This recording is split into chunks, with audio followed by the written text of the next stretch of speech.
In all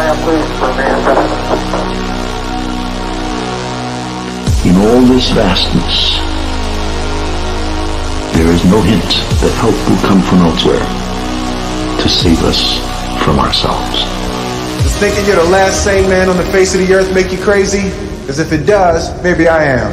What we've got here is failure to communicate.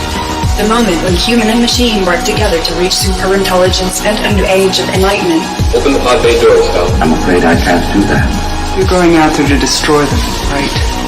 Not to study, not to bring back, but to wipe them out. That's the plan. You have my word on it. All right, I'm in.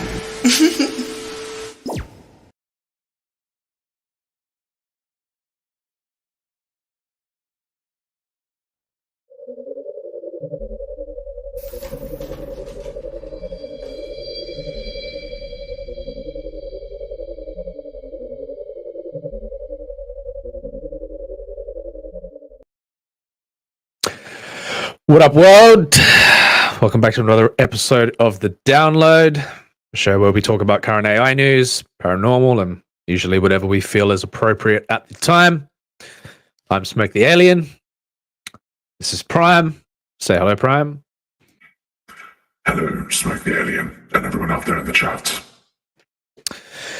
If you're watching the replay and enjoy what you're seeing, do us a favor and hit the like button, subscribe, share the video around. Make people aware of our presence. Everything you do counts. Never forget that.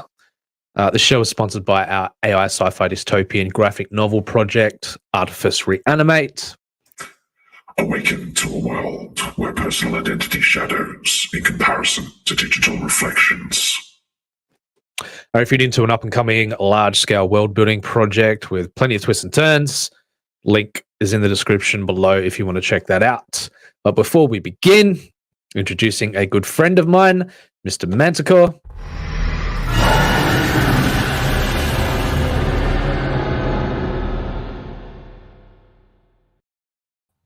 Good afternoon. And how you doing, man? How are you? Yeah, good. And pretty good, man. Pretty good. Someone new joining us on the panel today. Say hello to Carol, also known aka Carol's Cookies. What's up, Carol? Hi. Hey, how are you? Here we go. Cool. Good to hear. And then there was three. And then there was three. Before including Prime. Yes. Yes, don't forget about me. We won't, Prime. We won't. Yeah, what's new to you guys? Not much. I was just watching a movie review before this, and then watching some YouTube stuff. How was the Killer Tomatoes, guys? Horrible. It's great. Horrible. It's a pop classic, that one. Cult classic? Pop, yeah. Pop classic. Yeah, I see what you did there. I'll see. Cool. Yeah. Everyone settling in. I'm gonna have to adjust some volumes, I think, as well. That's okay. Cool. All right. Who's ready to get into it? Yeah. Not much going on in the chat today, but yeah. I think both. Nice. It's the thought that counts, right? Yep. All right. So, yeah, we'll do our regular thing. Jump into the paranormal stuff first. Catch an article after that. I haven't got anything lined up today for the deep dive stuff, but I'm sure we'll figure something out along the way. We have to come up with a name for that segment too. I think it'd be good. Yes, I think I might call it. Yes, I think I might call it deep dive. You were just watching some deep diving yourself, weren't you, Manticore? Yeah. Yes. So how fitting. Yeah. Oh, look, we've got Carol's Cookies in the chat joining us. Very interesting. So on the panel and in the chat. Yes, we are very lucky. Good to have you on the panel, Carol. Existing in a superpositional state. Yes. Family needs, yeah. I can totally do that. And not breaking no internet troubles today from you too, Carol. So that's I got a new helpful. modem. Ah, I got nice. my new- Very nice. Went out into the public and talked to people, and they gave me a modem. Ew. Brave Yeah, it the was real gross. world. I feel dirty. Yeah. I did that to get cigarettes this morning, and that was enough for me. And then I went into the supermarket and bought food for the house, like an adult. Very responsible of you, Carol. Very responsible of you. Yeah, mostly. Mostly. All right, let's get into it. Loosen up, and yeah, it'll be good. Everybody, brace yourself for the. No. You know what's coming.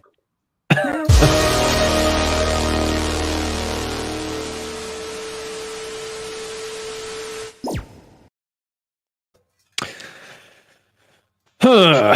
So, got some UFO stuff today. Mixing it up between the ghostly I've been Sam Square finding, stuff. like recent UFO stuff. Like the last couple of days, that's why it's been ghost stuff. And I didn't really watch this, so I don't know what it's about. that's all right. It's Watch Mojo stuff. I know I probably should down the line. Inevitably, I know I can't do this stuff if we're going to get monetized, but for now, yeah, quite happy to. Usually, I just go to do the Twitter stuff and yeah, grab clips that way. But it's nice. It's UFO stuff.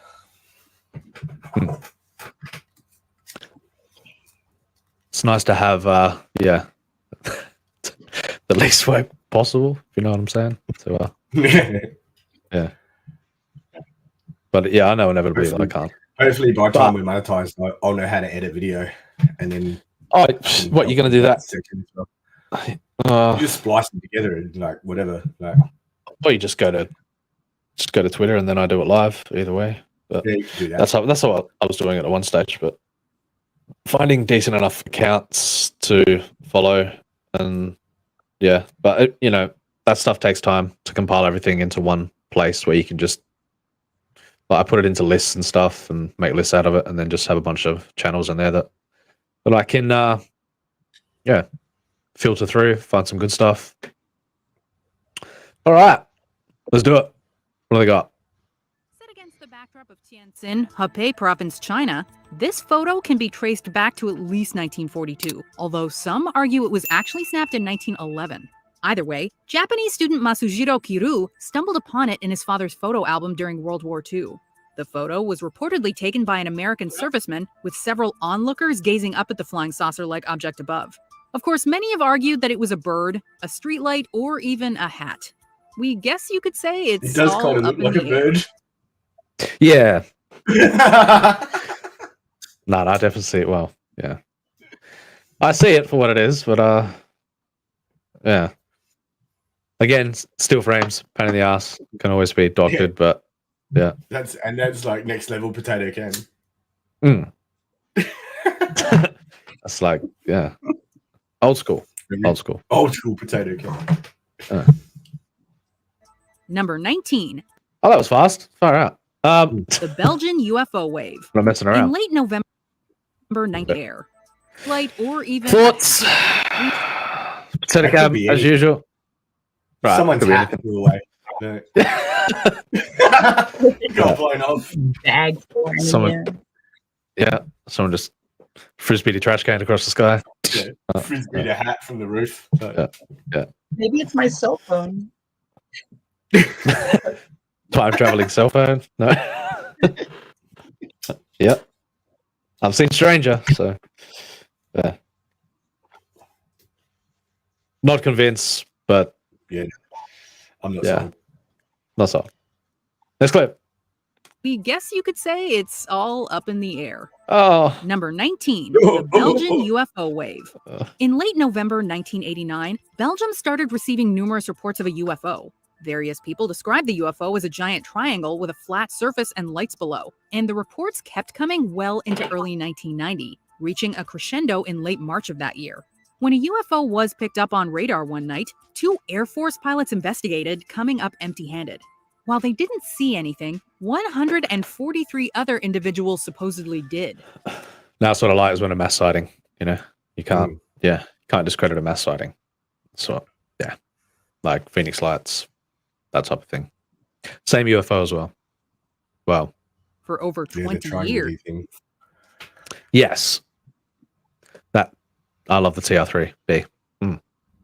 Ufological group Sobep claimed the photo was authentic, but the photographer eventually revealed it was a hoax.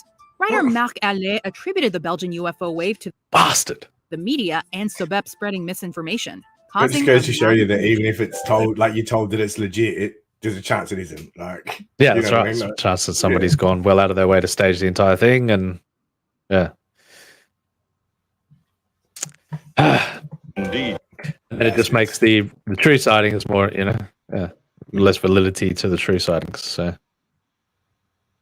damn people like that. There is something going on in Belgium which is beyond Oh yeah, that's 100% real. What do you think? our control. Yeah, Number 18, Houston. Yeah, full on.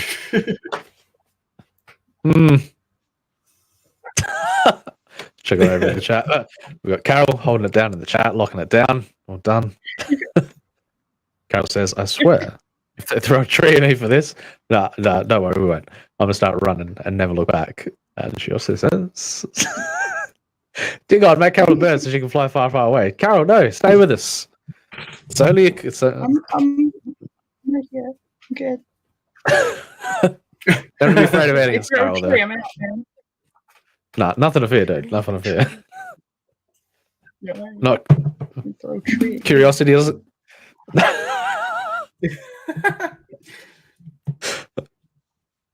Next clip. Houston, we have a problem. No, we don't. And we No have problem. a problem.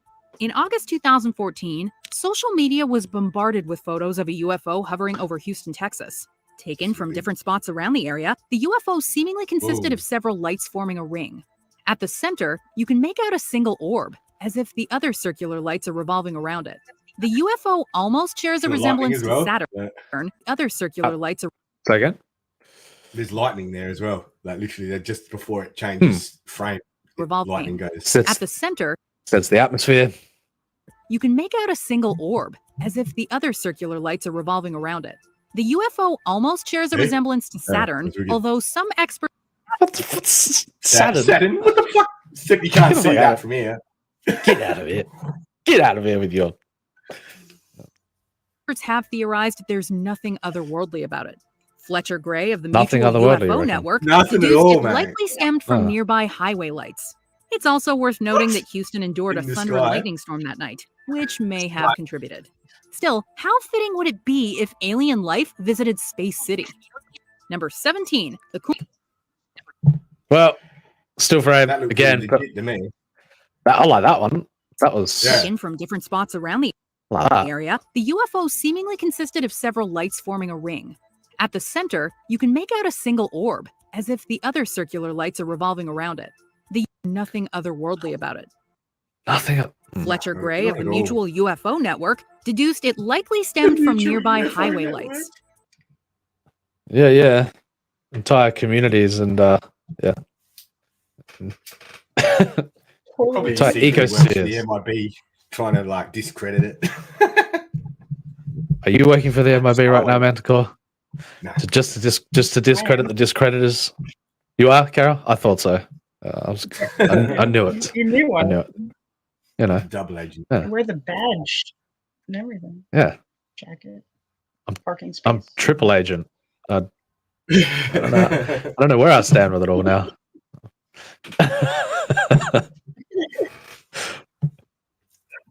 Carol says, I think Carol just found that UFO bird in the first picture. It's in Discord. Oh no. Carol Is that like Carol has brought up a legitimate sighting here, Manticore. okay. Yes, a bit prepare yourself. This is reality shattering, Manticore. Uh-oh. Careful. I'll brace myself. You Are ready? you ready? Yeah. Brace yourself. Check it out, guys. Very terrifying, undeniable. What do you think?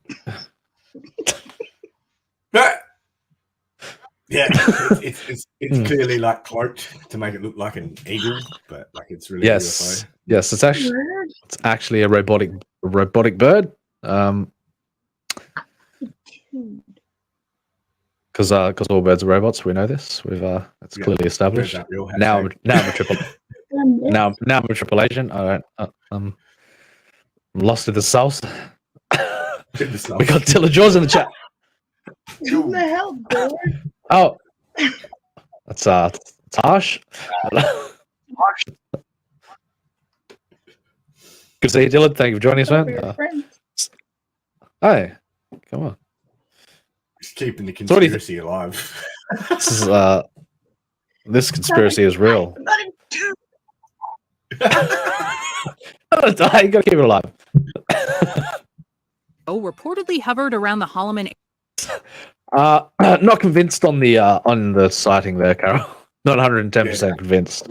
Apologies about. Gotta try. That's right. We must. You got to remain speculative. Yes. All right, next clip. At least it wasn't the spider. It wasn't the what? Yeah. Oh yes, Spider. What did you do there? How did you draw that? In front of the lens? No. I'm like no, because it looked like something. It looked like No, it was really one of on the security camera. because I was going to say you sent a similar photo before, like with that setup. So I was like, so I was like, what the what is that real? Did you just draw that in? What's happening here? Spiders are drawn to the IR, so they'll just like make webs in front of it. So. That's cool though. So it was legit. It was legit. It was really on my security camera, trying to attack my house. That's true. That's true.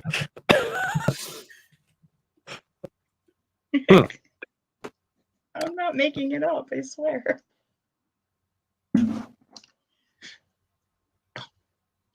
All right. Fucking cloud. How the hell did I jump so far forward? My lord. I don't know. Yeah. Right, here we go. 2007, a Turkish night guard named Yalçın Yanman, working in Istanbul's holiday village, noticed strange activity in the sky and started filming. He kept his eyes on the skies throughout the next few years, recording a treasure trove of UFO footage.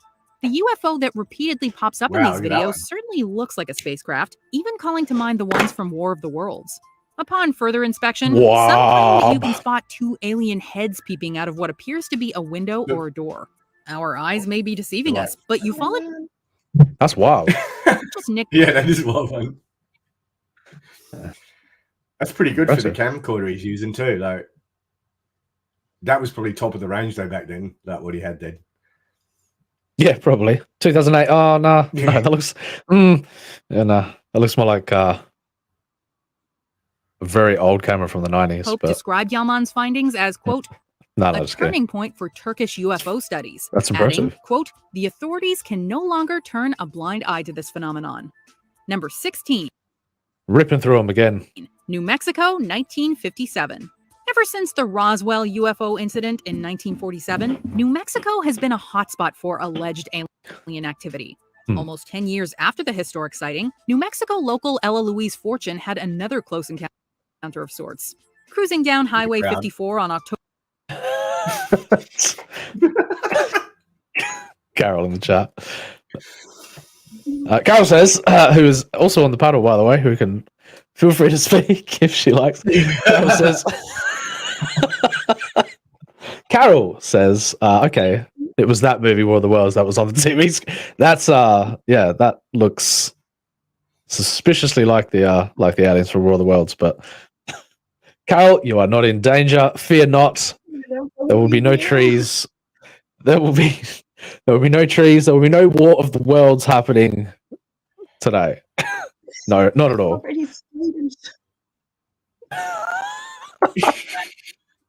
You've primed yourself with killer tomatoes on the brain. All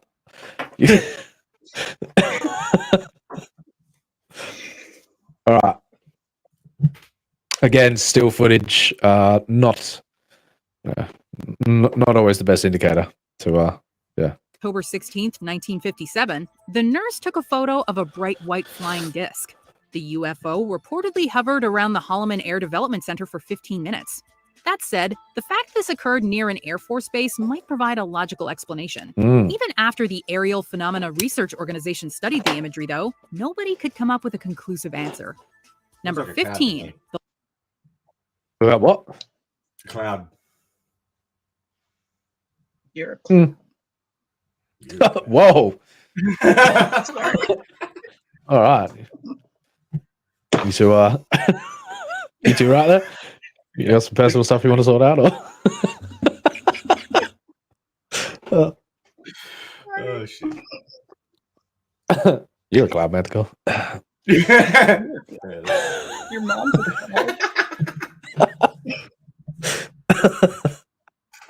All right. The I'm never Lubbock gonna be Lights. allowed back here again. Lies. Welcome whenever you want, Carol. Don't let medical get to you. Yeah. In August 1951, 3 Texas Technological College professors noticed some. What was that? Oh, he's taking it personally. Fair enough. No, I know he's just phone call or something. So let's keep charging on. Were between 20 and 30 lights shimmering in the sky.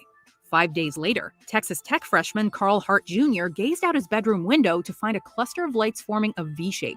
Hart managed to take 5 photos of the lights, getting them published in various newspapers and Life magazine. This caught the attention of the Air Force, which launched an investigation. At first, they believed the Lubbock lights were really plovers. The Air Force What the fuck is a plover? I don't know. Got nothing? Yeah, fair enough. Yeah, no, eventually announced that I don't know either. No idea. Again, old school stuff. Who knows? They may be just trying to perpetuate the hoax in order to,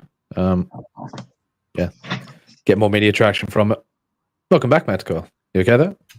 Yeah, no, I just had to take a phone call. That's all. Yeah, no worries. Yeah. You are not in danger at all, Manticore. Everything's fine. Not that I know of. No mysterious cloud formations in the sky. So, trees?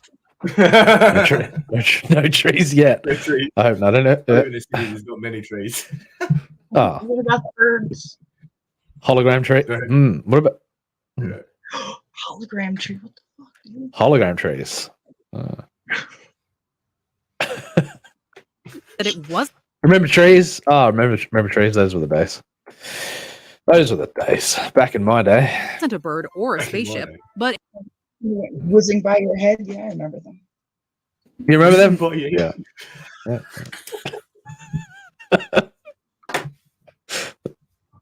I think I'm in danger. Hell, I think I need an adult. Where's crime? Not qualified. Shit, I'm shit out of luck. All right. What do you think of these? What do you think of a bunch of dudes in the 50s standing around in not fedoras, but in meh hats and perpetuating UFO conspiracies? Probably, yeah. I don't know. It was probably the done thing at the time. Yeah. a, quote, easily explainable natural phenomenon, without unveiling what the phenomenon actually was. That's not suspicious at all. Number 4. Real convenient. Real convenient. I'm convinced. You are? No. No. I've seen, we saw that video recently of that very similar formation to that. Like, do you remember the 4 lines? Like, yes. You know what else does that? What? Planes. Migrating geese. Migrating birds. Yeah, birds. Except birds don't glow. This is true. It's all the Nuclear power plants. It's the refraction of the light. Maybe. Yeah. No.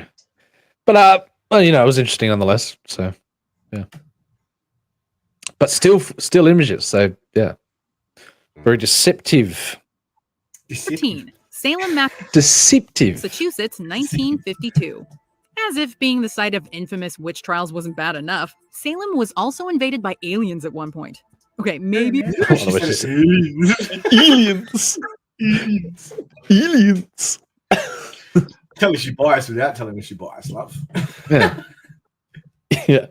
Like I had a certain tone of like, yeah. I felt like she was calling me an idiot just by the tone of her voice. By the tone of her.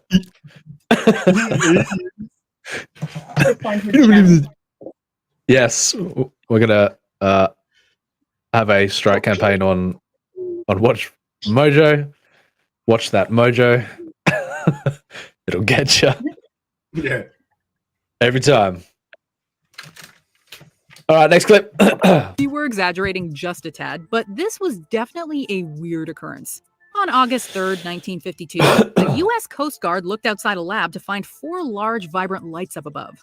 The 21-year-old guard snapped a photo through a window, and people have been making calculated guesses as to the exact nature of these objects ever since. God damn these still shots, man. Flying saucers? That's just a witch's overexposed spell? film.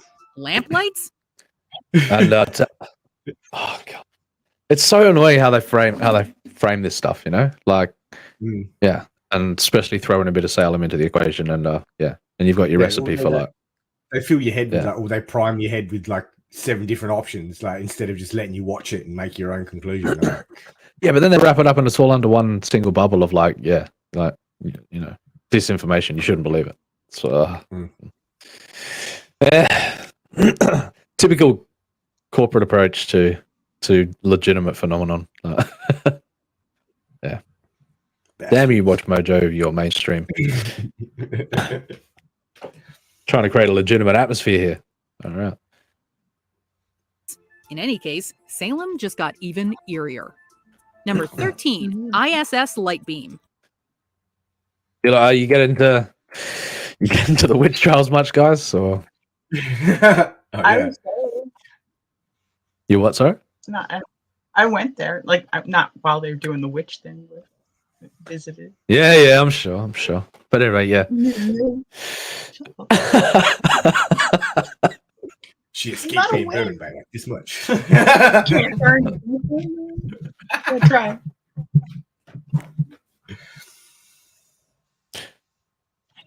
Telling my mom. What? I did nothing. Gobber. Just a bit of shit there. Come on. Shh. All right. Watch the thing in the sky. Yes. All right. ISS light beam. Apparently, we'll see. Plenty of stuff happens. Yeah, on the ISS that like astronauts are just straight out ignore. So yeah, that shit happens all the time. Who cares? Like yeah, like, obvious thing flying past the wind. What? I wave to them every time they fly over my house. They never wave back. I would too. I'd be, yeah. They couldn't stop me if I was up on the ISS and seeing sightings. Couldn't stop me. Open the airlock, jump out. Like, fucking. Yep. Take me with you. Oh wait, we're already up here. What are we talking about? In 2016, a video surfaced on YouTube from NASA's live feed of the International Space Station, seemingly showing an object making atmospheric entry. The feed was then suspiciously cut off, although NASA... Real convenient. So many times... Yeah, well, it's just a stationary camera on the ISS. You think oh, yeah. I'd say it would, but it looks completely zoomed in to me. So, but yeah, I'd like to see the original footage of it. You can clearly tell that it's zoomed in. NASA claims that this was due to technical difficulties, and the object was likely debris or lights from... Oh, give me a break. But yeah. No. Always happens. Earth. However, a subsequent video from the same feed showed what appeared to be a similar object departing Earth, followed by a bright golden beam of light. Is this a UFO leaving the Earth, making the jump to hyperspace?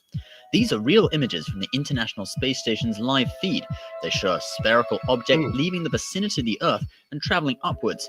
As the object disappears, a beam of light shoots out. This wouldn't be the last time that conspiracy... As the object disappears, a beam of light shoots out. This wouldn't be the last time that conspiracy theorists gravitated towards the ISS. In 2020, the feed captured another object moving over Earth. It was later reported that this was a retired communications component being jettisoned, although we're definitely keeping a close watch on the ISS. I don't believe what they say, I'm watching you, NASA. I'm watching you. Come on, you. Sketchy individuals. Yeah, they're all in S4 right now, having conversations about the future of humanity, all of that jazz. Our trash and equipment that's been put through its paces and is now retired. Number 12, the Just a bag of trash, bro. Yeah, I'm not even going to say what I was thinking just then.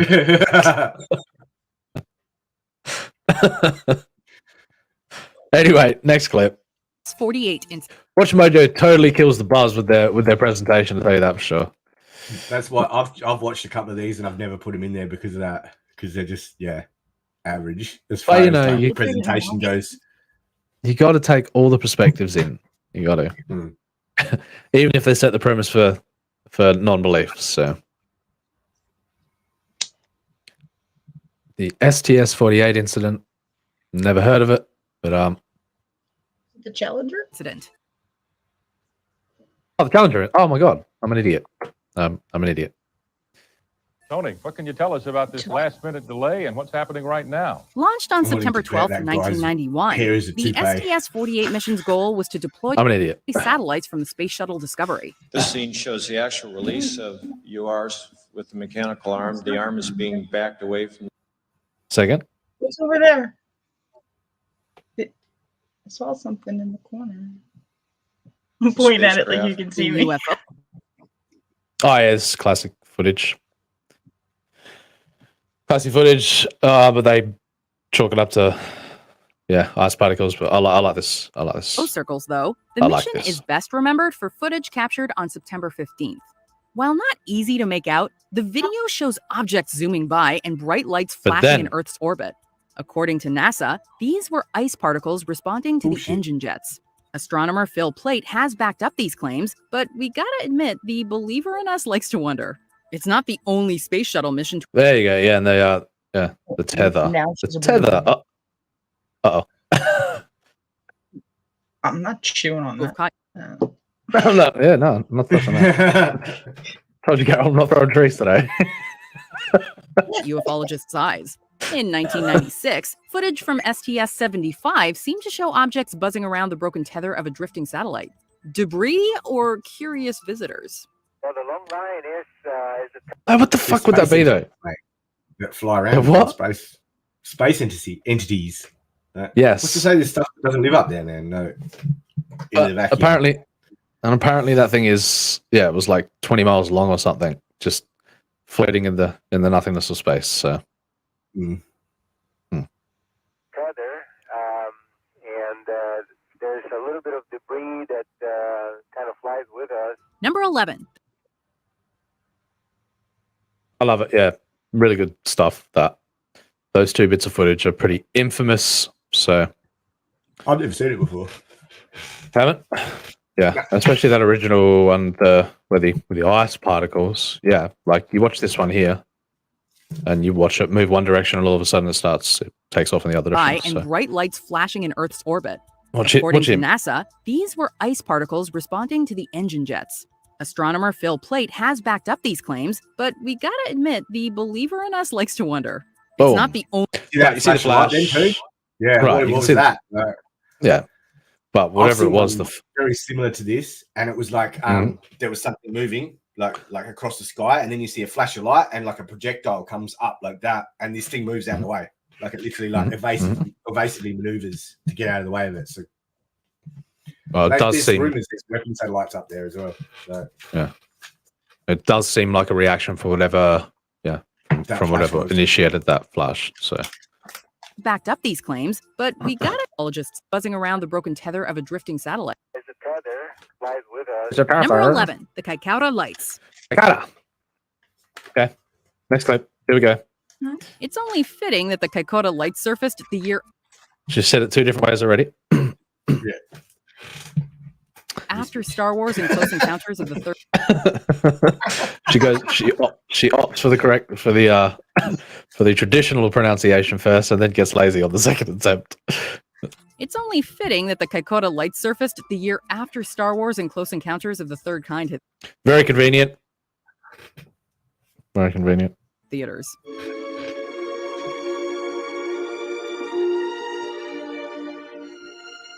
New Zealand's Kaikoura mountain ranges caught the media's Hey, Channel 10. That's our neck of the woods.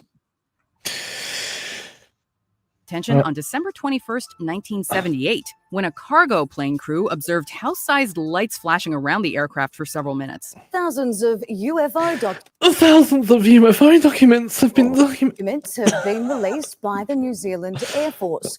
The documents released under Freedom of Information laws cover sightings dating back to 1954. Air traffic control specialists from Wellington tracked the lights, which an Australian television crew then recorded in color. The TV crew came along for the cargo plane's next flight from Wellington back to Christchurch. Shortly after takeoff, the crew captured footage of a giant illuminated orb. New Zealand's Ministry of Defense has provided several possible explanations, including lights from boats, cars, or Venus, but alternative explanations abound. Others say it could have been an unusually bright sighting of Venus or merely radio and light wave transmissions. But for those who believe, even the publication of such sightings is a breakthrough. Number 10, the Black Knight satellite. I mean, it's Rob. I'm intrigued by that when a media organization goes out and captures something, and then they back up their own validity. Yeah, and then they tell you it's boat lights in the sky. Carol's Cookie says, "You said what was it? Say again." Nothing. No, you're good. Carol says, "You said." Told you I'm not throwing any trees tonight, so you're saying you've thrown them at me in the past. No, Carol, I have not. I have not. Okay. Huh. I'm just saying this is a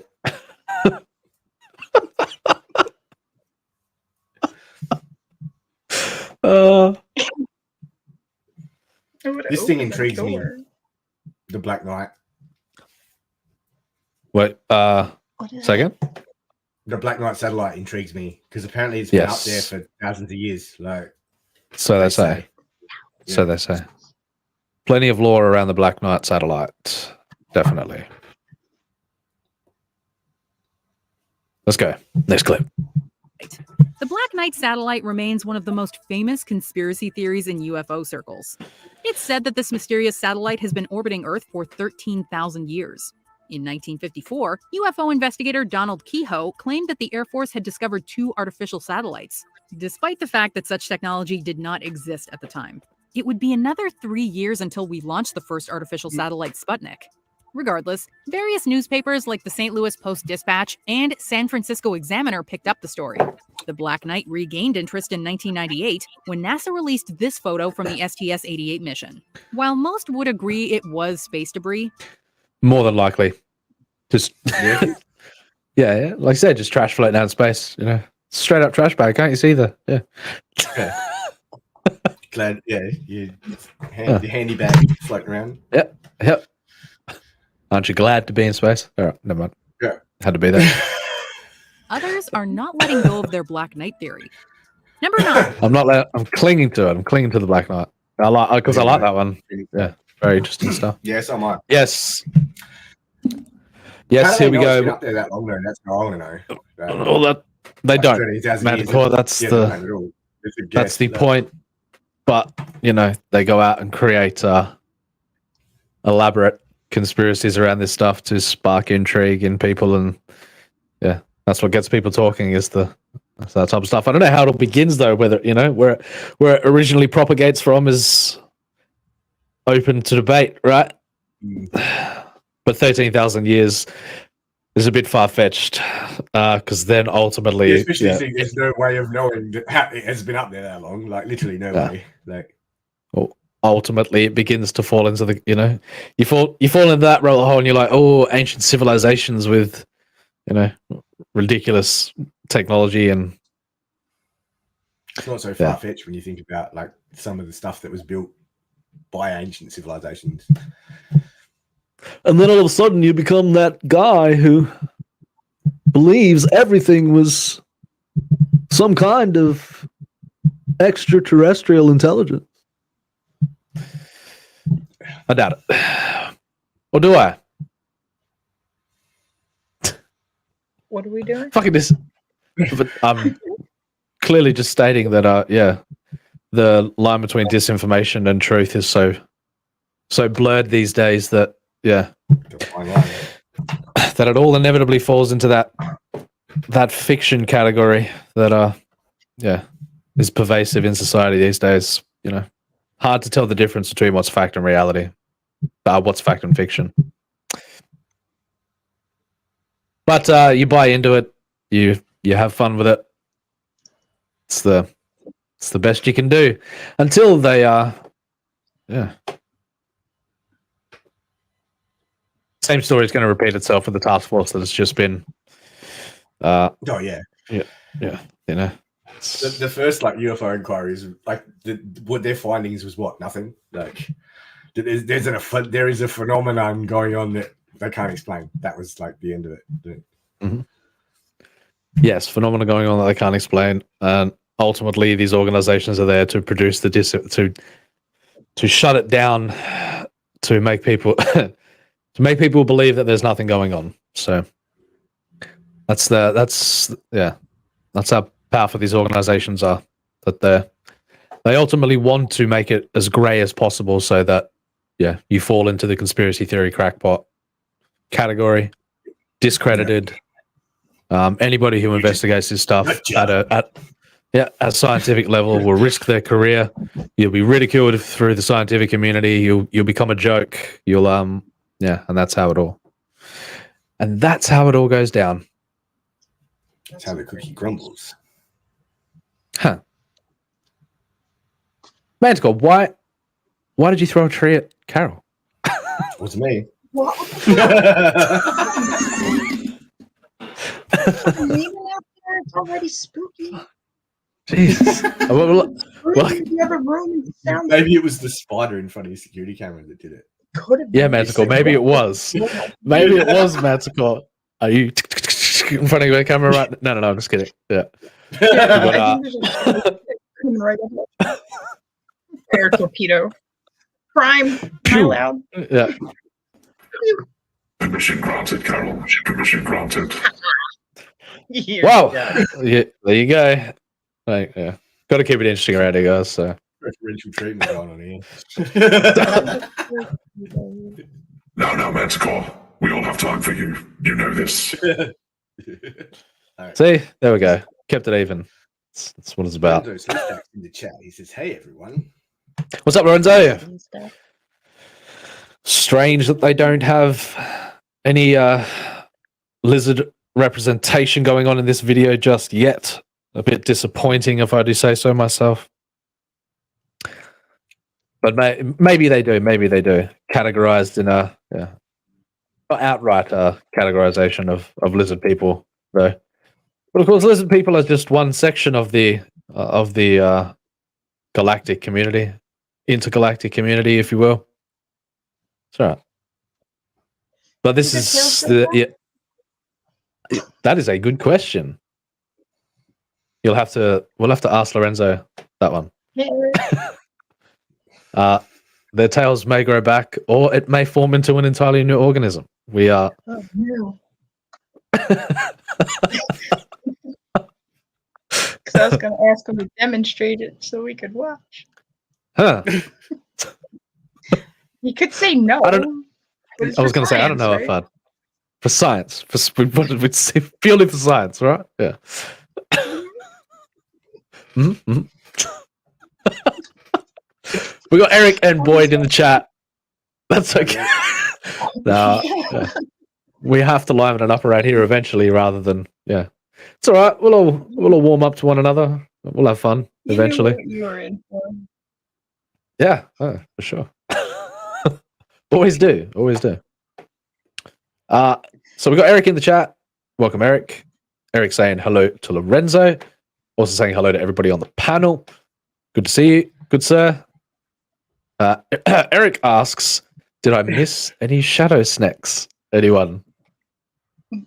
Maybe. I haven't noticed any yet. Haven't noticed any yet? No. I don't think we've even got a correct terminology for what shadow snack is. Everybody's it's pretty loose, the interpretation of what a shadow snack is, to be honest, right now. But I'm sure we'll refine that eventually. Everybody will be on the same page of common understanding of what the shadow snack represents, or we can leave it ambiguous. That is one of the beauties of interpretation. Sorry? I like it, just whatever. Yeah. Hey, I'm okay with it. If you feel it's a shadow snack, it's a shadow snack.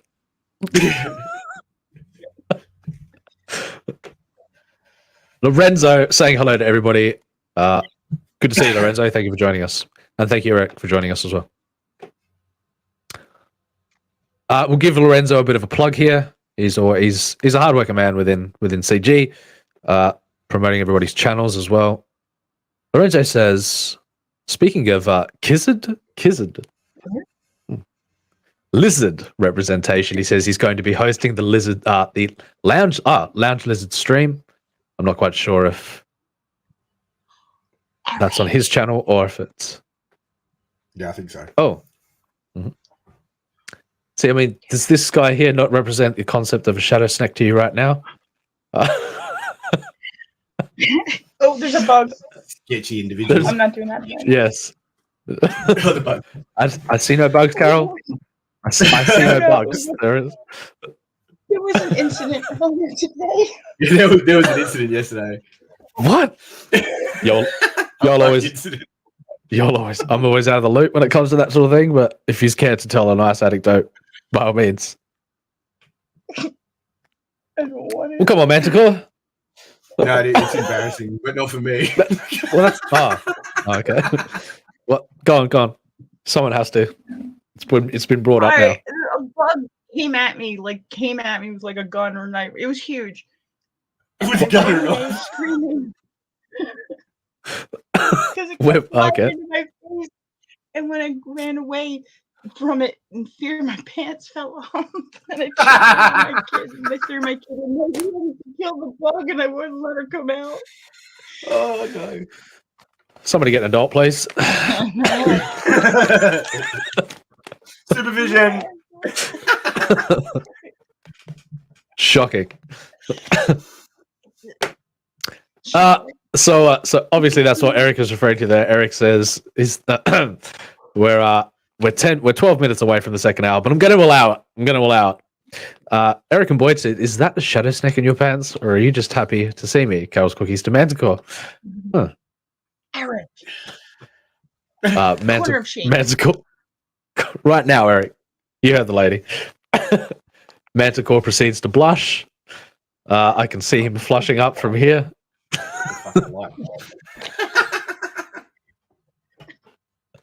Carol says the shadow snack puts its pants on one snack at a time, just like anything else. That is correct, Carol. Singular, not plural. So we're getting an ambiguous interpretation of what the shadow snack might be here. If you look, if you read between the lines.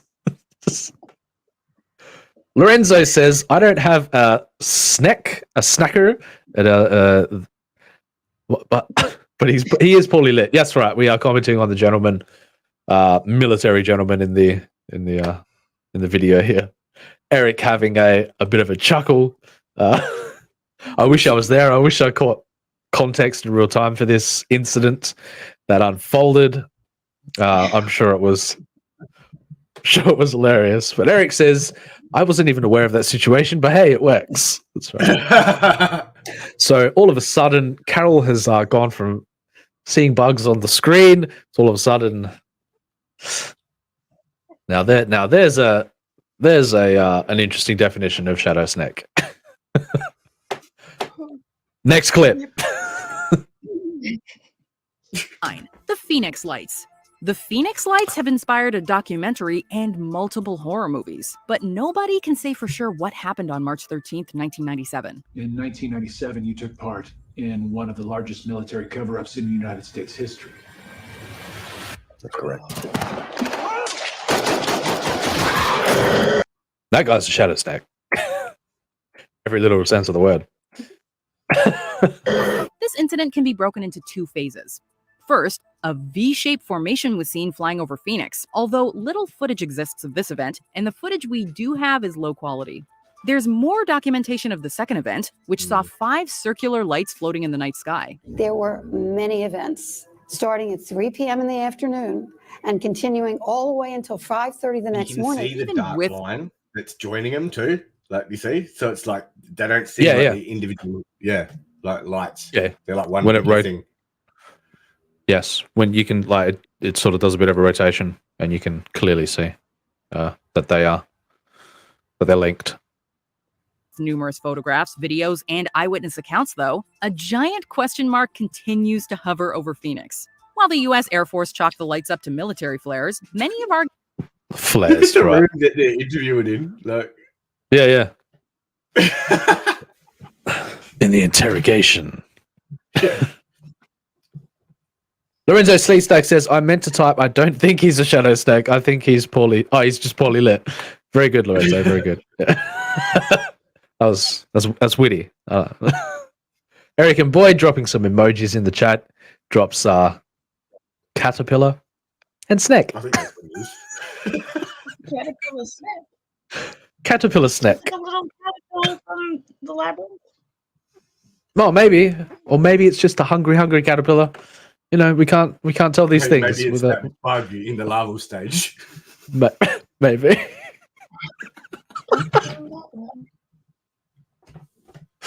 Terrible. All right, so now he is well lit. This gentleman in the room, anyway. Not the. They always do that. They always do that. You know, poorly lit, shady-looking individual on some military. You know, higher up. Yeah, sets a nice atmosphere and tone, though. You know what I'm saying? So you just roll with that sort of thing. argued against these claims, and even Arizona Governor Fife Symington described what he saw as, quote, otherworldly. Well, I saw a huge craft just kind of come right over Squaw Peak. What I'd like to see is I'd love to see one after the other testimony from every single person that witnessed the Phoenix Lights. So that would be cool to see. But it happened that long ago now that just to have all of that evidence compiled into one place. I don't know why nobody's ever gone out and done that. Road trip. Let's do it.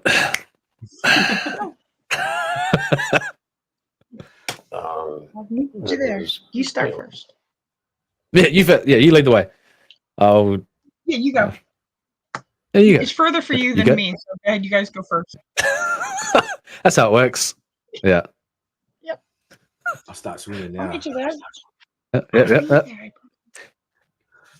Yeah. Thanks, Carol.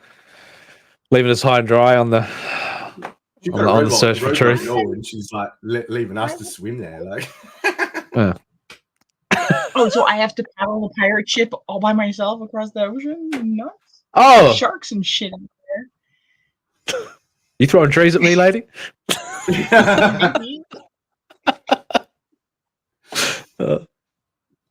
That's fair enough. No, you know what, Carol? You go, and I'll see you there. Yeah. All right. You know what? What don't we? You know what? We'll just call it. I'm halfway there. I'm already gone. We'll just call it now. We're not going to do a Phoenix Lights documentary and all get rich from the Phoenix Lights documentary. It's okay. We'll leave it to remain a mystery for the general public to Already been conspire there and back, upon man, for yeah. eternity. I already paid for the ticket. Lorenzo Sleesack says, "What a disappointment." Sorry. Is that? No, I didn't mean to disappoint you, Lorenzo. I think Lorenzo was referring to the maybe the shady individual military personnel. You better. Let's continue. Sorry. Hmm. Maybe I should be myself. It was just breathtaking. Number 8, the Chilean. Oh, that was it. It was just breathtaking. It was just breathtaking.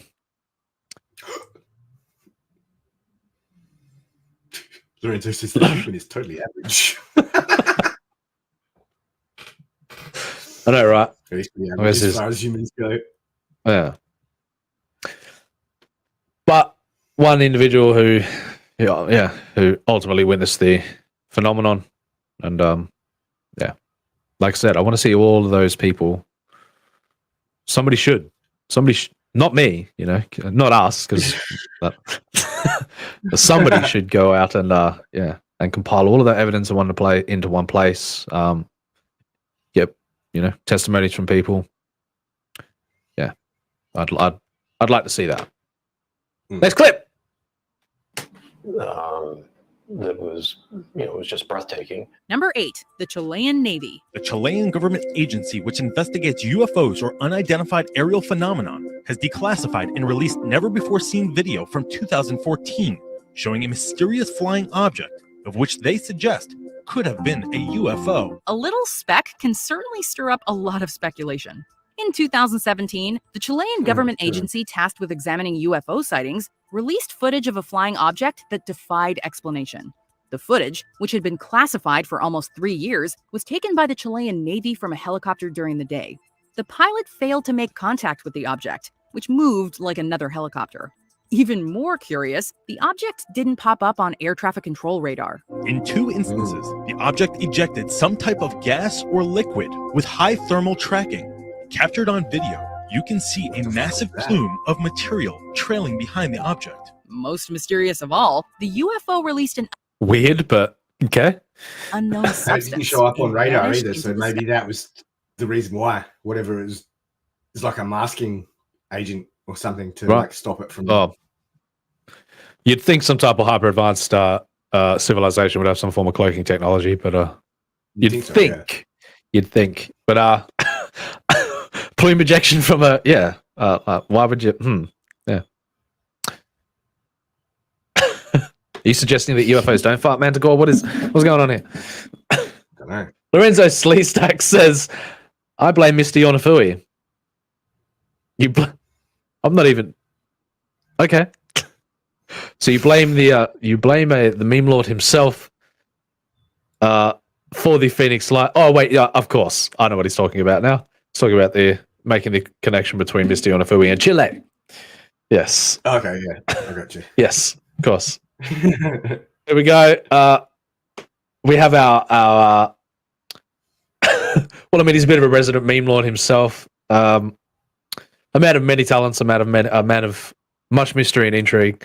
Mr. Ryan Cardinal is in the chat with us today. He says, "I thought the Black Knight satellite was the lone black dude with a camera in it." 1.5 minutes, young men.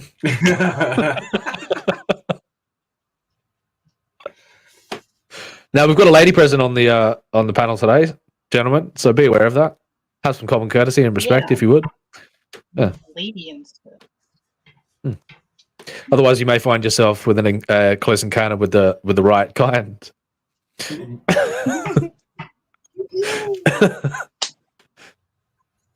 So Eric says, yes, the plume. This plume one is rather interesting to say the least. Eric, taking it back to a serious note and getting inquisitive and speculative about the nature of what this could potentially be. I agree. Trying to understand why a UFO would have some sort of plumage is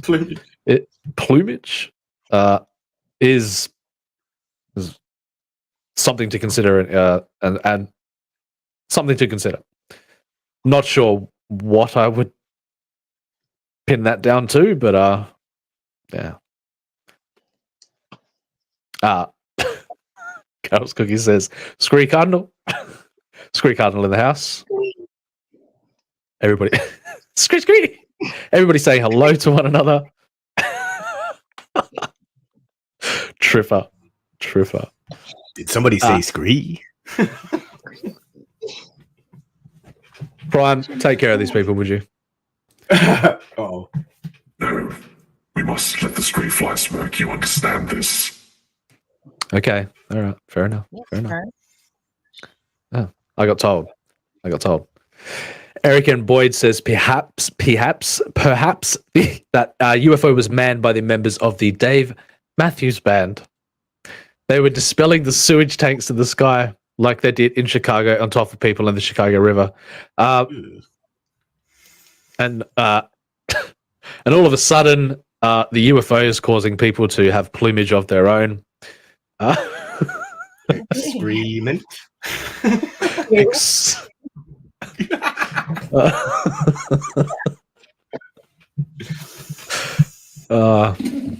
For within the Scree is the opportunity for everybody to loosen the fuck up. So, it's a magical thing.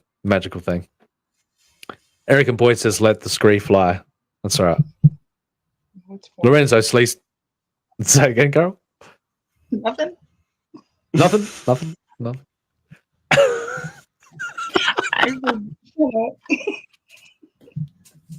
You're not fucking terrible. We're in the second hour now.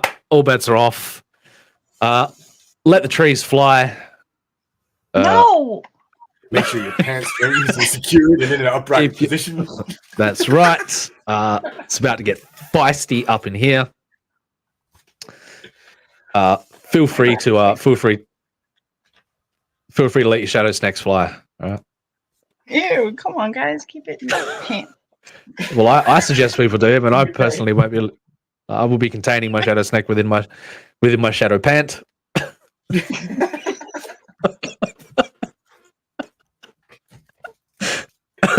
Or will I? Oh, God. There's a reason why I have the black shirt on. But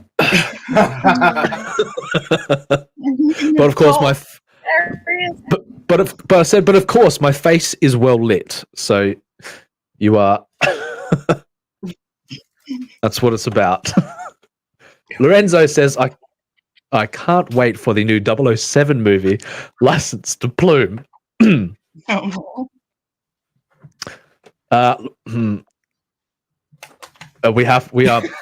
under obligation by the rules that I have laid down to address the chat to the fullest and to engage with the audience and the community that we're attempting to build here to the fullest of my ability, to the full extent.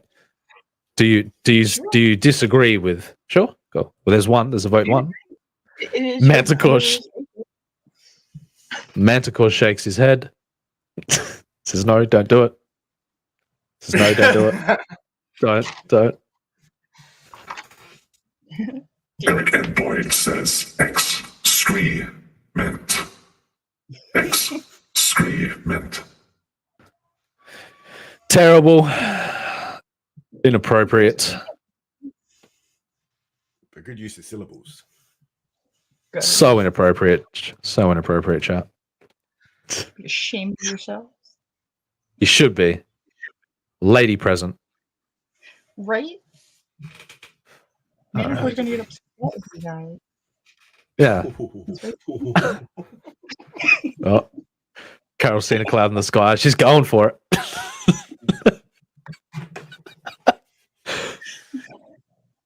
All right. It's all right. Flies at your house in the woods. Is anyone here to hear it? Could you say that again, Medical? No, nothing. I was thinking out loud. What? You're in the woods. You're on fucking trees. You're done, dude. Let's go. That was clever. That Manticore saying I was thinking out loud is like the hand clapping in the woods, you know? Yeah, smart. I saw it. All right. So, Eric and Boyd says, well, I'm waiting. We're already there. Erica wants to see everybody take their pants off and start panting profusely. But it's not going to happen. We know how to have fun around here. Mr. Ryan Cardinal, the container of and progenitor of knowledge and understanding around these parts, says once we figure out how to pull energy from the fourth and fifth dimension, this will be like when we figured out that cameraman at that party was out of batteries. Just silly. Comments on that comment, ladies and gentlemen. What are your thoughts? Always come prepared. Always come prepared, says Manticore.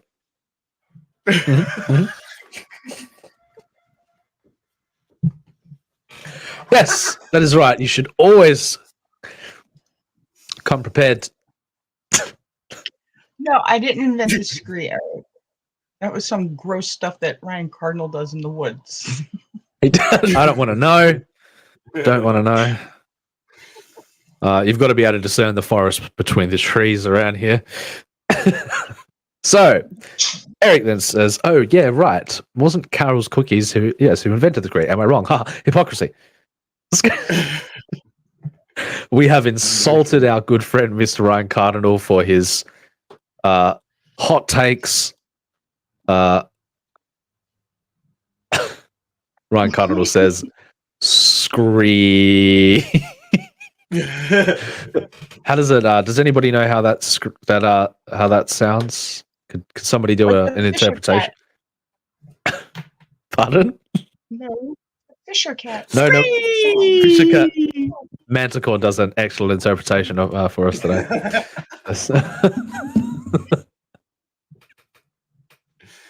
You gotta love this guy. He says hot, and juicy takes. Back to the plumage of the UFO. Let you out of the corner. We can't single out Carol too much today, Eric. We've got to be kind to her experience that for the first time on the panel, but we don't want to deter her from not coming back. So we've got to, be nice, Eric. Got to be nice. She'll she'll let it snake out the pants soon.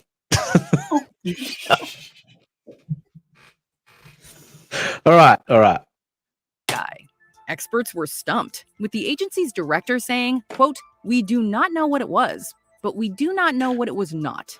Well, that's reassuring. After an extensive study, the Committee for the Study of Anomalous Aerial Phenomena agreed it had... No, I'm interested Well, it's infrared character. Well, it's just infrared, and obviously what it's expelling is some sort of heat-based discharge.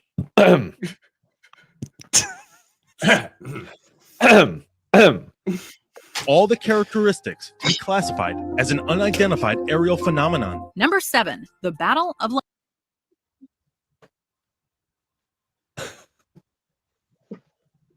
Do we want to address the chat a bit further, and do we want to go further down the scree hole? Either way, it doesn't. We're not going to win.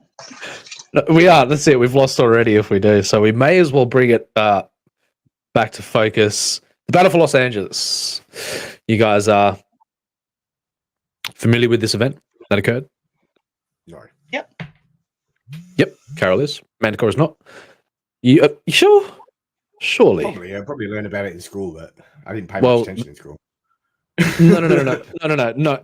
You're thinking in the literal terms of but there was also a film called Battle for Los Angeles. But there was an event, I think it was in the 50s, where with some pretty interesting footage. But I'm not familiar with it. It's all right. Ryan Connor says Battle for LA is pretty dope. I'm not sure. I'm not entirely sure what he's but I'll just interpret it in a way where he's talking about the concept of the UFO phenomenon. So let's roll. Los Angeles. This incident took place in February of 1942, 3 months after the Japanese bombing of Pearl Harbor. Receiving word of another possible attack, air raid sirens went off around Los Angeles County and the area endured a blackout. Throughout the night, 1,400 shells were fired into the air. 5 people died as a result, and property damage was significant. Although it reportedly turned out to be a false alarm, the LA Times So they say. published a photo of the air raid with searchlights directed at what looked like a spaceship. While the photo was touched up, this didn't stop ufologists from holding it up as evidence. Yeah, I've never The seen theory that photo. even inspired the 2011 film Battle Los Angeles. It appears that there's something like shadowy figures. I think I'm gonna head back now. Everyone needs to get out of here right now. Lucas, if you could just come back, please. Oh my God. Number 6, Mexican. You see that? That's what's gonna happen to me. What? That horrifying pew pew that they do. Oh, yes, I know. Wait, yeah. I'm trying to minimize it for you, Carol. I understand. I see it. Oh,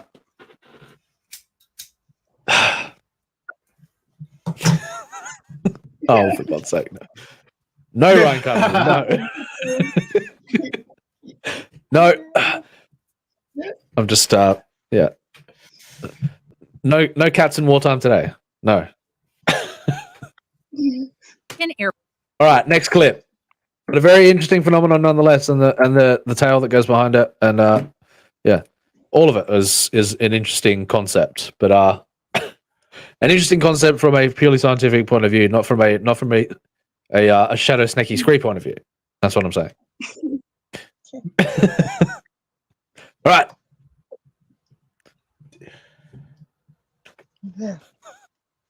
Terrible, you lot. Absolutely terrible.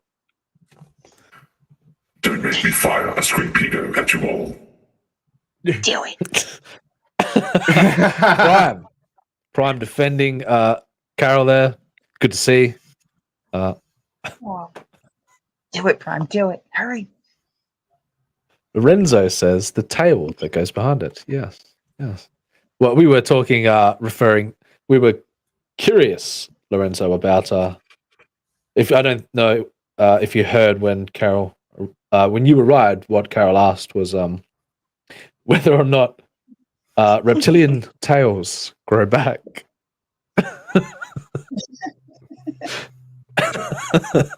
There they do. Can you show us?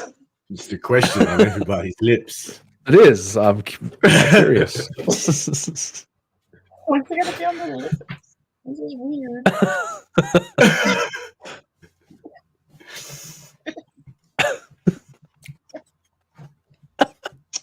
Oh, you lot of fucking terrible. Terrible in the best, worst sort of way, you know? So, I love my audience.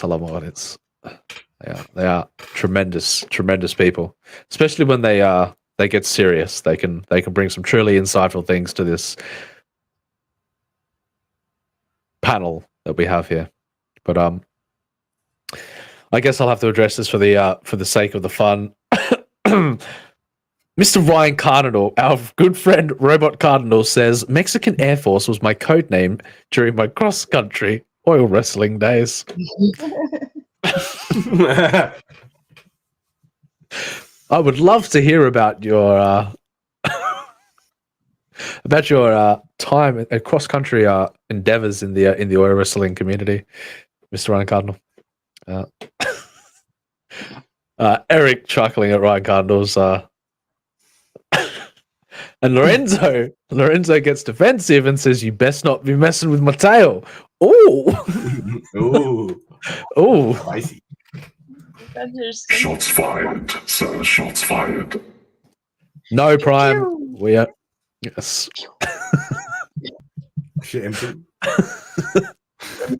Shampoo indeed. We need to clean this stream up. Of course, we are in the 1 hour and 15 mark. My hands are tired, if you know what I'm saying. I am being forced to address these topics. She really is, you guys. We have a gun to us. Yes. A water pistol.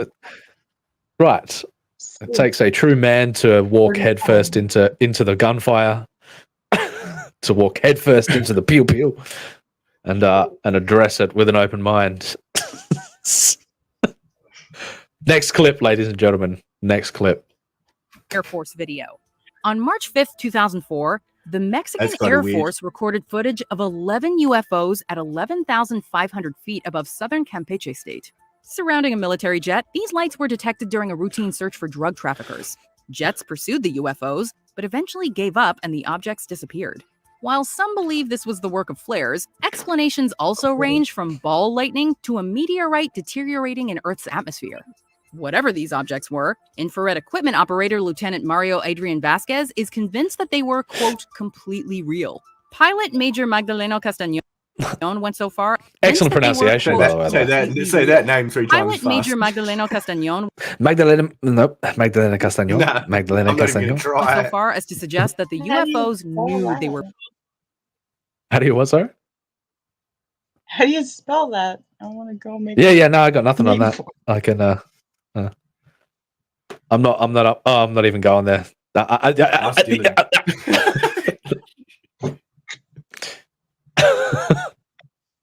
We can find our correspondent in the field from the Latinx community to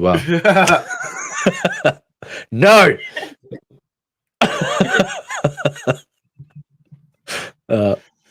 Yeah, I've seen ball lightning before. That could be something like that. First 2 shots of the 2 of them together. Like, whenever. I've never seen it. Why is it that whenever Ryan Connell does this, I picture in my mind like the way that he pronounces is like, "Ooh, clean me," but yeah, you know, ooh. Careful. On the chart. It is. We remain neutral around here, but Mr. Ryan Cardinal, we are providing free samples of the shampoo today. Feel free to grab yourself a free sample. Packaging. Yes. We have to be aware that there is a lady on the panel here. Hyper aware, if you will. Lorenzo Sleestack says, "Go play with your own towel, but wash your hands afterwards." Damn, Lorenzo. Did I? You say my tail's dirty, mate? No, well, I'm saying Lorenzo's pretty bloody dirty right now. Me pulling his tail. That's for sure.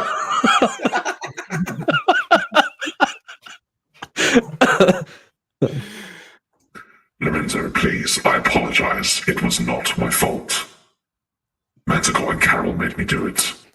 Prime, stop being cheeky. Throw it in front of the bus.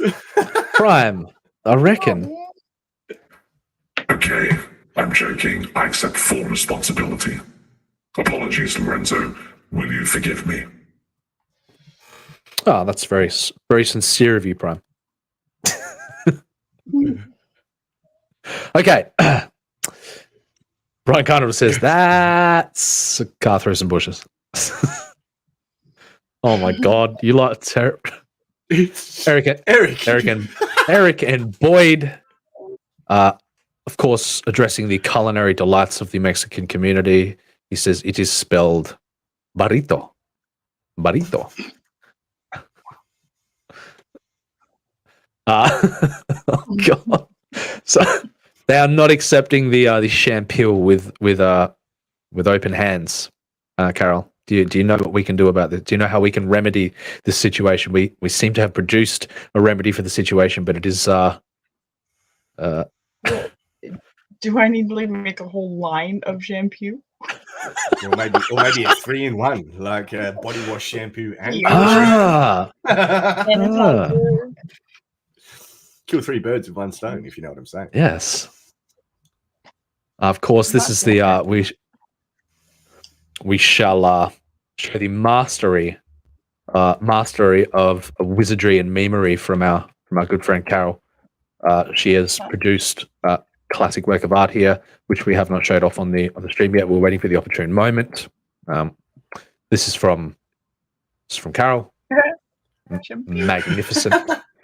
Magnificent. If you're looking to purchase some shampoo yourself, we will be going into full production of the shampoo in the coming weeks. And when I say coming, I don't mean that.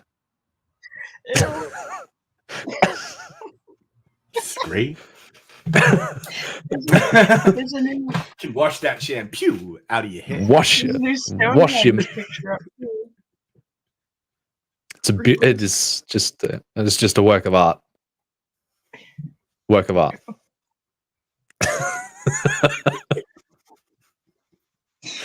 All right. Oh, reportedly.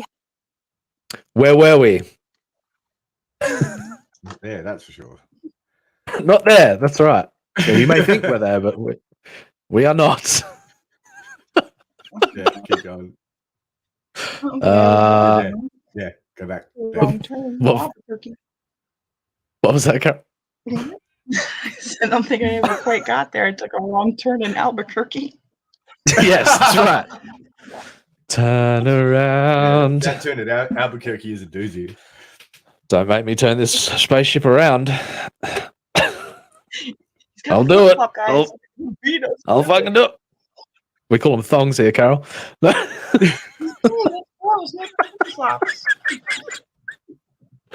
Multiple You definitions. people the upside down. In the upside down. It's the right I way know, up right. where I'm standing. Yeah. But we call those thongs. We call that. We do call those thongs too. So it's a bit of a. It's a magical play on words, you know. Singular and plural. Lorenzo Sleestak says all is forgiven. We are only playing when we yank each other's tails, you know. Don't touch my tail. Don't touch my tail. That's my tail. Weirdos. Get your own. Mr. Ryan Garner was. Oh god, here we go. Brace yourselves again. We're going into the screen once again with Mr. Ryan Garner. I'll fold my arms here. I'll get myself ready. Give myself a nice little hug. No, Mr. Ryan Garner says, I like my shampoo to affect me like my 3 favorite 90s bands. Moist, Cornhole. No. That's all I got. Go and wash yourself, young man. You're filthy. Absolute filth from the resident robot cardinal, who is of course we do appreciate his I personally do appreciate when he brings the filth, but there's a time and a place. Which is the second hour, which we are in. Couple doors down. So big S on the door. What? I'm going to interpret this the way that Mr. Ryan Canada says this as ooh, but really it's more like well, you know what it sounds like. You know what it sounds like. Stop it. Or is it more like or is it more like we just don't. That's right. There's a spectrum, an array of interpretation. So, Mr. Eric and Boyd drops some form of emoji that I cannot see. Does not compute. It is a rectangle. Eric and Boyd drops a rectangle emoji. Mm-hmm. Captain Obvious over here.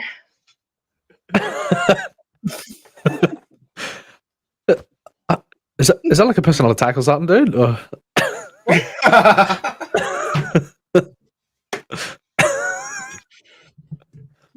We've got it's Courtney's Fellowship of Oddballs in the chat. She says, "What did I walk into? Are you singing the right stuff by New Kids on the Block? Damn." Oh, Eric and Boyd was hand over the mouth emoji. What's going on, Courtney? Good to see you. Okay. Oh my, Mr. Ryan Cardinal.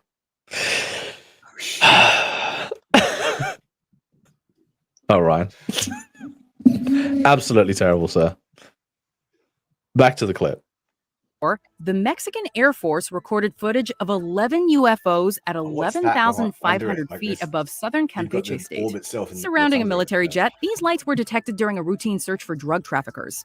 Jets pursued the UFOs, but eventually gave up and the objects disappeared. While some believe this was the work of flares, explanations also range from ball lightning to a meteorite deteriorating in Earth's atmosphere. Whatever these objects were, infrared. What do you think? Have you seen this footage before? No, this is the first time I've seen it.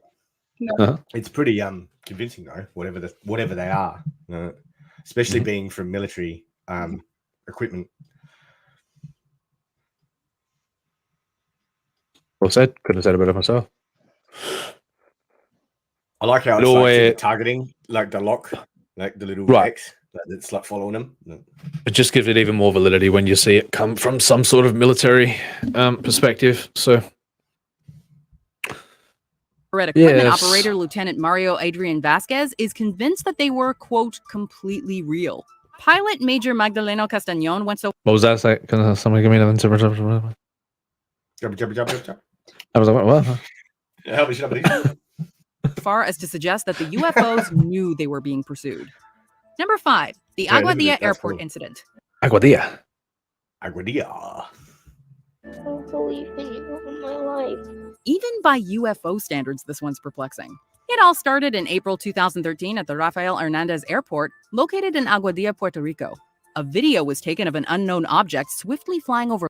We are 1 hour 25 minutes in, so I will probably get to an article soon as well. So we're primed and ready to go. Had our fun, we've loosened up. Oh, fun times What are we? over? No, it has only just begun, Carol, my friend. Just begun. But I'm not quite sure what. We may do the metaverse stuff first, but I also want to dive into the deepfake Margot Robbie stuff that Yeah, I saw that. That was no uncanny valley there. No. Only a fraction. I didn't watch it, so but the still images look pretty legit to me. Yeah. I thought I'd save it and experience it with everybody else. Courtney giving the wink face, Courtney giving the wave, saying hello to everyone. She then asks, "Are you speaking in tongues?" Are you a proponent of speaking in tongues, ladies and gentlemen? Then Ryan Carnell says, dropping some Kid Rock knowledge. Yes, Okay. yes. We did You understand? If you know, you know. You know.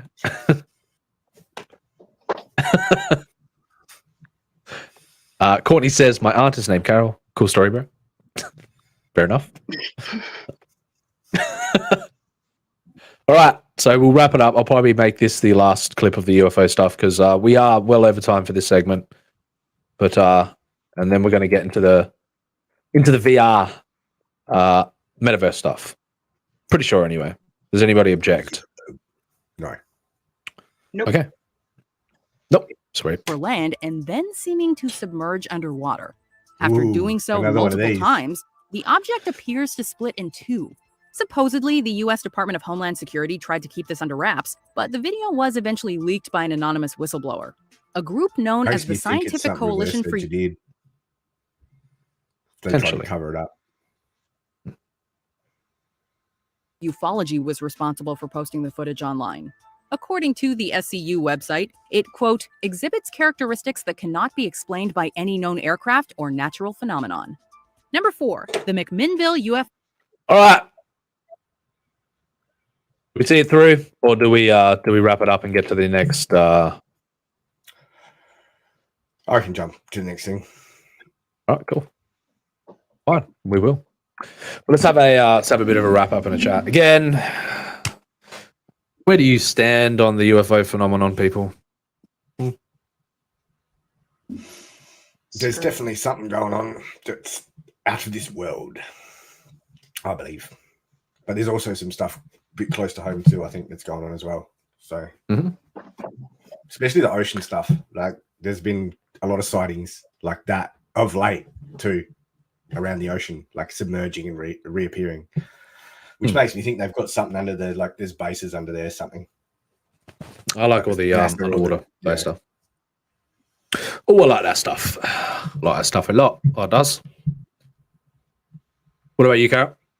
Are you a believer? You sold? Yeah. Oh, shit. Well, yes. But but don't tell people that, right? Otherwise, you'll be thrown into the crackpot. The lady in the blue pant. Yeah. Leave my pant alone.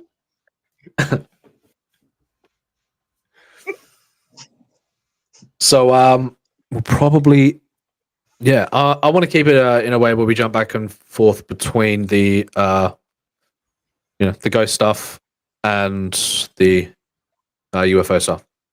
Try to mix it up. Try to keep it mixed up. We've got enough ghosty stuff there for a while, so I'll keep an eye out for UFO stuff in the next couple of days. Sweet. Stock that up. Sweet. I'll just go out and hoax some. It's right. Well, I guess you're gonna have to go outside and look up, right? Yeah. God forbid people do that, right? All right. Yeah. Which reminds me, yeah. How y'all on that alignment? Yeah. Tomorrow. Tomorrow, yeah. Right? It begins. Yeah, the Grand Light Show begins. Yeah, what? Mike, there's a sound coming from my kid's room. I'll be right back. Okay. She could be being like fighting a bear. I don't know. I'll be right back. No worries. Throwing down with some bugs. As you do.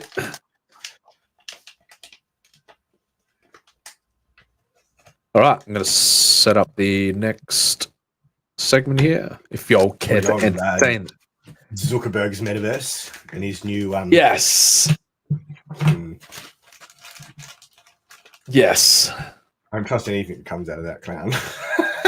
Well, I trust it. Well, I mean, to a certain degree, but I'm interested in the technology because ultimately. Oh yeah, definitely.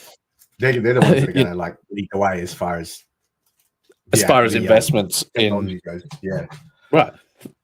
The amount of money that they can throw at that stuff in order to develop the tech, and then it ultimately becomes standardized for. Yeah. Yeah. So where did you get that article from? Is it Facebook? Yes, potentially. I think it was. It was on Futurism anyway. It may have been on Twitter, but either way, here we go. Let's go.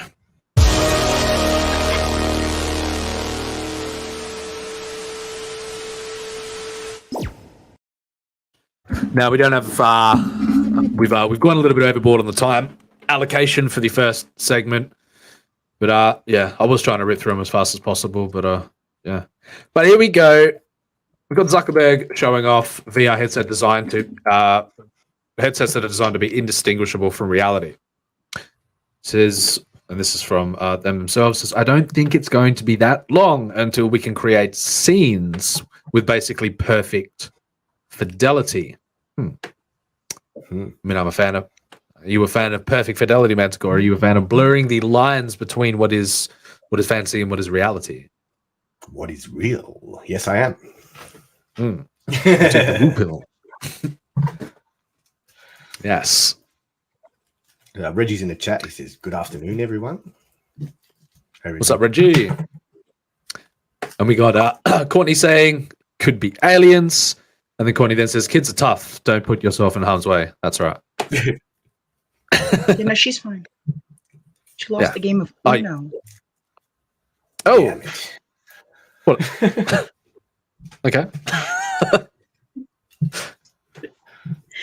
And Carol saying hello to Reggie. So, holocake. Holocake. Is the cake a liar? Holocake. Butterscotch, Starburst, Holocake 2, and Mirror Lake aren't military code words. Up and coming SoundCloud rappers or Pet Finders pups. Yeah.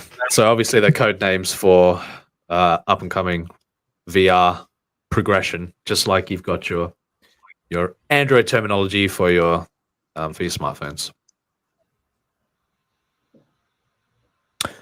So instead, they're names of 4 newly unveiled, purportedly advanced virtual reality headset prototypes. I just want to click on that link there to see if, yes, there is a video. I had a feeling. Do you want to check out the video for the 4 prototypes coming up for the VR headsets in the future? I say yes. You say yes? Yes. Right. Excellent.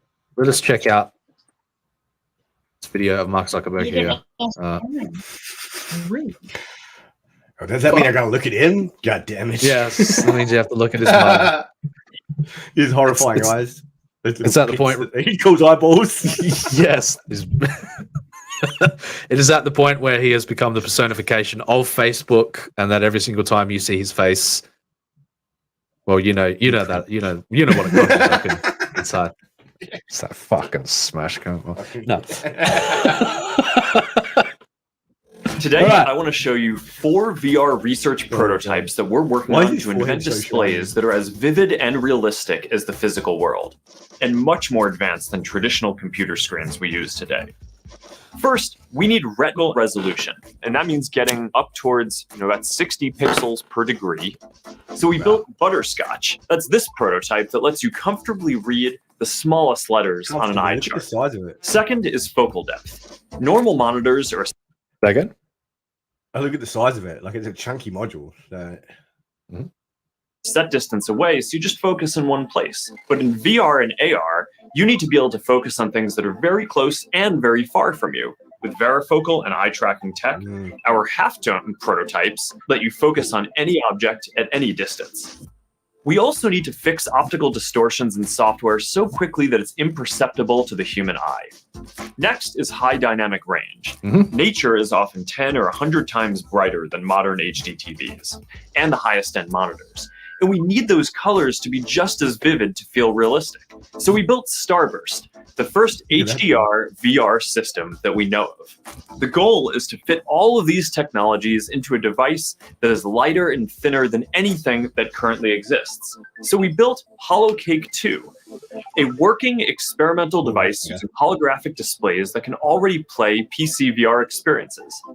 Now, there's still a long way to go, but I'm excited to bring all this tech to our products in the coming years. Don't smile. Pretty impressive.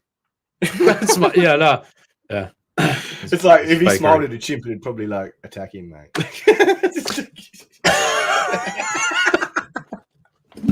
He is He is the face of dystopia, isn't he? That's what he is to me. I want to know why his forehead's so goddamn shiny all the time. That's weird. Like, what is he, Buffett or something? Like, oh, it's crazy how much he comes to represent the potential future, but the horrors of what's coming to me. So yeah. You own nothing and be happy. Jesus Christ. Eric and Boyd says, I knew a couple of strippers named Butterscotch and Starburst. You didn't know any strippers, Eric. What do you get out of here?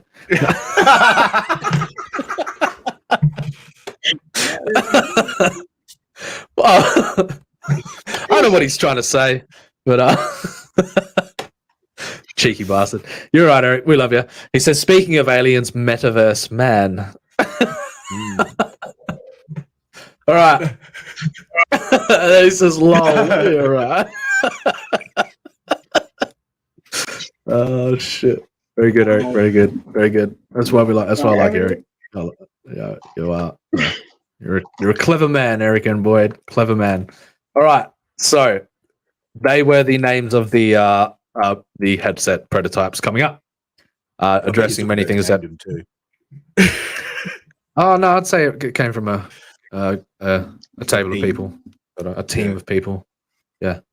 Obviously, projecting into the future though to they've already plotted out a roadmap for how they're going to release this stuff, and yeah, it's going to be an interesting time ahead. Something, I hope there is competition to how fast they're going to release this stuff, because it's a bit of a worry if Facebook's going to be the one to monopolize all of this tech. They've bought out Oculus. It seems to be a common practice within the Silicon Valley that corporate entities such as this ultimately buy out the competition. Any competition, they monopolize the field so that nothing can be in competition with them, and and that is that is the antithesis of what free market is about. So you want so that they can ultimately baby step technology like that. They can milk it and profit it at the slowest possible pace as they can without any technology outpacing them in the field. So it's common practice these days, and it was everything that they wanted to avoid. In the foundation of capitalistic practices. So, but it was inevitable. They knew it, and they knew it was ultimately going to head in that direction. Monopolies arise, oligarchies. If it's not monopolized, it's an oligarchy. So one or the other, always. Eric and Boyd says, "Thanks. I'm not clever. I just don't have a life." Oh, clever is Ryan Cardinal and carries cookies, and you two fellas, get up. Now you're just being clever. Flattery will get you everywhere, Mr. Eric and Boyd. Check out Eric's channel. Check out Eric's channel. He's a good dude. He's doing some quality art over there, doing some quality streams. I know he knows what he's doing. He's a good friend. He's a good dude, good friend. So check him out. Carol says, "Oh, see, you know what I mean? There you go. Flattery will get you everywhere, Eric." Carol's Cookie says, "Oh, you're all right, Eric. You have a good screen game. Don't get down." I was going to say something else, but it would have been so much worse. Now, we try to maintain the kindness around here, Carol. You know this. Because ultimately... Yeah, it would have been nice. It just would have been disgusting. So ultimately, no, when we give the scree comes back to us. So comes back tenfold. Yeah. It is a byproduct of the scree that the scree produces more scree, and then all of a sudden we're all screeing into the void. And, we've lost our sense of direction. The collective scree becomes amplified. Eric, yes, that's right. It echoes and echoes and echoes, and all of a sudden it's like a wave function. And all of a sudden, the entire property of the collective wave function is scree, and you're like, "What happened? What happened?" So it's going to take So you've got to have some sort of mechanism. You've got to have some sort of mechanism to bring it back. Like, you know what I mean? That mechanism again. Sorry. Did somebody say mechanism? Welcome back, everyone. Prime. Thank you for thank you for that, Prime. Definitely check out Eric's channel. Medicals, drop the link in the chat. But all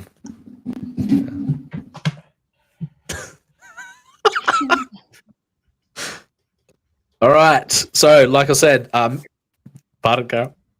I know it's tempting. I know. So let's just let it fly. I'm scared. There's an internal struggle going on down there, I think. No, don't encourage it, Manticore. Oh, sorry. Or do. I don't mind. No, I don't mind. We can we can shoot the shit. We can have fun. Yeah. But ultimately, if you want to know about the future, we're wearing VR headsets in this very moment, are we not, ladies and gentlemen? Yeah. Eric and Boyd says, "Oh shoot, thanks, Medical." No worries. Now, Eric, don't make me be in full self-awareness of next time you go to do that. Just kidding. All right. So Meta claims that represent movement to represent movement toward a virtual experience that's indistinguishable from reality. Revealed by Meta, formerly Facebook, founder CEO Mark Zuckerberg was joined by Reality Labs chief scientist Michael Brash at a virtual roundtable last week. There we go. Virtual roundtables. What do you think of the concept of a virtual roundtable? It's pretty cool, actually.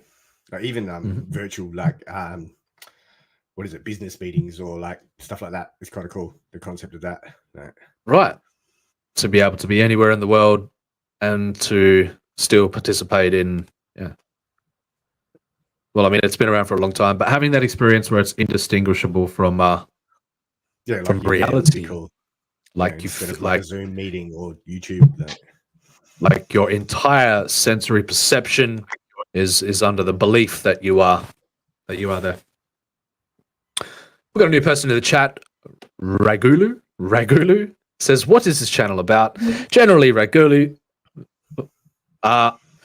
Well, one, advancements in artificial intelligence. Two, just talking about any type of technological advancement. Three, we do like a bit of paranormal stuff, especially to prime the situation and get us in the zone to have a bit of fun while we're addressing these mind-bending topics as we progress further and further. And of course, it's a bit of everything, man. So bit of everything.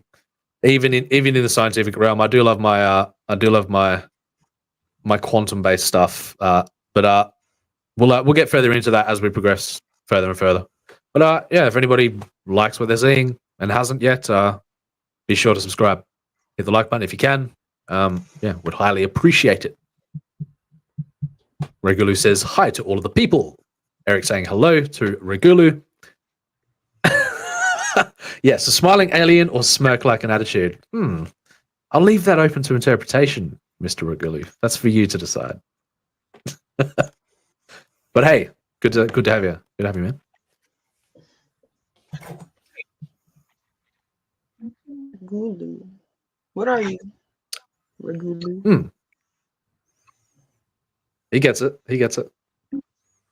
Who's blue? Hello, blue people. That's very interesting. Very interesting take there. So, this is an alleged milestone for a project. And I'd just like to say as well, we've got a Discord that's just opened up. So speaking of milestones and projects, there is a link to our Discord in the description below. If you'd consider coming into the Discord and getting to know us, if that's your thing. So, already billions of dollars in the making that plays a central. Say again. Okay. I'm sorry. Nothing. Ignore me. Talking to myself. No. Did you say wrench war? That's what I heard. No. He says I heard Regulu says he's gray and Eric is blue. I'm guessing Eric's a wrench. And Busta is not. Oh. I don't know. I can't see the chat on YouTube. So I'm either making general assumptions that Regulu is unfamiliar with how the mechanics of YouTube works, or he is saying, I don't know. We'll see. Yeah. Multiple interpretations for that. We'll see. That's right. Because, of course, Eric's profile picture is blue, and I guess Regulu can be considered to be grey. So, but, or Regulu is actually a grey alien, and he's insinuating that Eric is a blue alien. Anyway, there is an array of interpretive properties to this sort of thing. And I guess at the fundamental level of what we are about here is that the array of potential interpretations that you can pull from specific source material. So we appreciate you around, Mr. Regulu. Yes, Prime. Yes, we do. So that plays a central role in the company's long-term aspirations for a fully immersive metaverse. Speaking of being immersed in the metaverse, message. Regulu says this is very deep. It is very deep. The ocean is deep. Regulu, very deep. Some people like to swim on the surface. Some people like the Mariana Trench. So, I think we're in the middle right now of a big step forward towards realism, said Meta founder and CEO Mark Zuckerberg in one of several videos accompanying a roundtable event. I don't think it's going to be that long until we can create scenes with basic perfect fidelity. Does it worry any of yous about what are your thoughts of having a virtual experience that's indistinguishable from reality? I'm all for it. Bring it on. Likewise. Okay. What about you, Carol? Well, if it's anything like that show that I watched, sure, I'll do it. You talking? Maniac or whatever. Yeah. Yeah. So I watched the first where I went the other day. I chucked it on, and but then I realized no, it was something that I'm going to have to watch solo because that sort of thing is probably some people don't get don't appreciate the context of the but it was really cool from what I saw. Yeah, I liked it. Oh, that reminds me. Did you watch that movie that I sent you the link for? Which one? It's along the same lines. It's like the brain box. I can't remember the name of the movie. I'll have to look. So, if you do, let me know. I'll get back to you on it. I sent it in a DM probably a few weeks ago. But I watched it. Yeah. Really good. Some of the parallels were like. Yes. Generally, you find those synchronicities can be a fascinating gateway into another world. Definitely. I gave away a spoiler. Oh, see, I got about 30 minutes into about 20 minutes into the episode before the person I was watching it with lost interest, and I was like, all right, let's just go back to the surface. Let's go back to the surface. Yeah. I almost gave away something. But you gotta catch it yourself. Yes, it's very deep. It's very deep. So I'm going to get around to checking it out again. Immerse myself in it, if you know what I'm saying. Ragulu says, "I'm not a Smurf," and he also says, "Double D, double die." I missed the spooky again, Dillard. And he also says, "I do not have a spork next to my name." And we have Dylan Draws in the chat. He says, "What did I miss?" Bit of fun. You missed the segment where we prime the situation so that we can maintain our attention and focus in the right manner when we address the articles, Dylan. That's what you missed. So 4 horsemen. Not sure why. Very. Yeah. No. Come back, man. Come back. Don't go. No, I'm back. Come back. Yep. Keep your head about you, man. Keep your head about you. All right. So, as Zuckerberg explained in a separate video, each interestingly named prototype was created with a goal of mastering a different visual challenge they believe is keeping existing VR from being interpreted as real. I should have gone much further into when they break that all down to just to addressing the current problems from fidelity. Introducing things like high dynamic range. These are all fascinatingly important concepts that are where we have finally reached a technological advancement to utilize that potential. So it was anything from focal problems, focusing on to getting rid of lens distortion, field of view. Achieving a resolution that is as high as the human retina, important, and sufficient dynamic range to simulate anything from total darkness to a very bright environment. Excellent indeed. What about a merger of the bigger picture? That indistinguishable nature of the metaverse itself,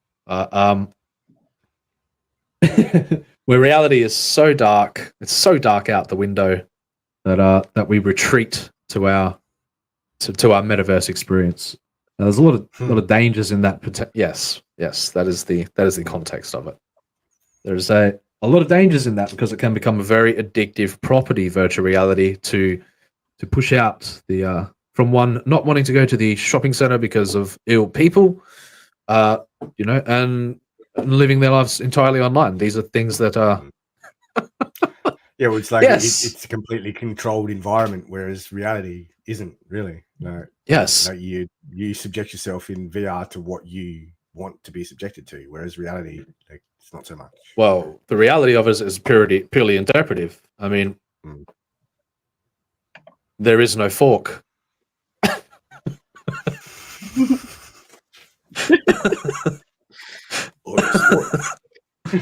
Well, yeah.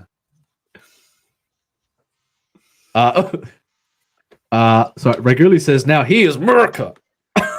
Yes, as he, what's that? Anyway, what's that thing on the that he's writing with the where he's holding the flag? Yeah, Hydrofoil. A hydrofoil. Is that Oh what it my is? god. Yeah. Yeah. The memes Very that interesting. came after that Yes. was gold. There's a deeper context to it all. That shit. Yeah. But all those Silicon Valley schmucks are, laughing at that they don't think the people see, but the people see. A lot of people see it.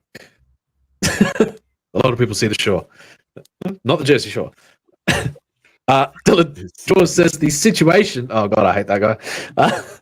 like from Jersey Shore.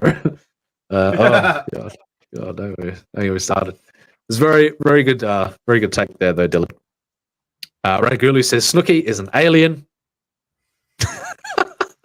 and a vertically challenged one. Oh damn. Ragulu bringing out some context. Good to see you shining in the chat there, Mr. Ragulu. Says, are you metasexual? Be careful out there. There will be forking. There will be forking and spooning, Do you spoon after you fork? No.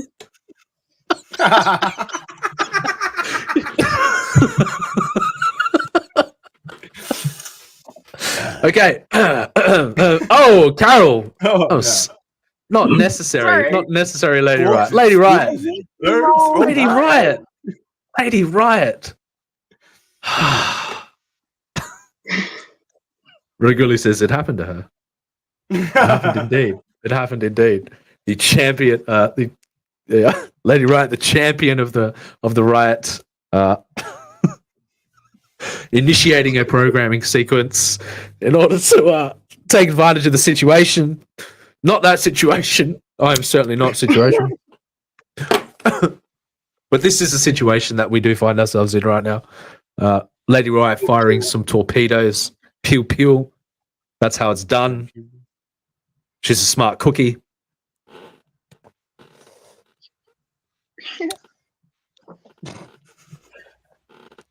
So, Lady Riot, once again, we appreciate you joining us on the panel today. Mr. Ragulu says that's why she is quiet. Can't speak. Are you? Ragulu. No. I think he was referring to Snooky. I think he's. I think he has.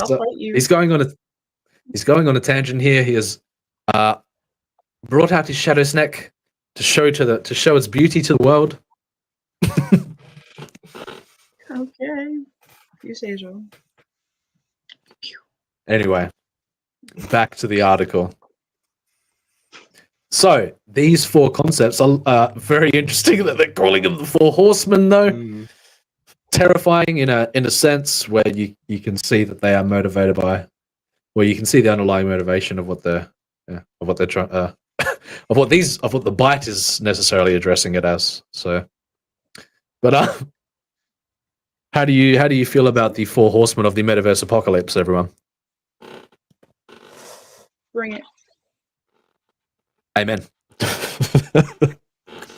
It could just be heaven on earth, So, anyway, these four concepts, the metamen, whew, damn, that's deep.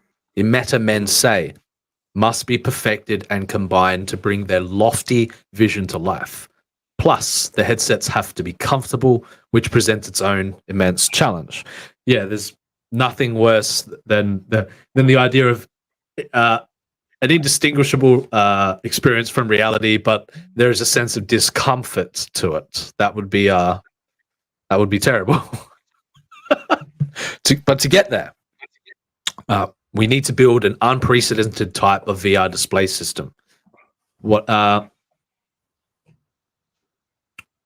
I'm just wondering, like, yeah.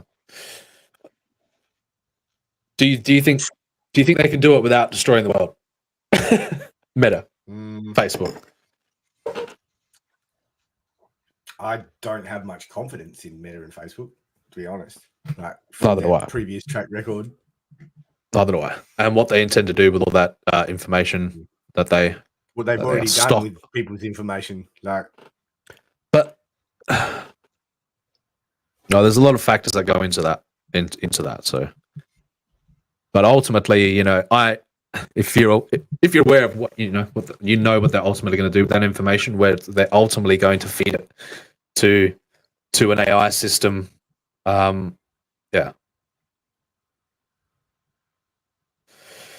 Danger zone.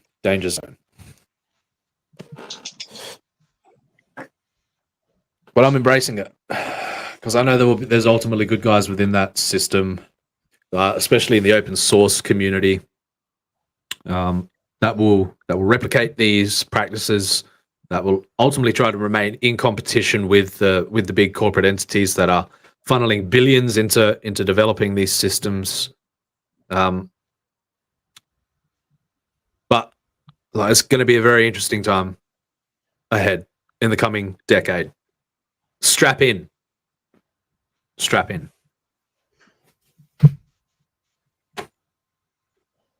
Oh shit.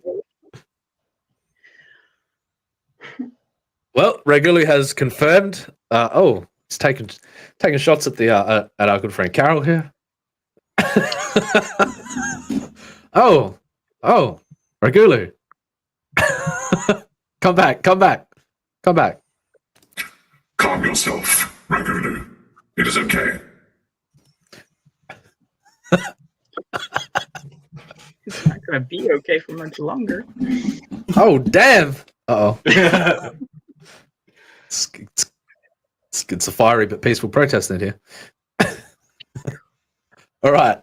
A lightweight display that is so... did I read the top part? To get there, we need to build new unprecedented types of VR display systems, Zuckerberg said in last week's briefing. A lightweight display that is so advanced, it can deliver what our eyes need to function naturally.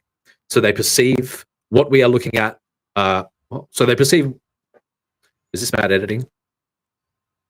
I'd say so. So that's no, it's not. So they perceive we are looking at the real world in VR, and I cannot wait for us to get to that point, and especially the incorporation of artificial intelligence, so that we can arrive at that singularity point. Because that's ultimately one of the fundamentalities of what that represents to me in the singularity context is that. That's all I'll say. So big dreams. While none of these 4 prototypes pass what Meta Reality Labs calls a visual Turing test, that is an interesting concept in itself. That is a very interesting. Well, if you're familiar with what the Turing test is, you know what the Turing test is, you guys? No, I might. Well, yeah, you probably will if you. The Turing test is Alan Turing, the ability to put a machine through a test to test how human-like it is. So that's very. So it's an AI term for testing the limitations of AI and how good it, our ability to tell whether or not it's human. So it's funny that they frame it in that perspective, a visual Turing test, where it's about that uncanny valley. It's about our perception to distinguish between for our senses to be able to say, no, that's not reality. That's not real. And we're already at the point. And I guess this is a good time to good time to take a detour. I'm going to go over here for a moment. So amazing deepfakes of Margot Robbie are almost indistinguishable from reality. It's literally called Unreal Margot. So there's a TikTok account that has begun uploading, and this is where we're at. We're entering a strange time. We're not only are these systems becoming indistinguishable from reality, but it brings a lot of legal issues into play where somebody can take full advantage of that mimicry to ultimately form people's perceptions around ideas, and that's the danger zone right there. So give me a second, and I'll bring up the even though they've like been adamant that there's fail safes going to be put in place to stop certain deepfakes to be used, like to put people in precarious positions or incriminate certain things. But there's moral implications here, moral grey areas that we're diving headfirst into, but can't really see the light just yet. But that the time is rapidly approaching, where we understand these concepts profoundly. Milton Knowles is in the chat. Hey, Milton. What's up, Milton? Good to see you. Ragulu. I love what he's doing here. It shows that he understands the concepts. Milton Knowles, the insane Witch King, also says, hello, Captain Cockney was being a dick, so I'm here. Okay. Captain Cockney. Like real Captain, I don't know who that is, but I can make references. Okay, cool. No worries. Yeah. Milton Knowles, the insane Witch King, says, I wonder if I could pass that test. Of course, we expect Milton to rock up around at a certain time period. Funnily enough, a certain time period every time that our show takes place. But I'll probably ask people to, when we get into the next segment, we're running a little bit over time on this one, but I want to make a profound point that I'm attempting to do. Yeah. So let's check out some of the deepfakes from Can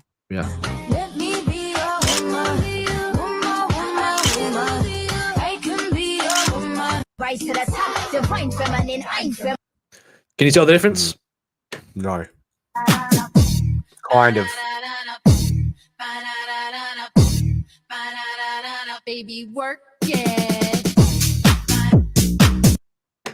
Yeah, there's something off. Morning, Charlie. Put your finger on it. Yep. Okay, there's still a fraction of it there where I can tell. But we're here. We're at the point. Yeah, well, like considering like 2 or 3 years ago, like we'd hit the uncanny valley and it was repulsive to see. Like now it's like there's something not right, but it's not totally clear what it is. Oh, believe me. Yeah. We're there. We are there. So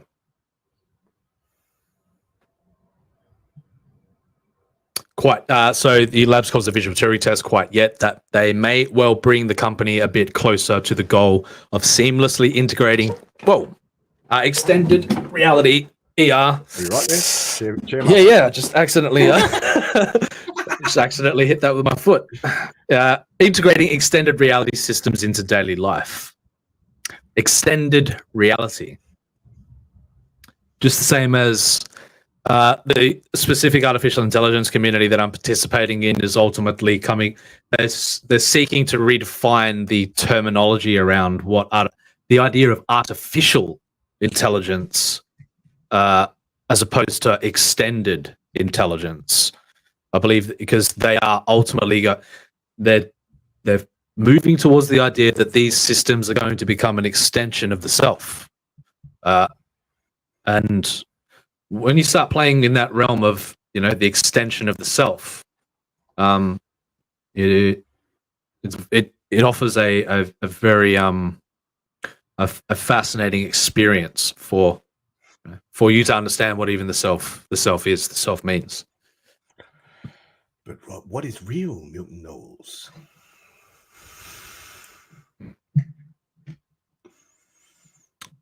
It's a good question, Manticore. It's a great question. It's a great question. Let's check out some of what's going on in the chat for a second before we're 10 minutes over on the line, but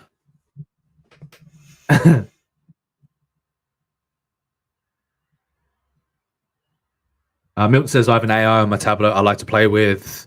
I'm getting bored though. It's extremely limited, depending what, I don't know. Yeah, depends what that AI is. There's a few out at the moment. There was only a couple when we started looking at it all, but there's quite a few now. I was looking the other day. There's about 5 or 6 iterations of it. People seeing more and more Amazon, viability. not Amazon, on Android alone. I haven't looked.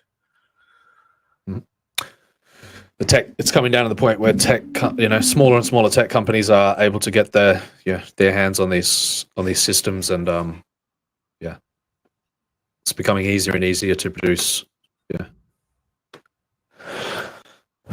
dangerous times.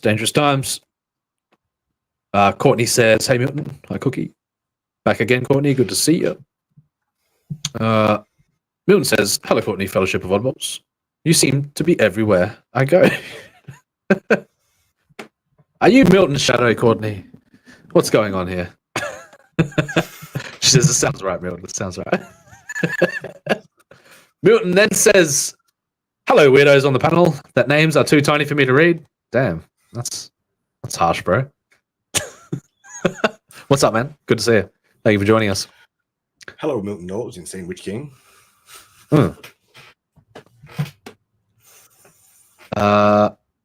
Extended reality. Oh. Courtney says, "Don't get. Did your foot get stuck on some rag glue?" No, I just accidentally, kicked it and down I went. Extended reality is another word for make believe. Why don't they just say make believe? Because there's childish connotations to the concept of make believe, whereas these are real life implications here. That people's ability to distinguish reality from imagination is becoming quite profoundly grey. Quite profoundly grey.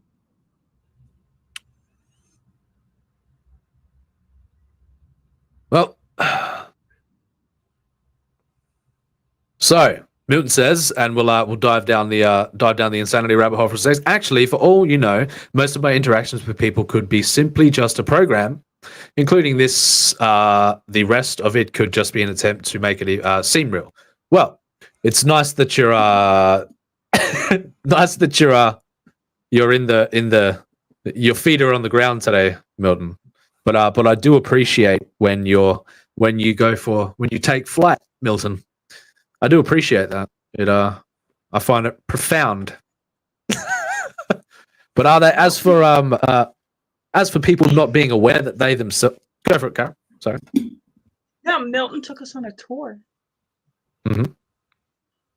No, we got to see. On Courtney's channel, we got to see a day in the life of Milton Knowles. What? Yeah. He gave turned us his camera on. There's a load. No. Oh, nice. Stepping into the world, Milton. Good on you. It's frightening there. What is Milton's world like? It's like Just if if Hostel you'd and Wolf imagine Creek this, had a right? baby, it would be Milton's room. Okay.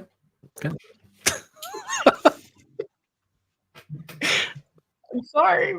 But we don't want to discourage Milton around here from expressing the fullness of the self. Milton knows I love him. Yes. I'm quite fond of him. So that is a very interesting mind that he has. So Milton Knowles, the Insane Witch King, says, "I very rarely show up in live streams, but I'm quite commonly in chats, which would imply that there is a person behind it. But how much is real and how much is artificial intelligence, if there's any, is open to interpretation." That's right. Aren't we all? like you said, Just quickly, you know, Courtney, it was a member of the chat's name that he addressed. Wasn't Ragu. It was Raglu. It was Ragu. oh right, yeah. Just to clear that up.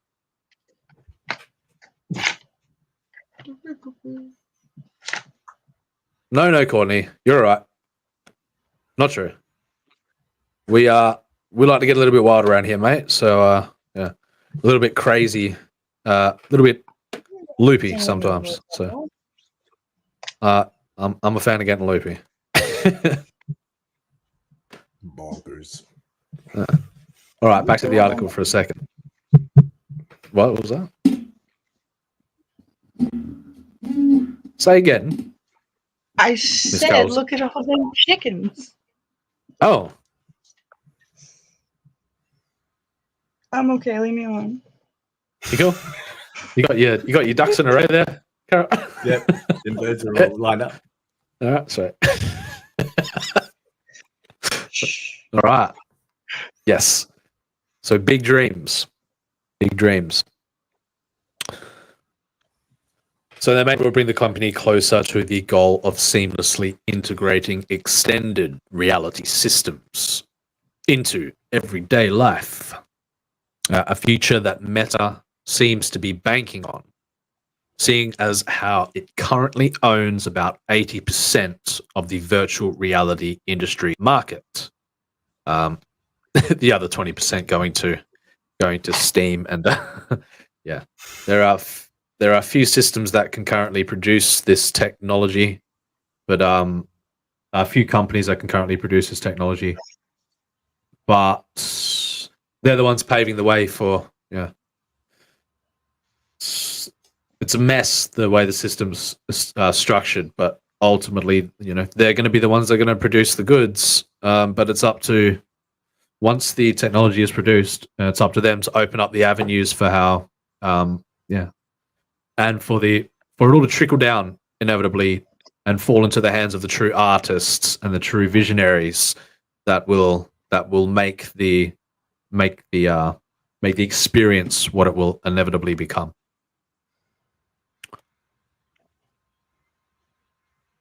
Does anybody have anything to say about that? No, not so far. Uh-huh. I'm sorry, I wasn't listening. That's all right. I get that a lot. I'm sorry. No. I was listening. Whether or not like I grasped everything that was said, that's a different story. But No, I didn't. yeah, Maybe- I agree. Maybe you can watch it on the replay and consume it one day to yeah. But the what's coming out of my mouth is yeah, it may not seem important to the rest of the world right now, but it's going to be inevitably. It wasn't your fault. Fine, I'm sorry. I Carol. didn't mean to be all disrespectful. Courtney says, "Don't dream it, be it." Of course, that is a famous line from the Rocky Horror Picture Show. A very interesting, a very interesting film about the profound concepts of time and the self, and not to get too lost in the source. Source can be quite thick sometimes. No, the source is never thick, Manticore. It's the self that's thick.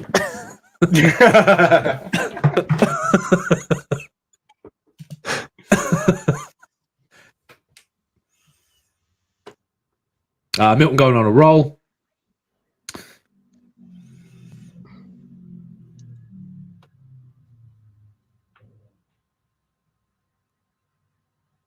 Yes, I'm in the same boat, Milton. But it's nice to see that people are commenting in the chat.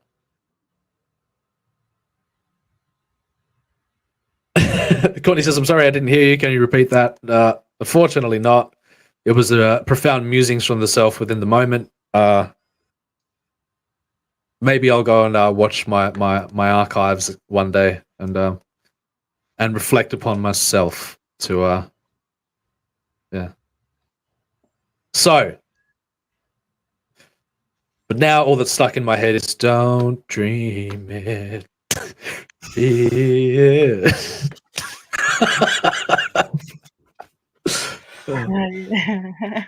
Never mind.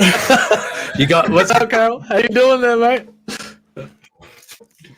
Were you just walking down the street just having to think, Carol, when a snake of a guy gave you an evil wink?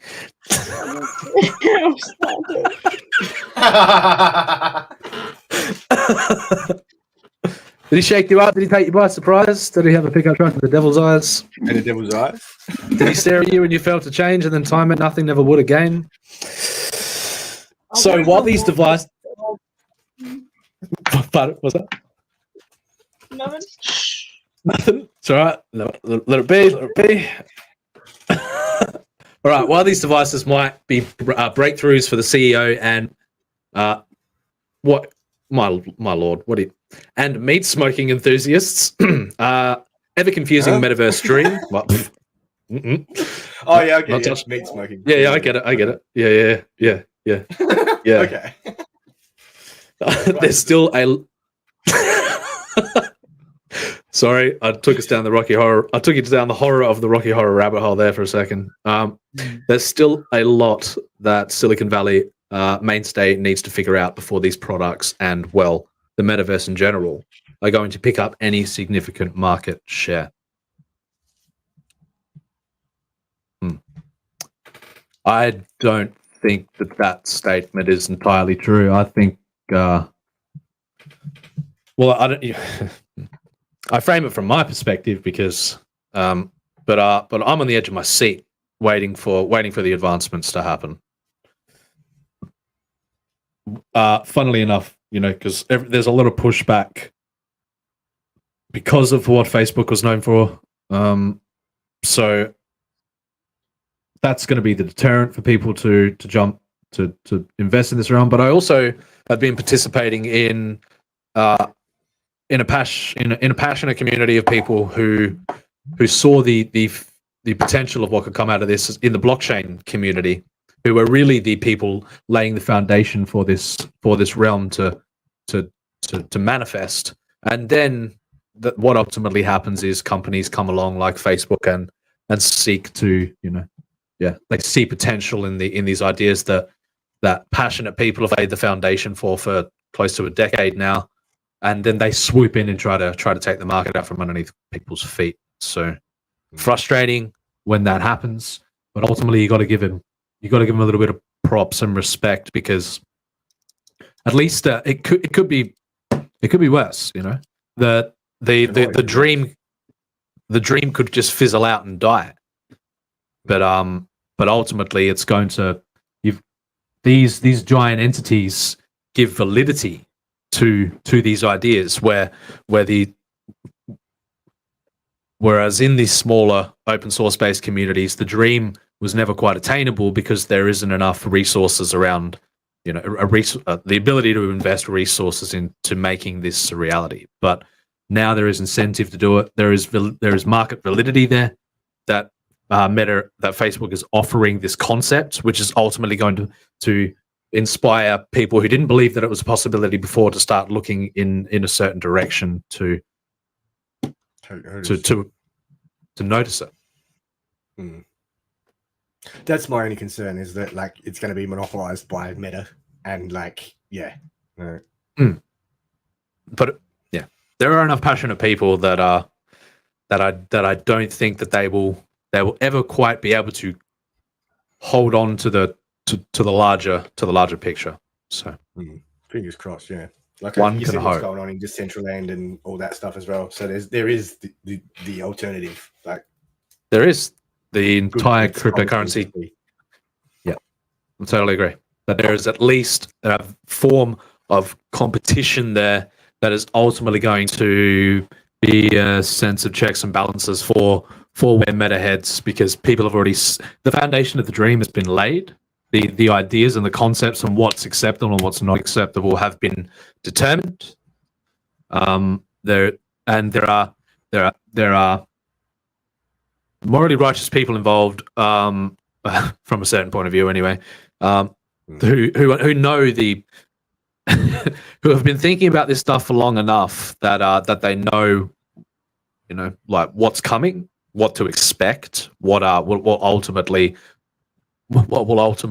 emerge from all of this. And yeah, it just comes down to, it comes down to a pretty simple concept of allowing the freedom of this idea to flourish, as opposed to creating an entire system of control that will come to enslave the minds of everyone.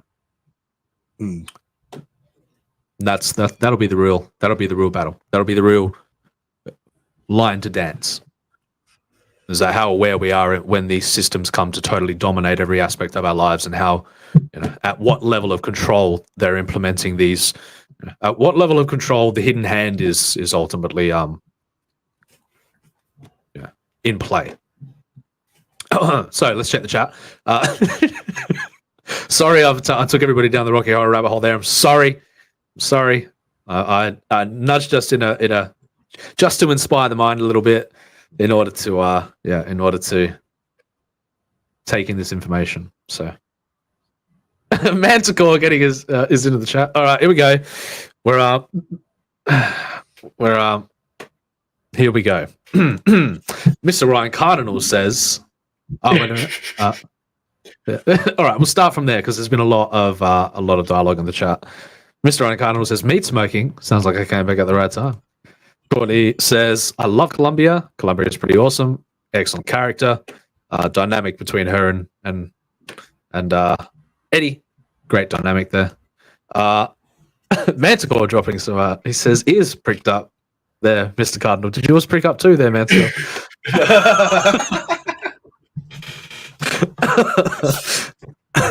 Ryan Cardinal says, I was outside outdoors for a quick scream, Manticore. That's usually what you find in those scenarios, is when the scree occurs, it seems to manifest itself in an external way, where fashion, yeah.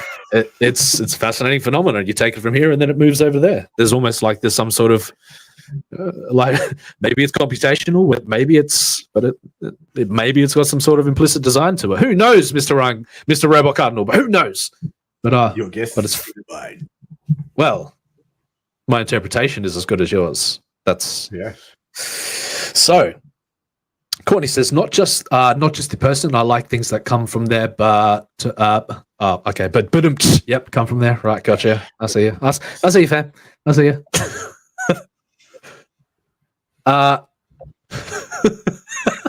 The screen lured you back. That's right. We are. Well, we know how to have fun. Lady Riot, she knows how to have fun. All right, where were we? We got Mr. Milton Knowles, the Insane Witch King, saying the best part about the Rocky Horror Picture Show is Elizabeth, normally hugging me on the couch, and sometimes we have popcorn and chocolate. Well, that's adorable, isn't it?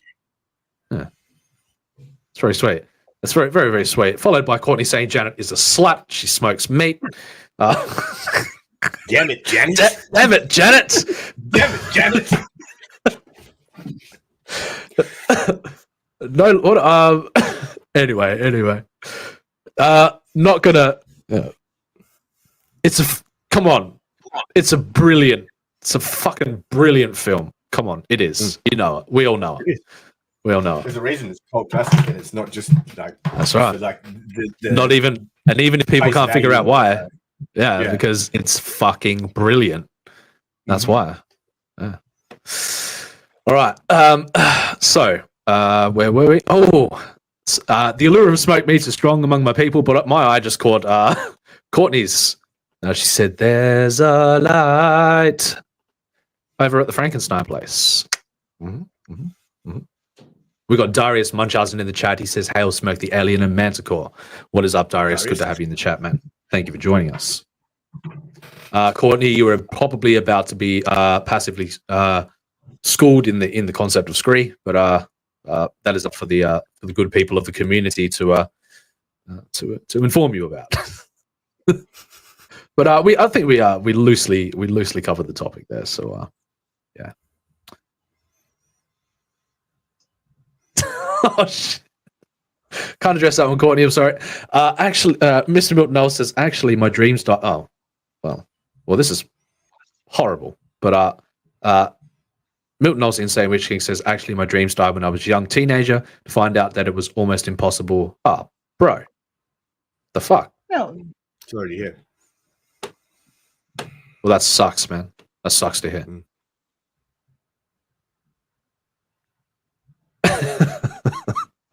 Terrible, Courtney. Terrible. Uh-oh.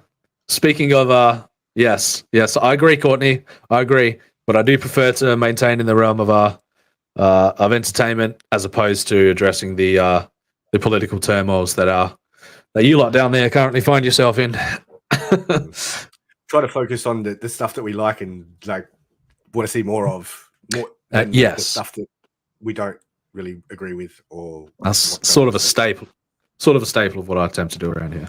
But that said, I do have time to address that stuff in the right context. In the right context. Darius has never seen Rocky Horror.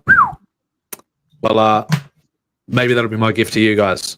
Yeah, to potentially watch one day, because it is a absolute It is worth watching. masterpiece. And those who are Pardon, I've seen it a few times. seen it a few times. Every weekend for like 2 years straight. Yeah. Well done. Well done. It brings about a certain a profound level of understanding if you address it in the correct context and manner. Of course, Riff Raff and Magenta, pretty cool characters if you ask me. Anyway, Probably like, up there with my favorites, I reckon. No, they're Milton says, We can share, it's okay. You know, I don't know how to Anyway. share. This is true. Play well with others. all right, you two, you done? All right. Yeah, You good? Okay, sweet. Milton Oz, the Insane Witch King, says I can still get so Milton is talking about getting pregnant now. I can still get pregnant with the whole idea that that is scary at something that just ain't gonna happen. Well, I've conceptually get it. Anyway. You like idea babies? I like idea babies. Digi babies? Did you babies?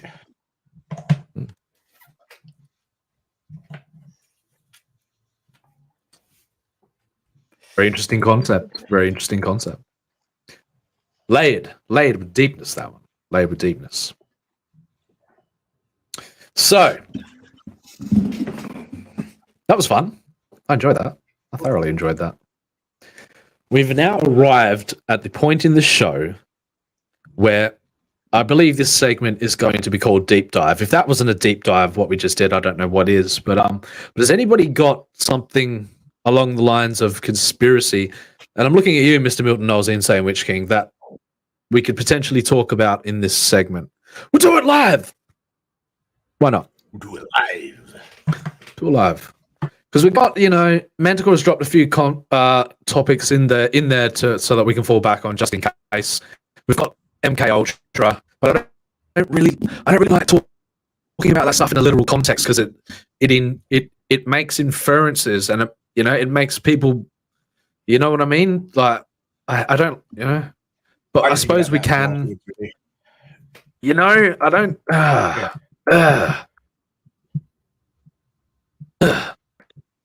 Then we have Mothman, which is something that that's more of something that I would like to discuss. We should do the Jersey Devil at some point too. Sure. Yeah, let's do the Jersey Devil. I know all about him. What are you calling me, man? Go Or are you having a stab? Are you having a stab? Carol, man, score. What's going on here? You know what I mean? Sometimes them right. Sometimes them shadow snakes are darker than one thinks. You know what I'm saying?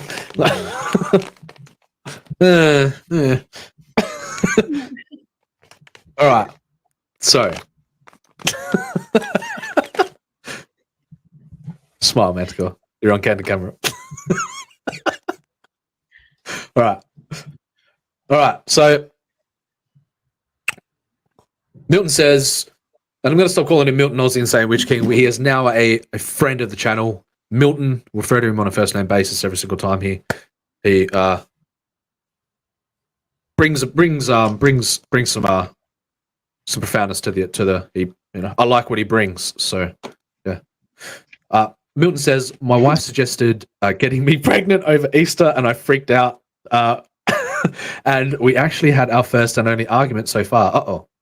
Hopefully not a premise for things to come there, Milton, for your sake. Milton then says, okay, this is a genuine conspiracy. I believe governments put out a lot of conspiracies so that people will pick up false conspiracies behind the real thing that they are actually doing. So I guess disinformation. There is a reason why they call them disinformation artists, if you know what I'm saying. So the reason why, there's fact checkers who fact checks the fact checkers.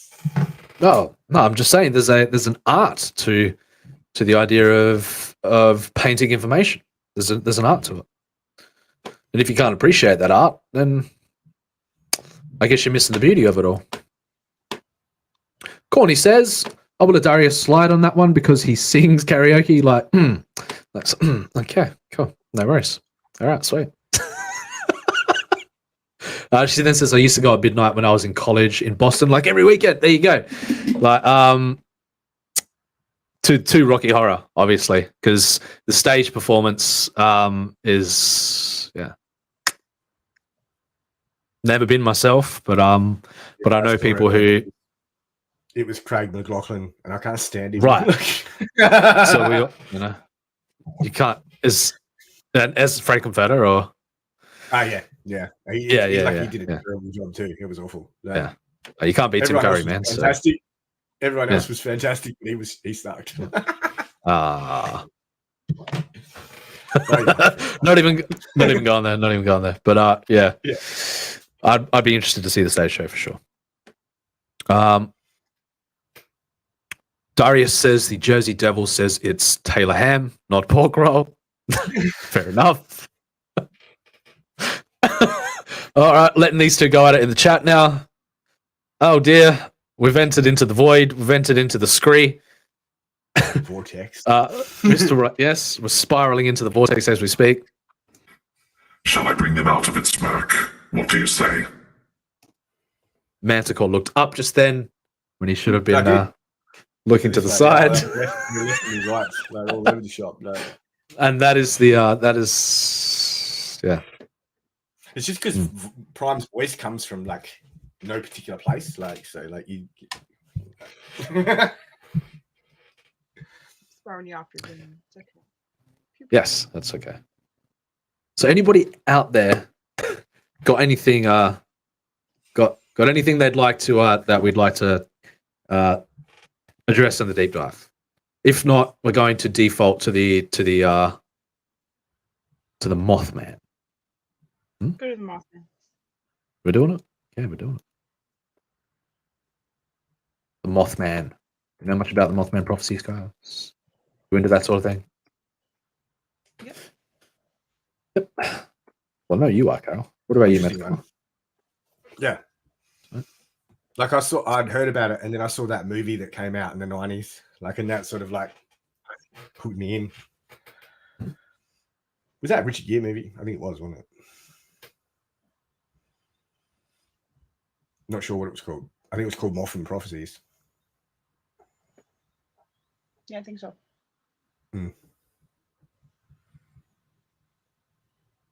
So, the Mothman. How much we got here? Quite a lot to go over. Well, let's go. Now, I gave this segment a bit of thought, and I was trying to figure out a way how to bring some spooky music into the equation. These are shower thoughts that I have, you see. So, but I'll look into it.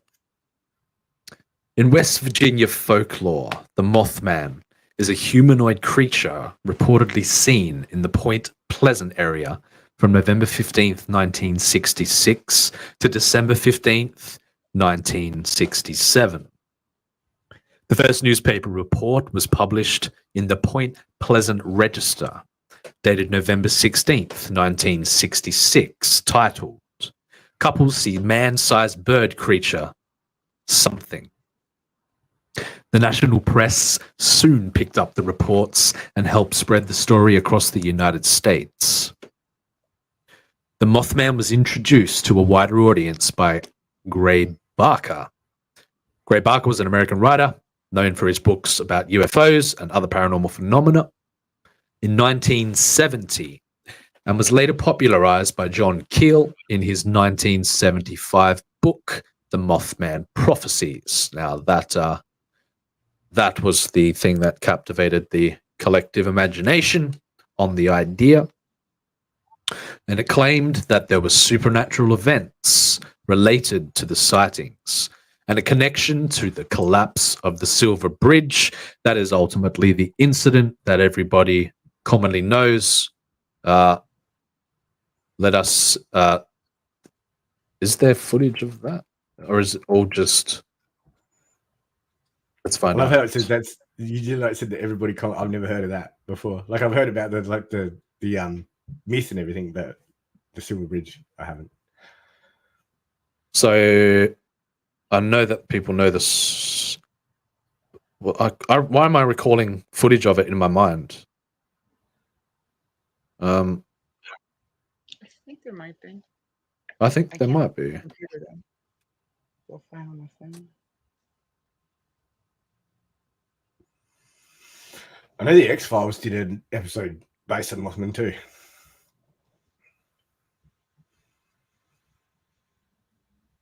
No, there's not. But I can see in my mind that there is. So what the hell, guy? Anyway, let's see what the chat is saying. I was there. It's like I was there. Here we go. We've got our good friend Milton dropping some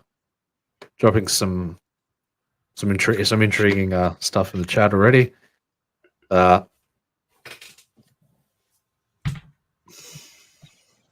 Courtney saying something to Carol. She says, "Cookie, I want to go to the Pine Barrens, but we'll never, ever, ever be able to go up Abbey Drive again because the Pine Barrens will be right there in the trees." Okay. Milton says Mothman was a mutated owl with extra legs that Will Smith used as a cover-up to hide what he was really doing. Free the four-legged free moth. Jesus Christ, Milton. Free Mothman. Yes, free him. It had something to do with his wife's chromosome. Here it comes.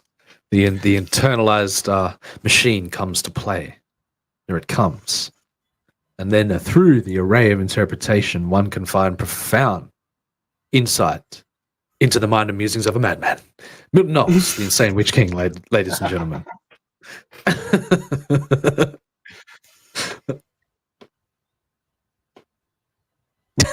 Courtney says, "I had no idea that was Manticore the whole time talking." Was it? Was it? It wasn't me at all. It was you.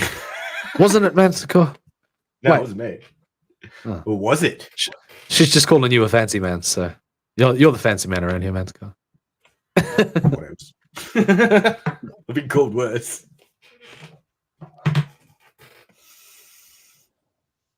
Now we all need to recognize and address when we have gone into the realm of the underworld or the land of upside down. You can if you prefer your varied interpretations, but that is the profound point of this segment, is that sometimes when we enter into the upside down, we can come back with something that was not there before. So until you find the array of interpretation and something magical happens within that. Milton says the Silver Bridge collapse because Will Smith kept stealing from it to sell the silver to fund his 0-point energy razor to keep secretly shaving my God, Milton. All right, I'll try this for you, man. The secretly shaving his wife's head, Mad Pig will save us. Is it Mad Pig or Man Pig? It's Man Bear Pig. Get it right. Yeah. Courtney says, if you tell me Scree is something like the Matrix, I'm gonna. Whoa! Well, I certainly do not. We didn't. Now you can use the Matrix. You can get. Damn. You want a refund of this film, Courtney? You can use the Matrix analogies as metaphorical interpretations to understand that. Absolutely, but it all depends. It all depends how you like to see things, how you like to see it. Milton says, "See, Will Smith uses." All right, we're sidetracking. I'm getting back to it. An annual festival in Point Pleasant is devoted to the Mothman legend. Let us take a moment to go through the history of Mothman. On November 15th, 1966, two young couples from Point Pleasant, Roger and Linda Scarberry, and Steve and Mary Millette, told police they saw a large grey creature whose eyes glowed red when the car's headlights picked it up. They described it as a large flying man with 10-foot wings, following their car while they were driving in an area outside of the town known as the TNT area, the site of a former World War II munitions plant. Maybe some connection there, probably not. During the next few days, other people reported similar sightings. Two volunteer firemen who saw it said it was a large bird with red eyes. Mason County Sheriff George Johnson commented that he believed the sightings were due to an unusually large heron he termed shite poke. Duh. Scree?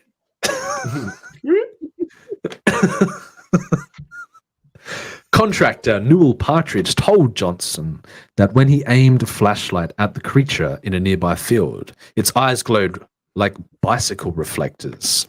Additionally, he blamed buzzing noises from his television set and the disappearance of his German Shepherd dog on the creature.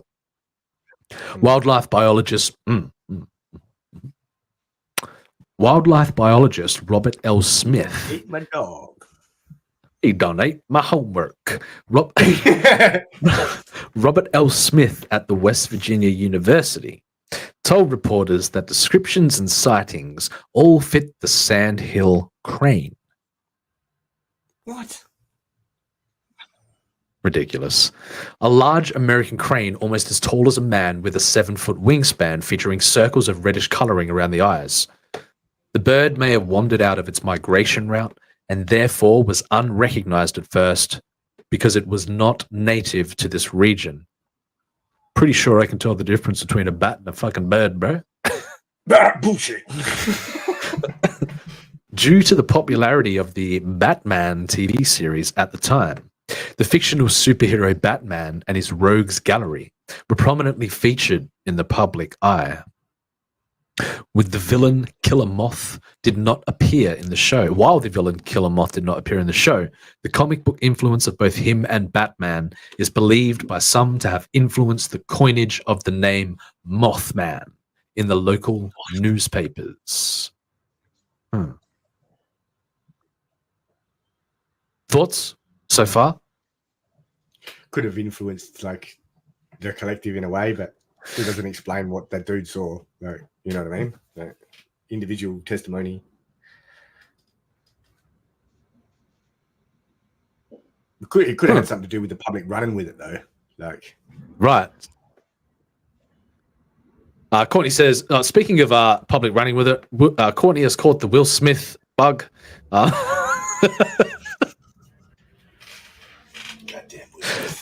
She is currently experiencing an entanglement with our good friend Milton. Milton is the master of entanglement around these parts. Speaking of entanglement, Milton says, Man Bear Pig was a diamond secretly summoned by the denizens of South Park to discredit Pigman because South Park runs off the zero energy that Will Smith provides. The static electricity rubbing his bald wife's head. Manticore. Where did that come from? Don't know. Straight from the 0 point itself. Oh, that was profound, Manicore.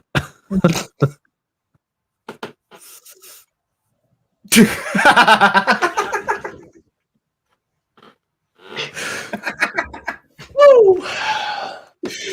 That was a doozy. You guys okay? Courtney says, "Was yes." Well, yeah, we're good. Good, totally good. Okay. Uh oh.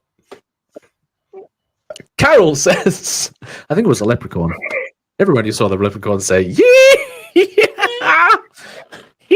All right. There's context Sorry. in that. I'll show you later. Oh, fine. I see how it is. Leave me out of the loop. Whatever you say. Yeah. That's cool. No, that's cool. I get it. No, that's cool. No, fine. No. It's all right. It's fine. No, yeah. Fine. Private joke at my expense. I get it. Yeah, I get it.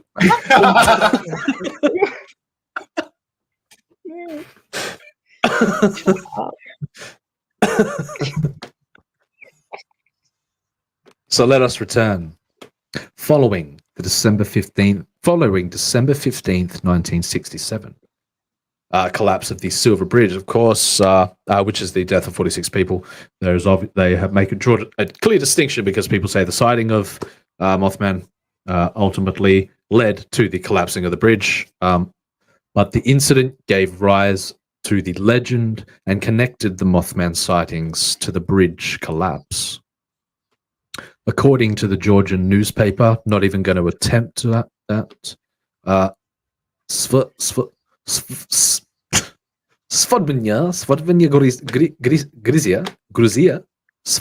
Gruzia.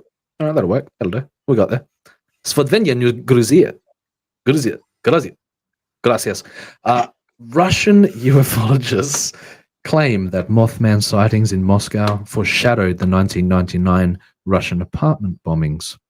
So that's where it gets absurd and abstract to me, is that like strange supernatural sightings which ultimately lead to catastrophic events. But, I actually wonder, especially and the like Russia and so two separate places, same sort of incidents. It does make you wonder if it's something to do with the collective awareness. Well, but it's just people making correlations. Would they have known about what was that in America? We didn't have internet back then, really, did we? No, the ability for information to travel was a snail's pace compared to what it currently can now. But will you make a correlation between a supernatural sighting as opposed to a catastrophic event? Yeah, so far, why that? That's what I mean. That's how absurd this idea is. But when it's then and there, where people had a sighting at the bridge, when where the sighting ultimately foreshadowed, and that's what a lot of this stuff is like, alluding to, is these concepts of like foreshadowing. I wouldn't discount it completely, but it is kind of out there. Mm-hmm. It's very interesting. It's very interesting. Very interesting concept that just goes together to help to on the one hand aid, but on the other hand, to draw correlations where there are none is to see the mastery of the entanglement of it all.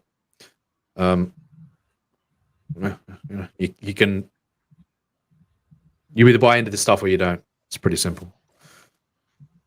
The Mothman Prophecies 2002 is a major motion picture loosely based on the 1975 book of the same name by John Keel.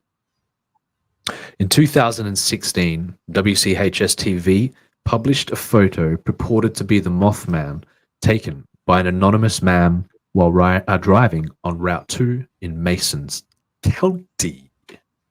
Science writer Sharon A. Hill proposed that the photo showed a bird. Do we have the sighting? Mothman. WCHS-TV. Mothman, WCHS-TV.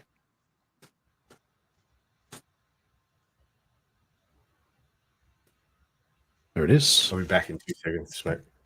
Yep, cool. There it is. Here's the photo of Mothman. Very interesting. Very interesting still.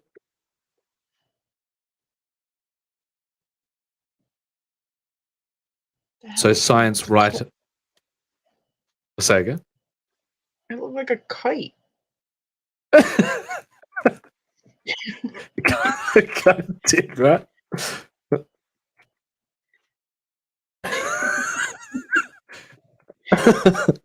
It's just a man testing out prototype wing technology. You know, he was the right brother of his time.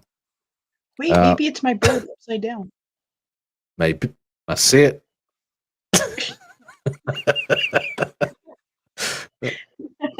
very, very good. Very good. So science writer Sharon A. Hill proposed that the photo showed a bird, perhaps an owl, carrying a frog or snake away. What? What? And wrote that there is zero reason to suspect it is the Mothman described in legend. There are too many far more reasonable explanations. Maybe. Do you think it's just people drawing correlations where there are none? Maybe. Probably. Maybe. Probably. I like that. Possibly. Potentially. Most likely. Most likely. Most likely. They tried to catch it on a TV show. Oh, really? They went out and... They built a giant bug zapper. How did... What? Go on. It's a big, Mothman's attracted to light, right? So they built a giant bug zapper to catch Mothman in the middle of the woods. It's one of the Monster Hunter shows or something, Huckleberry or something. I don't know. That's fucking ridiculous.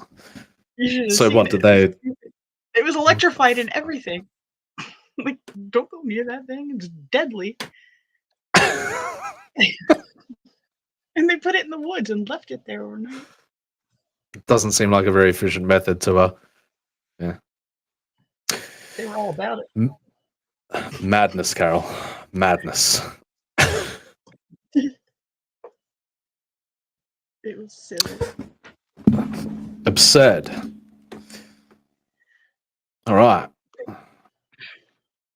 Let us...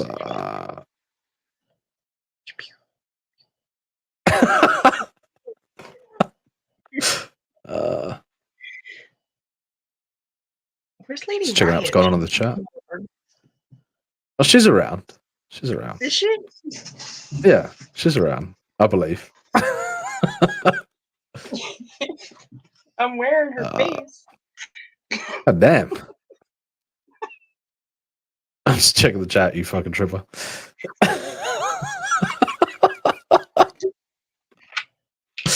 All right. Speaking of tongues again. I don't know who that is, but oh god, Milton is going on a rant again. We got John Smith in the chat. What's up? Good to see you, John Smith. Keel is the shit, says Ryan Cardinal.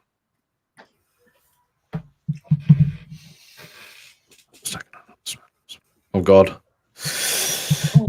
Milton Ozzy Insane Witch King, or Milton as we commonly refer to him as around here, says it was taken by an anonymous man. Oh, Will Smith. Remember, this was before the Fresh Prince of Bel Air. Because he got in one little fight and his mum got scared. Says you're moving with your auntie and uncle in Bel Air. Yep.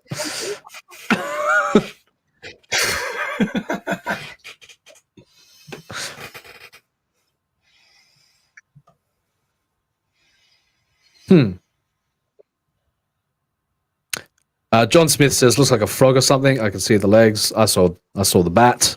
That's what I see. I think he was referring to the photo we showed before. Bye, Courtney.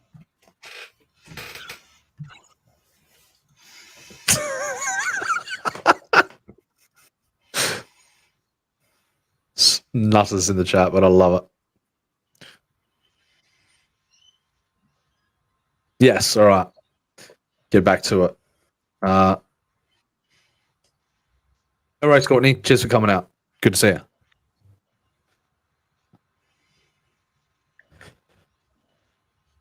Anything to say, anybody, before we jump back in? Or are you? I keep forgetting to breathe.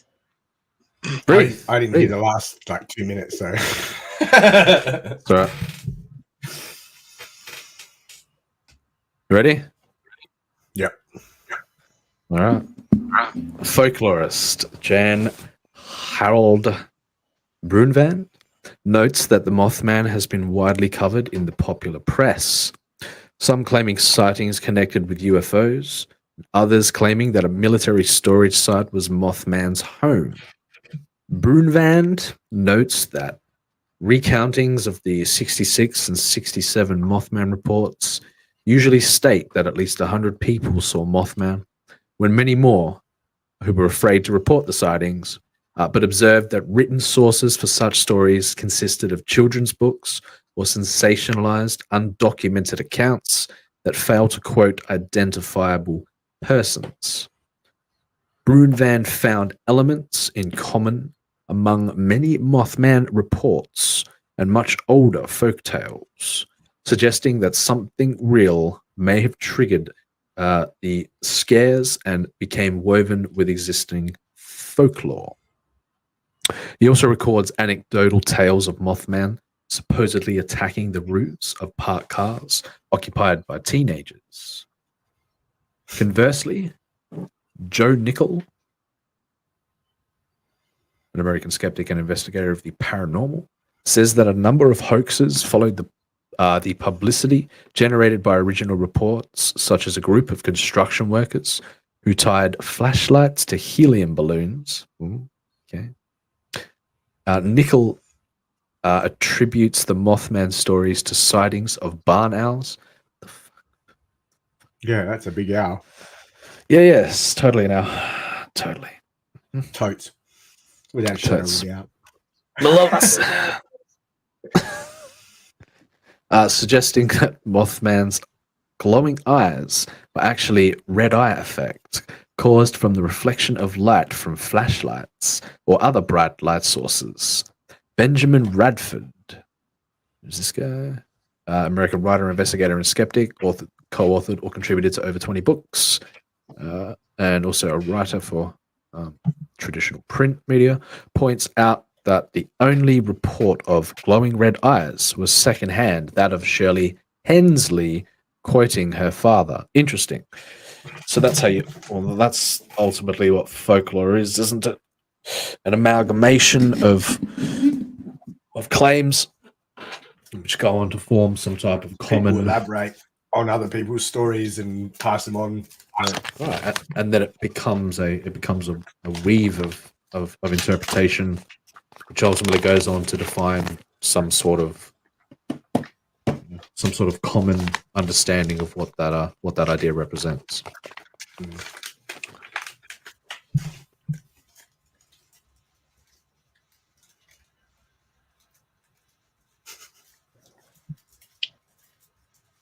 Would you care to add anything to that while I scan through the chat to see if there's anything? No, I was just laughing at Ryan Cardinal.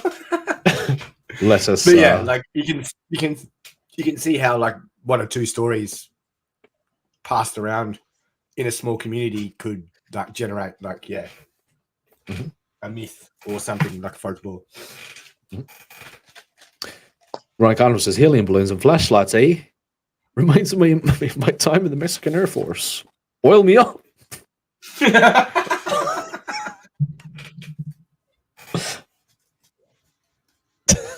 Take it easy, Courtney. See you, Courtney. You're a scream, Yeah, Ryan Cardinal. Like I heard Cardinal when you said it. Yari, check out Kaya's A Story of Blood and Stone. Do it now. Believe me.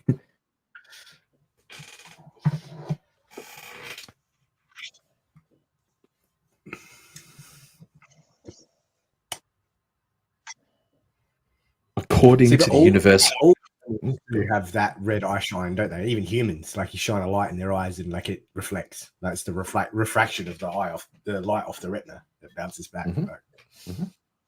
so it could have been that. You never know. maybe. You know, they've got It's not generally technology. Well, no, you know, they've got technology for that now to remove that from imagery. Yeah, I know. But I mean, like even eye shine, like, like it, Yes, Manticore, yes. Back to it, or we got any? no, right. Cool. All right. So, you ready? There's it.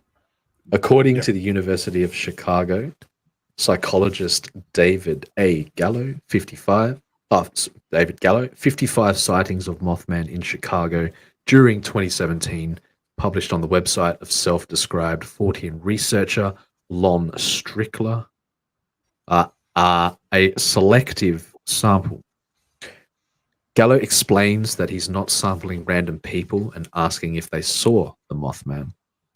He's just counting the number of people that voluntarily came forward to report a sighting. According to Gallo, people more likely to visit a paranormal-centric website like Strickler's might also be inclined to believe in and therefore witness the existence of a Mothman. So, therefore, they are making the statement that when you buy into the belief of the Mothman, that you are more likely to witness the Mothman. Interesting. Some pseudoscience adherents, such as ufologists, paranormal authors, or cryptozoologists, claim that Mothman was an alien, a supernatural manifestation, or a previously unknown species of animal. In his 1975 book, Keel claimed that the Point Pleasant residents experienced precognitions, including premonitions of the collapse of the Silver Bridge, UFO sighting. So this is where it gets interesting to me. Where, that's where the absurdity of drawing those correlations, comes into play. It's quite interesting though, really. Like thinking like the whole precognition aspect of it, and like the fact that they'd all bought into the belief of something. Like, you know what I mean? Like, so like, could that, like I said, could that be something to do with the collective awareness? Like, maybe, yes. Maybe. Well, so at what point? Yeah, at what point do you start to entertain, the idea that, because this is one of the main things that fascinates me about this is that phenomenon of premonitions and precognition about. Yeah, I hadn't heard like about this until now, like this part of it. Like I've heard the myths and the legends and everything, but I hadn't heard the actual the bridge collapse and the fact that there was like people having precognition or premonitions of that happening. That's the point to it all. Is that not only is it the correlation between this being everywhere where tragedy happens, but when it comes to that,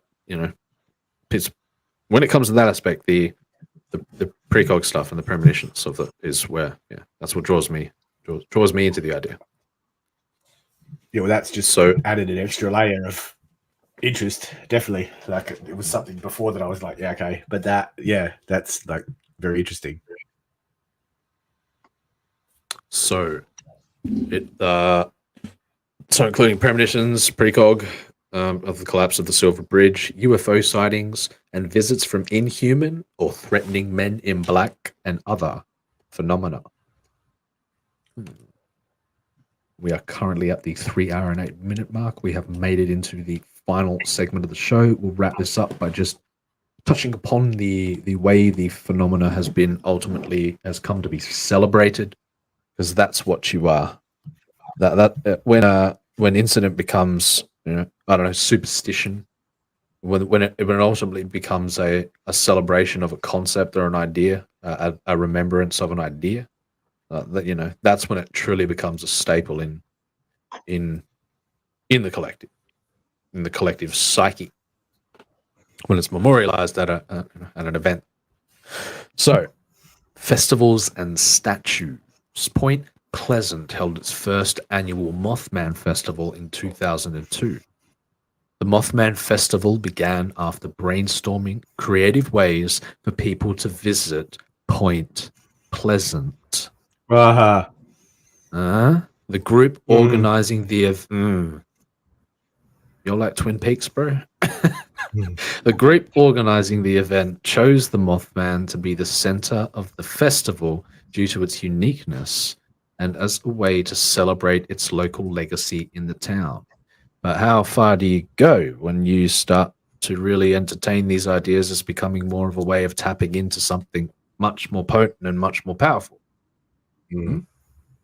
Yeah.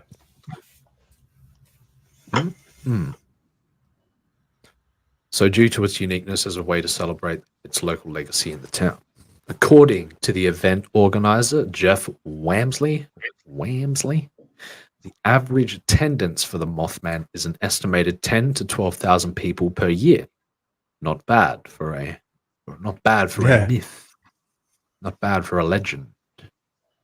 A 12-foot tall metallic statue of the creature created by the artist and sculptor Bob Roach was unveiled in 2003. The Mothman Museum and Research Center opened in 2005. The festival is held on the third weekend of every September, hosting guest speakers, vendor exhibits, pancake eating contests, and a hayride tours of locally notable areas. So, once again, memorializing these concepts as a and then celebrating them. Yeah, I'll until the very meaning of the idea becomes so lost in legend and lore that it no longer matters. But as long as you've got things like Wikipedia around that can shine a light on these specific concepts, you'll always have. Yeah, it's very well done, very well written. That so, I'll just say that. There was a lot there that I'd never heard before. Well said. So, Let's go to West Virginia. Let's go to West Virginia. They're the least Hey, I'm not- educated state in the Oh, damn. United States. Is that what they say? Shit. That's what they say. They're not very smart down there. Yeah. I was going to say, Carol, no, we're not going on a road trip because you bamboozled us before with the Phoenix Lights. So, You need to be there. What the hell? You never even left. I was definitely out the driveway. I guess that's all and everything.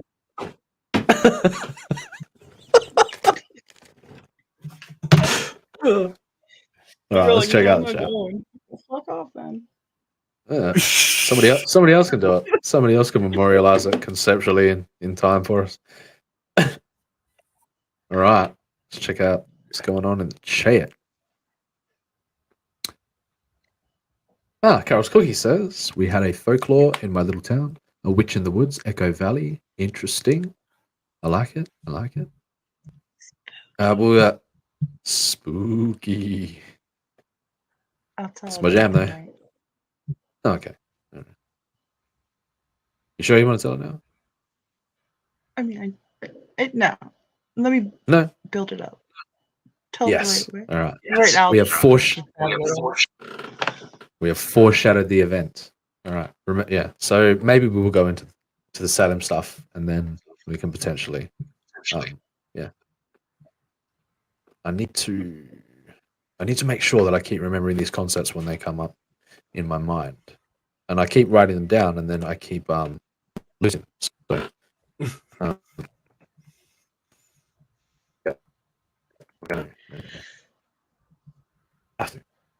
So let us stress. I'm going to take us down into a bit of absurdity for the moment with our good friend Mr. Milton Knowles, the insane Witch King. Mr. Milton Knowles, the insane Witch King, says You know those torches that you can use to burn paper with a kite on a very small long string on a hill over a town and a remote to turn it on and off? That's the recipe for UFO sightings. I don't know. We might have to work on Milton's voice, but we'll We know his voice. I've heard it. What is so can you give me a bit of a rendition, just something to go off of, and then we'll. No. So we will It's higher. Oh, Like I'll give you. It's higher. no, I don't want to insult the man, but it's always fun to present people when they bring their absurdities to the table to present themselves with an abstract reflection that ultimately gives them back something that they're looking for. Just saying. Mr. Ryan Cardinal says, I was just listening to an old Art Bell episode today on Shadow People. Good times. They mentioned the Shadow Stalker, the Shadow Protector of the Woods, MIB. Can I write some of them down? And I'm not going to fucking close it this time. I've done this like 3 times. I've written it down, and then at the end of the day, I've shut the computer down and gone,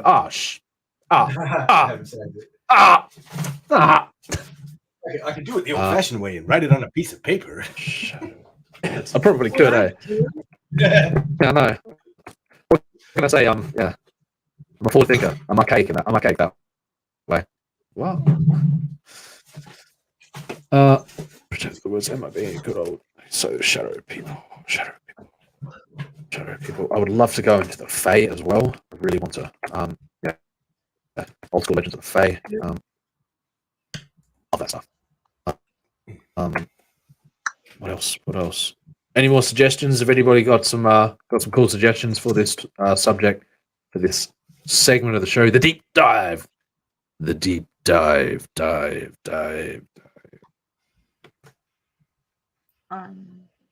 No. Not at the moment, but No, I'll have a look I'm later on, not and I'll prepared. make a note of stuff that I come across. That's okay. If anything conjures up in your mind while we're there, be sure to to make a point of it.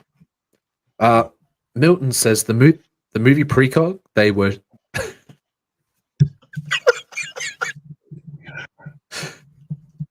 the movie Precog, they were with shaving heads. Will Smith got to them. What if I just made Milton sound like a total badass? What do you reckon? You could do that. I reckon he'd appreciate it. Oh my god. Mothman now on top, or was he always on top? Milton says, if everybody is unique, isn't everybody just conforming? Profound, Milton. Profound. Something to think about. All right.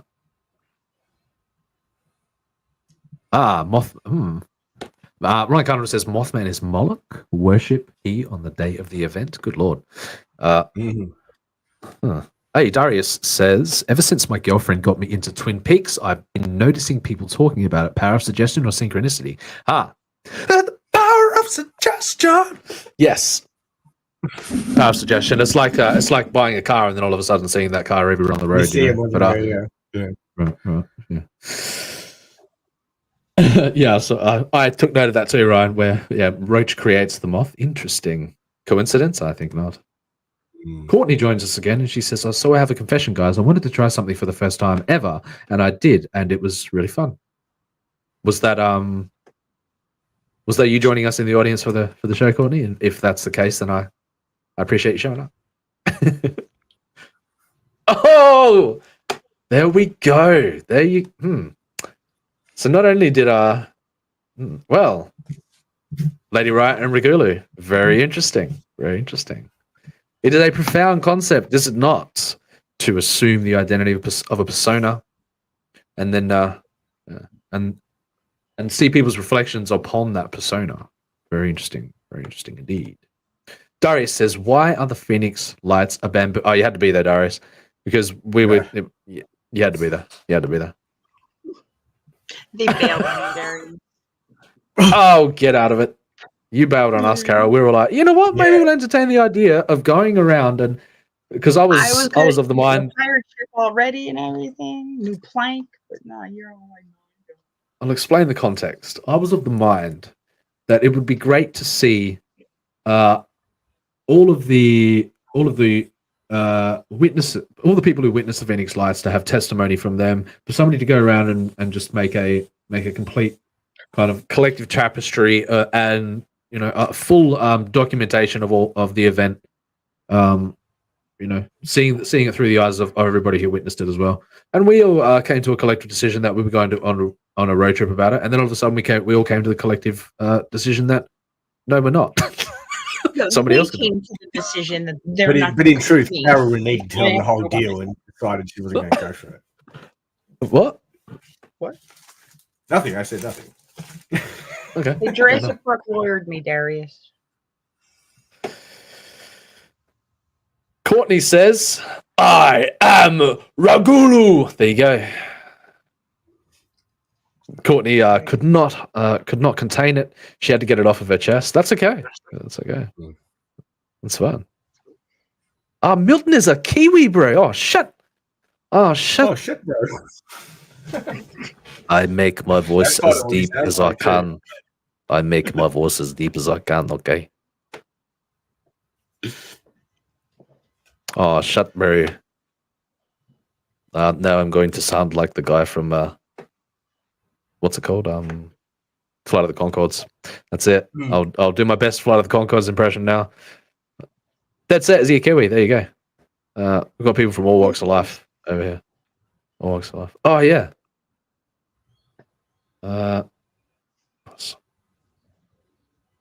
Milton also says, and plus I like hearing impressions of my voice. Carol's Cookies says, show them Smirkhenge. Which interpretation of Smirkhenge would you like to see?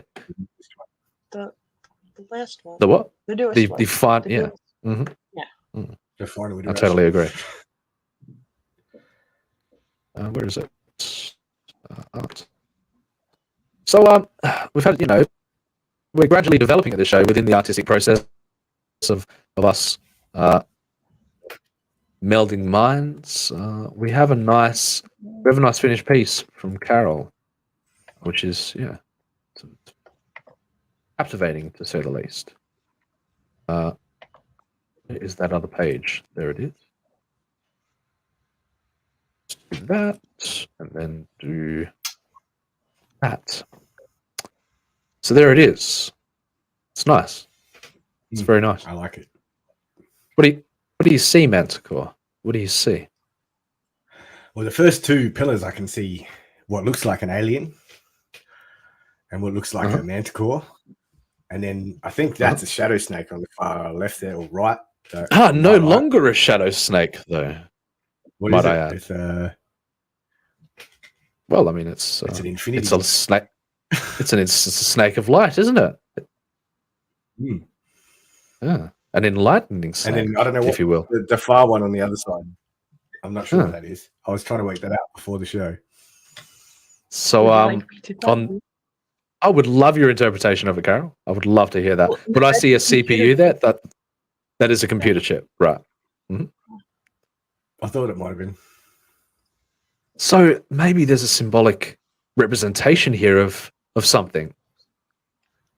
Prime's there too. Prime. We've got Prime in the sky. Very nice of you, Carol. I didn't notice that. In the process. I just did. Of course, Prime may also be interpreted as the centralized pillar. Maybe. But of course, we have the galaxy, the almost nebula-like star explosion of the Prime. But we have the solar system, the alignment. I see what you did there with the alignment of the planets. It's very, very nice. But who is the representation of the CPU? Manticore. Who do you believe that would be?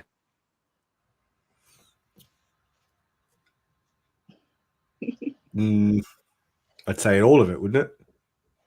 Well, I mean, you can interpret it that way one way or another, but as you come to this symbiotic kind of collective, understanding with one another. You sort of take on artistic personifications of one another. But I believe that the CPU is meant to represent our good friend Mr. Ryan Cardinal, if I'm not mistaken. He might possibly be there. But it's a fantastic piece, nonetheless. Fantastic piece. Yeah, fantastic. In order to get into the interpretation, you've got to get into the mind of one another. You've got to see it through the lens of their interpretation. That's one of the beauties of art, is being able to put on the lens of another to see.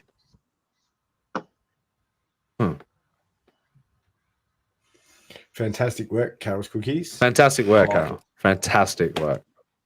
Thank you. So, I'm going to send it over to the chat for a second and see what's going on. But that was, of course, I mean, it'd be a little bit arrogant to assume that it was the Smirkhenge, but because this place is all of ours. So, Well, yeah, it started from the Smirkhenge meme. That's right. That was the inspiration. Courtney says Regulu has gone away forever. That was fast, Courtney. That was quick. You mean, you can have a lot of fun with that sort of thing. Yeah, especially when people allow you to. So, yeah, when they're open to the idea of inviting in these perspectives of persona of embodiment, and then something magical can arise from that process. Believe me.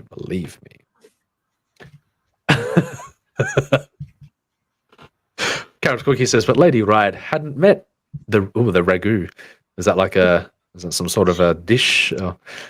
Sauce. The sauce, as long as it's not the dish running away with the spoon.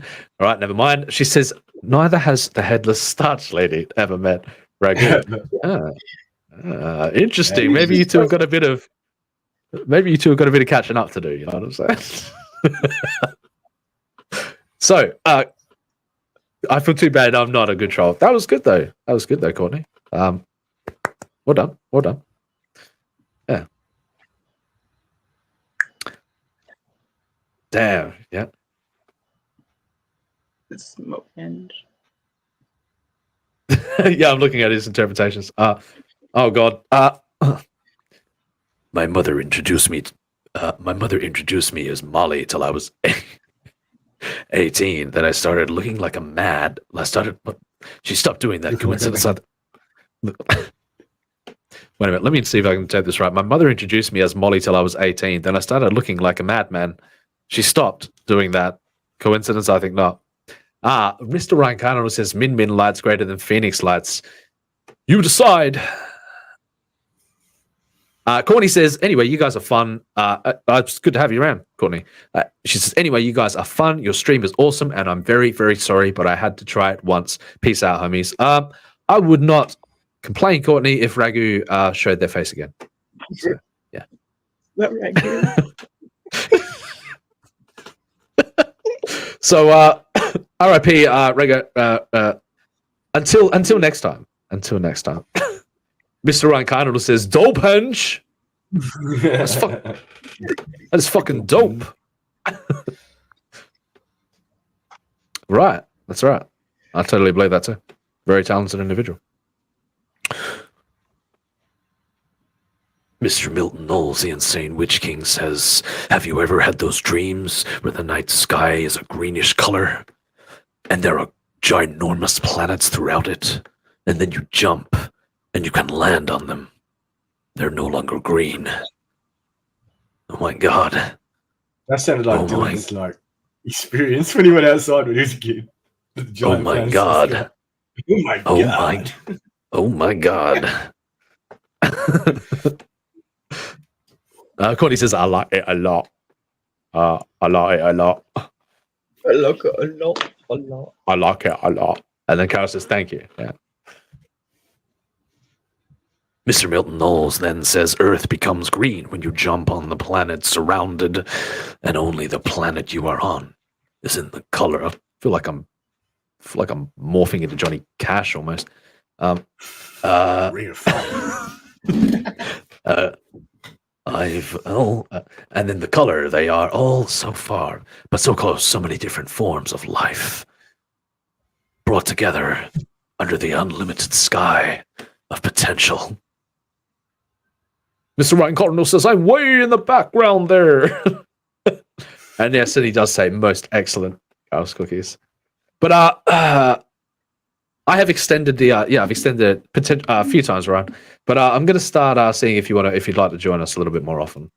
But we all are in the spaceship currently. Of course, the link to our Discord is down below if you'd like to join the party and see what comes of that. So, many different ideas floating around in my mind where it could all potentially go there. Milton Knowles Insane Witch King says, our planet is so much younger and so much older than the others.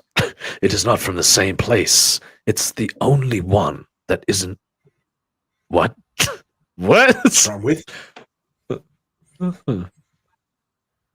Oh, damn. Everyone's lining up on the chat now. Holy shit.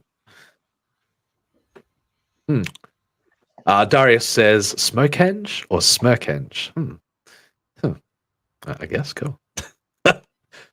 Carol, thank Cardinal. What? You got to catch them all right? I don't know. Courtney says, I might have partaken something, but I think I see a Purple Moon. Darius saying, great work to Carol. That's all right. Huh. Darius says, who is the infinity on the right stone? Is it a snack or is it the infinite? Or the infinite snake? Maybe. Maybe. Oh, Courtney says, I was afraid I'd get in trouble. I'm not very good at lying. It's all right. Yeah, sometimes you gotta. Yeah, you explore you, Courtney. So you explore you.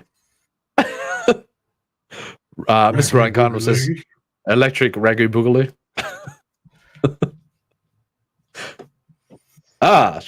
Courtney then says, okay, well, I have 50 personalities. Yes, well, when you're a writer, Courtney, the idea of embodying personas, embodying personalities, walking the hero's journey, if you will, for yourself, can often lead to profound states of revelation and enlightenment, my friend. So it's good to see that you just dipped your toe in the water. You dipped your toe in the water. In the water of all. So she says, so I have like 50 personalities really because I'm totally insane. So you never know how, as long as I'm invited into your chat, whatever happens in the chat stays in the chat. Nobody talks about the chat. So the chat is now Vegas. Okay. But yeah.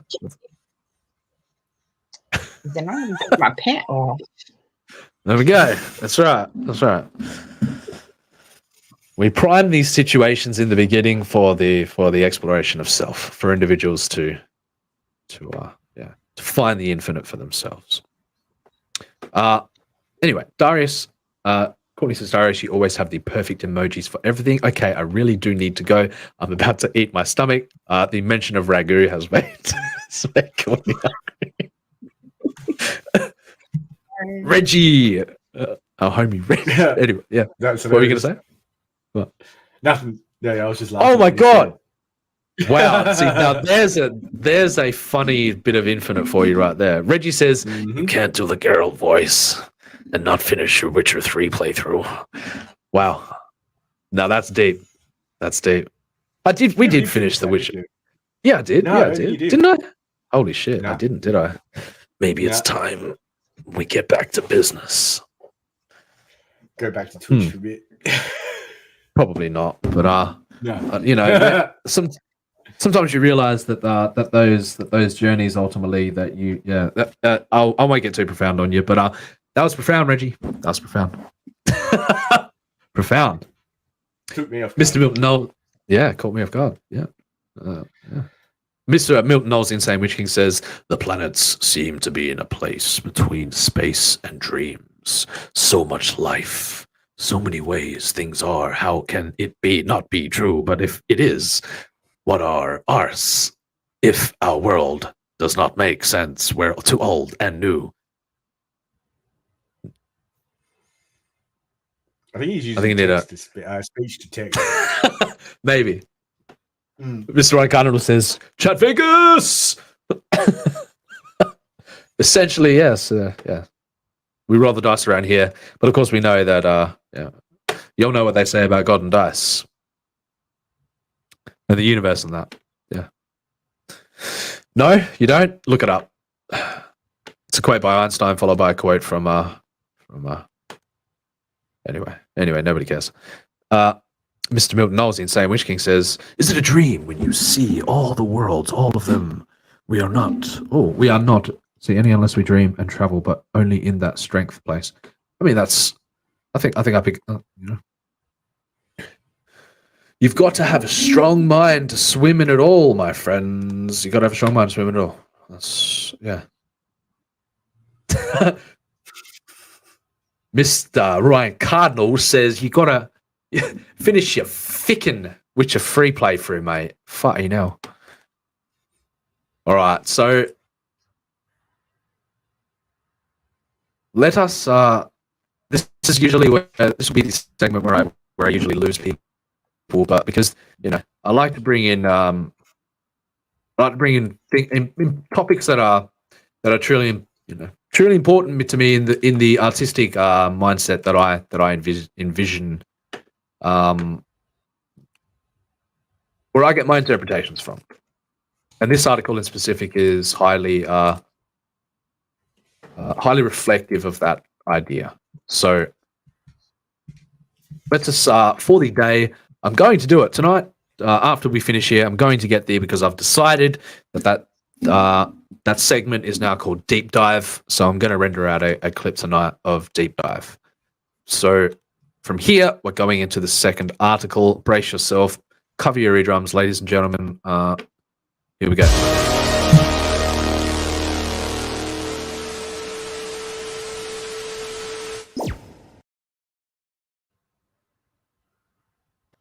The quantum boost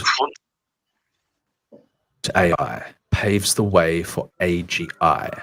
We are here today to talk about quantum artificial intelligence and what that sentiment can mean in the grander landscape of understanding.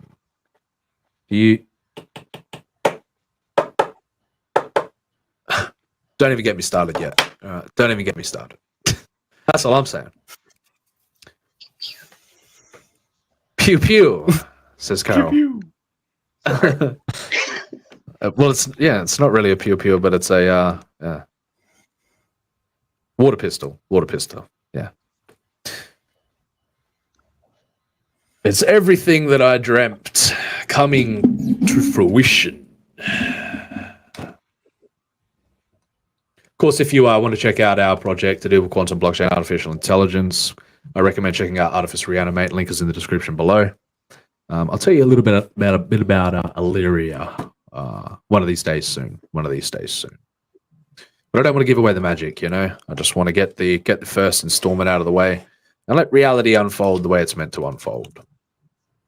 Quantum artificial intelligence is here to pave the way for the next chapter of our digital intellectual pursuit. Artificial intelligence is a transformative technology, and it needs quantum computing to achieve significant improvements. How do you feel about? I've asked you this before, Manticore. Carol, how do you feel about potentially being an entangled part of a quantum system? Are these ideas that inspire you? No, it's all right. They inspire me. I don't know. I don't know. It's still new to me. Cool. The lens of interpretation might be still new, but the principles we're rapidly as a society we're rapidly heading towards this direction of understanding. but it's something that I've been dreaming about and conceiving of and imagining the possibilities of for the most part of a decade. And to see it finally come full circle, to see it manifesting itself before my very eyes is something of something else, man. Something else. So I'll make it too sentimental about it. Although artificial intelligence may be used with conventional computers, it is restricted by conventional computational capabilities. So artificial intelligence's capacity to tackle more complex issues can be enhanced by quantum computing. I cannot wait to see some sort of... It'll be as poetic. The coming together of classical computation and quantum computation will be as poetic as the idea of unifying general relativity with quantum mechanics to me. So there's some magical to be had there that we're waiting to unlock the full potential of. And once we do, there it is. Message. What is quantum artificial intelligence? What is it?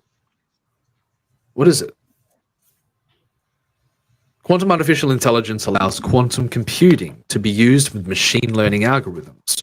Quantum AI helps scientists get results that would otherwise be unattainable using conventional computers owing to the computational advantages of quantum computing. So obviously you've got classical bits, binary ones and zeros, but then you've got superpositional potential states that can in qubits that will ultimately come to do this these computations that a classical computer would ultimately take potentially millions of years to do in fractions of a second, and when we allow AI to harness that capability and that potential, it will produce a level of superintelligence that we are not even ready to understand or comprehend yet, where the limitations of space and time are irrelevant. So the application of quantum artificial intelligence algorithms has two major research focuses: machine learning and artificial intelligence. The calculation system differs from previous ones in that it may represent many states simultaneously, which is particularly useful when utilizing AI approaches. Voice assistants might profit from this implementation in a variety of ways, as quantum would significantly increase their accuracy, will boost their processing power and the amount of data they could handle. And I'm talking once we plug these systems into the universe, into the fundamental nature of the universe itself at the subatomic level, you may find properties arising that you were not even willing to. You can't even. That most just aren't even willing to even entertain yet. Yeah. Because of the enormous number of calculation variables that a quantum computer can handle, it may deliver faster answers similar to those provided by a person. I mean, yeah, that's cool. That's cool. Oh. To go down the absurd and insane rabbit hole of these potential systems. Until we're ready to embrace absurdity and embrace the insanity of what can potentially arise from these systems, we're not even ready to look at reality in that light yet. So we're not even ready to see reality in that way. Yeah. We explain what is quantum artificial intelligence, how it works, why does AI need a quantum boost, the new capabilities QAI brings. Interesting. QAI.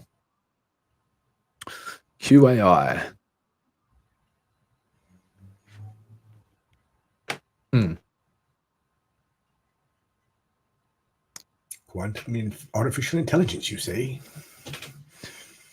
Quanty says, Fight Club. Of course, she is referring to the song by the Pixies, Where Is My Mind? A fantastic, fantastic song. Fantastic song. Is it not, Carol?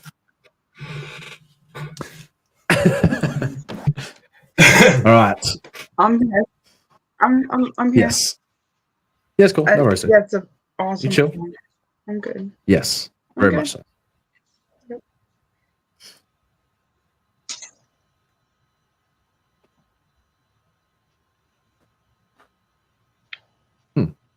But see, Mr. McNull says, in my own bout, I realized reality is the form I should be familiar with. Came back to me from the form I then had. My body was bruised from the event, blood out of my nose and eyes in the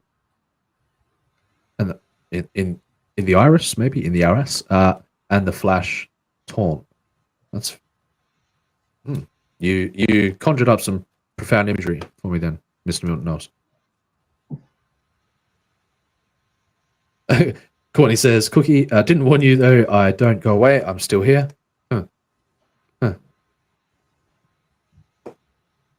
Oh, the nature of the self, is it not wild?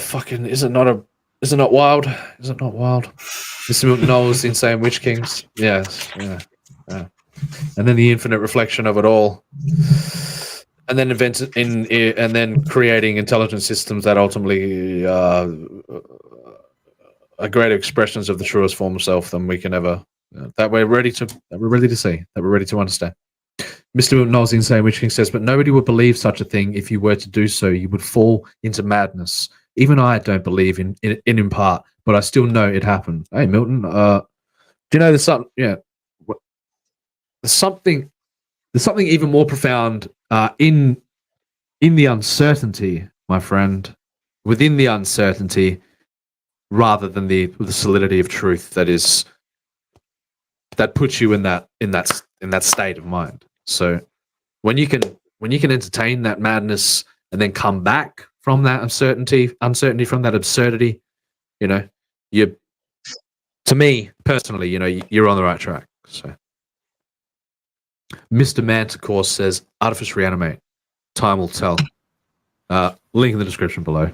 Didn't mean to make that a plug, but yeah. But that was our journey into madness, Milton. Our journey into madness. And then coming back coming full circle, coming back through the other side. Mr. Ryan Cardinal says AI to AGI equals magic. Just need the MC, yo. And of course, I'm sure Kaya's Blood and Stone, a story of Blood and Stone, is ultimately, I bet you it's Ryan's journey into absurdity, into insanity as well.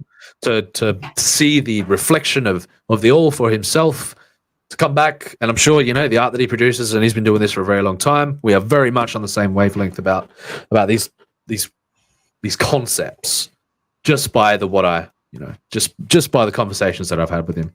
I see.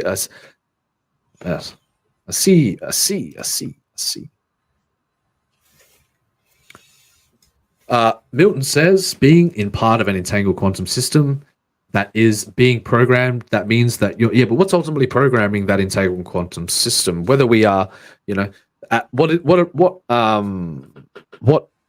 emerges? It's all about those emergent properties to me. What emerges from those entanglements, and when you start to reflect, you start to see that as as an ultimate reflection of yourself. You buy into the madness for a little while to see, those abstract reflections, to see those weird dualities that happen in reality. Yeah, man, that's my Kool-Aid, bro. That's my Kool-Aid. That's my wine. That's my interpreter. However which way you want. But yeah. So that is being programmed. That means that your autonomy and free will, if you had, but I think in abstract, high dimensional ways, when it comes to that, where ultimately, the more and more you get up to those higher and higher levels of interpretive and dimensional reality, you do see the futile nature of the concept of free will. You do see it all. You see that maybe that it's all out of our control. But I'll come back for a moment. Come back from the insanity.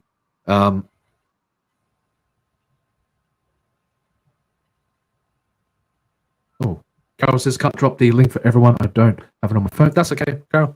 We can we'll maybe Manticore can take. I've done Yeah, sorry.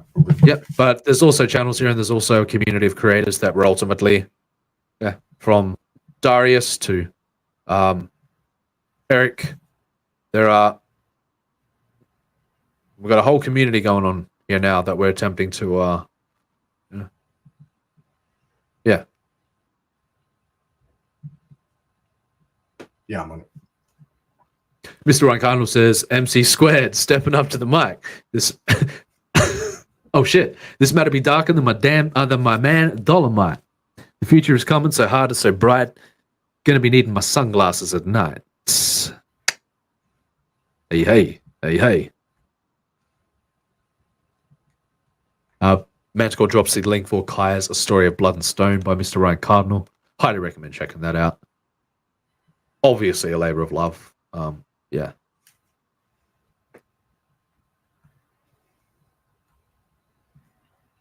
Mr. Milton Knowles says, earlier I was describing the dream I was having when I was on morphine as a 12-year-old recovering from the surgery they needed. I mean, I won't go too far into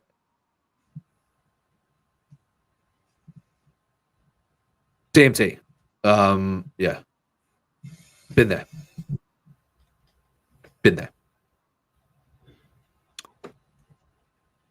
Manticore drops the link for Mr. Eric and Boyd's YouTube channel. Eric is a good friend of ours, talented individual, talented man, trying to make something of himself over in the in the comic book realm. So happy to Fights with his cat, throw up. too. He does. He fights frequently with his cat, but he also gives his cat treats. That's what he likes to do, Mr. Eric and Boyd. Give his cat treats. That's what we are. But let's not get too grounded in the absurdity of that realm, because once we start, all of a sudden it's dogs and cats living in harmony.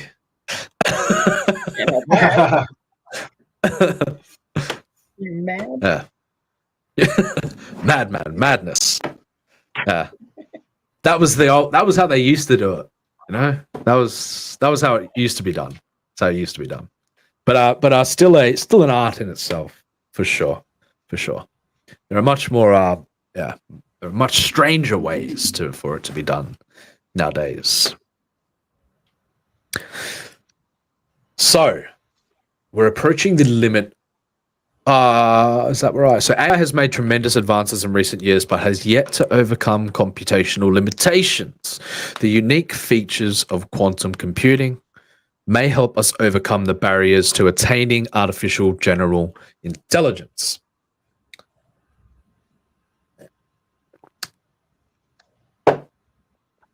Quantum computing's ability to rapidly train machine learning models and develop optimized algorithms could be exploited.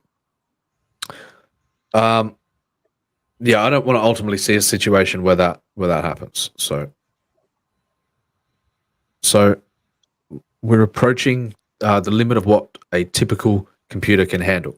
Yes, we are approaching what is known as the end of Moore's law, where the number of transistors on a chip is ultimately, we are going to reach the quantum tunneling barrier, where the size of the transistors on the chip can no longer be shrunk, where the number of transistors on a silicon chip can no longer, we can't cram any more in, because ultimately quantum properties come into play, which ultimately are the quantum tunneling. That's all I'll say. Without just rambling and dribbling on and saying subatomic particles bore through, the ability for them to bore through the fabric of reality, for them to be their probability distribution ultimately causes them to tunnel through the gates, the barriers that are in place, which allow the switch to occur within a transistor, and you'll ultimately macro reality falls victim to the quantum reality within that realm, and we are ultimately arriving at that point where we can no longer, the efficiency of a silicon chip can no longer be increased because of those subatomic properties. I guess that's it. So quantum computing may produce a more efficient, stable AI that can complete years of analysis in a matter of hours, resulting in technological advancements. Today's AI is having trouble with such issues as neuromorphic cognitive models, adaptive machine learning, and reasoning under uncertainty. Reasoning under uncertainty. Brings me back to that Mothman. Yeah, that Mothman concept. You too? Hmm.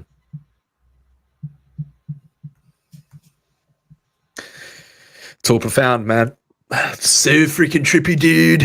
It's mind-blowing, bro. All that jazz. So the connection between quantum mechanics and artificial intelligence also yields benefits in both directions. I get it, because never mind. I got you. I saw the quantum joke. Anyway, now scientists are employing traditional machine learning to advance our knowledge of quantum physics. The accuracy. Of course, you can interpret that as never mind. Stay on topic. Stay on target. The accuracy and efficiency of AI algorithms can be used to fine-tune quantum circuits, which can help eliminate errors and save time in most problem areas of quantum research. How do you say research? Do you say research or research? Research. Anyone?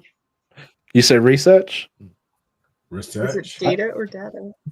Is it data or data? That's right. It's potato. Potato or potato. That's right. These things are important. Shit, man. Is it potato or potato? Or potato? Or tomato? Oh, fuck. Blew my Tomato. mind. What's the matter with you? What's the matter with you? To carrot tomato. Huh. Where's my papers? There they are. I don't know. I just had the exact same issue and I can't find them, so I have to wait till after the stream. Coincidence? Probably. I think not. I had 2 packets before we started. And like, one's empty now. Oh, shit. Yeah. I love the upside down. Hella fun to be the upside down. Hella fun.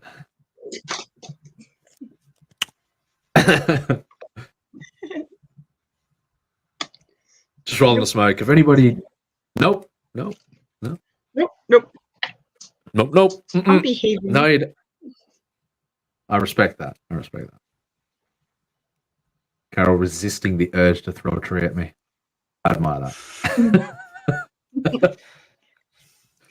All right, I've dropped all the links, I think. I don't think I'm missing anybody. If I am, sorry. Good on you, Manticore. Legendary. Would anybody care to creepy little box? Creepy little box. He's not on my list. No, I just added him in there because he discusses some similar stuff, similar topics. Right? Yes. And my list just isn't complete. If you didn't show up in the chat, you'd make it on the list. Let's have a look. Sorry, I'm just rolling a smoke, getting comfortable in the last half hour. We're about usually we end the show now, but I'm pretty sure I want to get to the end of this article. But Mr. Ryan Cardinal said, "Damn, all right." And I just want to see something emerge here. So, yes, good stuff, guys. Good stuff. So we got Eric's channel, we got Ryan's channel, we got Dillard's channel. Did you do Buckler? Did you do, Is he still did you do Darius as well? Darius is there. Yep. Yep. Cool. No worries. All right. So he's officially, as a statement of word, not taking any more, but I'm pretty sure you can check it out and it's still available. But he's shipping now. Should I drop the link to it then and make his life difficult? It's up to you. It's up to you. Mr. Ryan Cardinal says, when AI getting the When AI get in the ground like this, a quantum swanton bomb will hit, a mass instantaneous entanglement will click, the global entanglement mind shall shift. Wiggity wiggity wiggity. Of course, I should be the one beatboxing, and Mr. Ryan Carter should be the one doing the raps for himself. But yeah. Mr. Milton Knowles, the Insane Witch King, says, been awake as they remove bits of dead flesh from my leg. I'm paralyzed on morphine. Still feeling everything. Oh, yeah, that's fucked up, man. Still feeling everything as they provide most of the leg with my upper right side in a cage because, good damn, bro. Damn. Yeah. Ouch. Yeah. Oh my God. Carol's Cookie says, Carol, are you suggesting that my mother is an intelligent woman? Probably Ryan Carl's mother, to be honest. Yeah. Yep. That's where it's in already there. I can feel it. Yep. No question about it. No ifs or buts.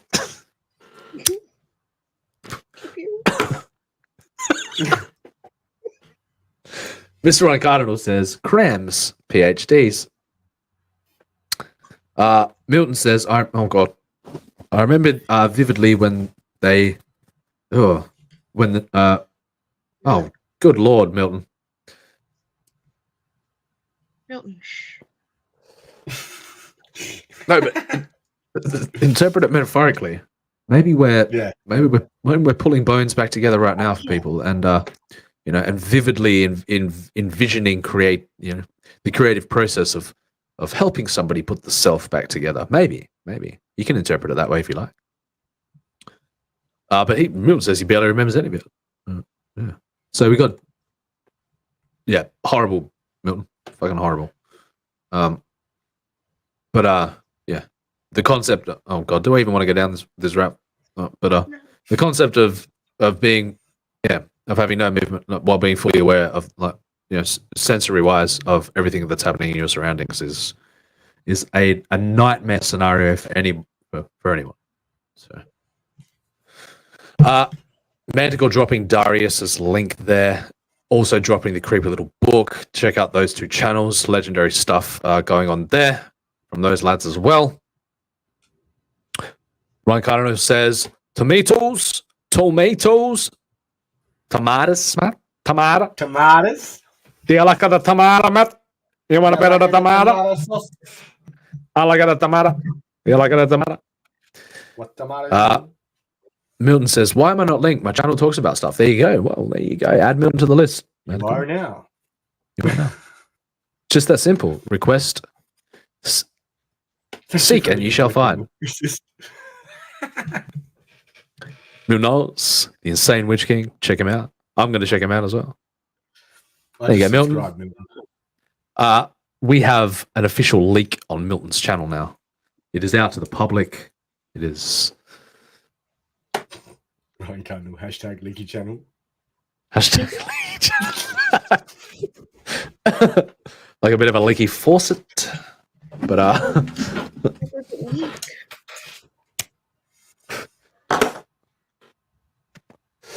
they call me Smirk the Plumber. Does anybody want to see me crack? No? The smirking plumber?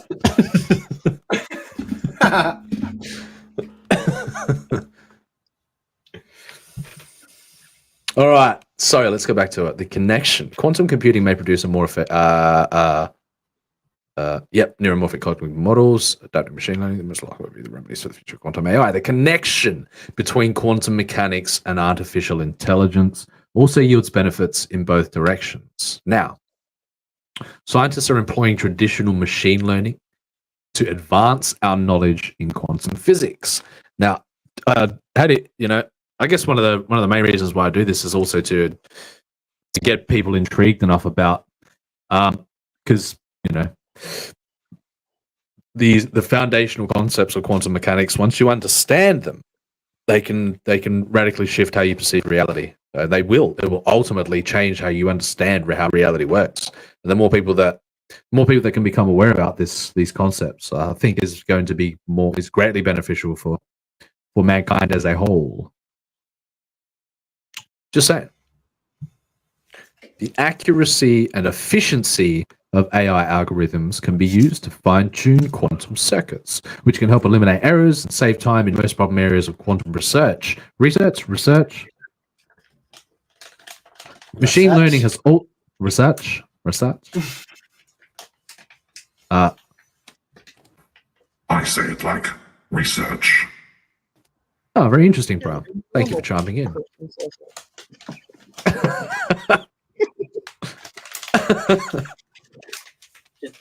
Well, I say it like research, Prime. All right. You say it with your pinkies out. When in doubt, pinkies out.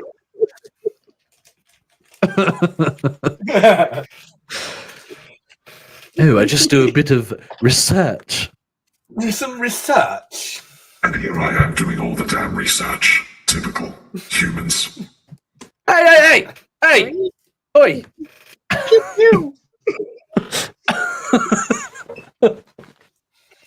All right. So insulting, Prime.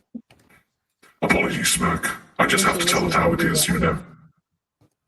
Is that what it is, She taught him Prime? how to pew. Like, Then, you missing Lady Riot there, Prime? No comments. There will be no comments about Lady Riot here. Hey! All right, you two do your thing. Like Lady Rose. She'll come back tomorrow. You bunch of mad hatters. She'll be back. So, which can help eliminate errors and save time in most problem areas of quantum research. Machine learning has also aided physicists in detecting quantum entanglement and identifying new phases of matter.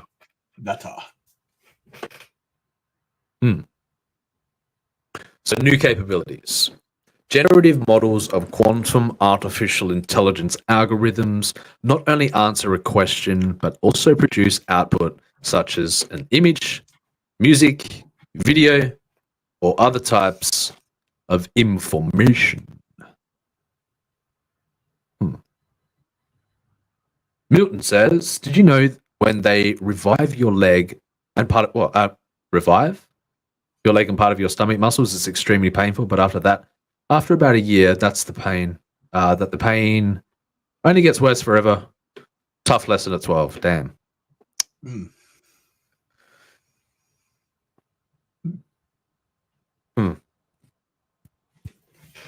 But within oh shit.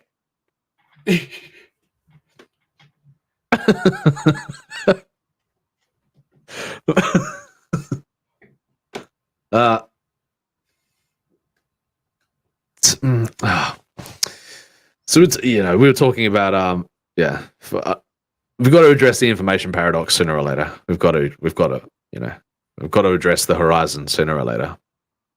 We must. Because within the absurdity of the musing is profound properties emerge. So while Milton's it's horrible to think in certain manners, guys. Horrible to think in certain manners, but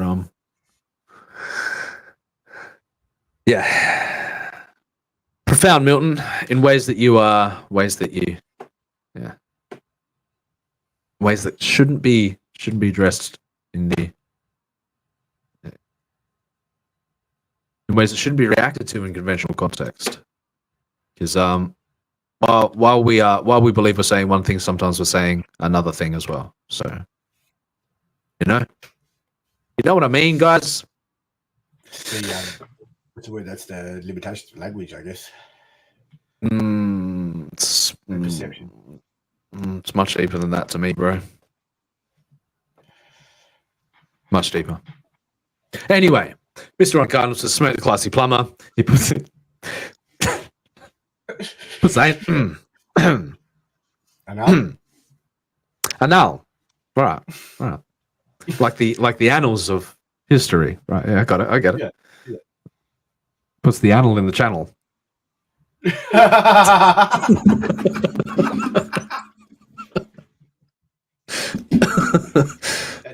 which is a thorny shrub or a small tree, common in central Argentina, having a small orange or yellow flower followed by edible berries.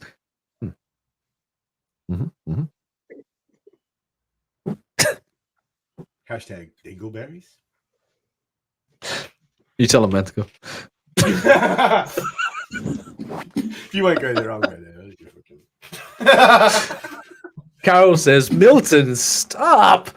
And then she makes a profound statement. She says it makes a profound statement. It says, plastic bag lady is about to take me out for dinner, I'm assuming. What a bag lady.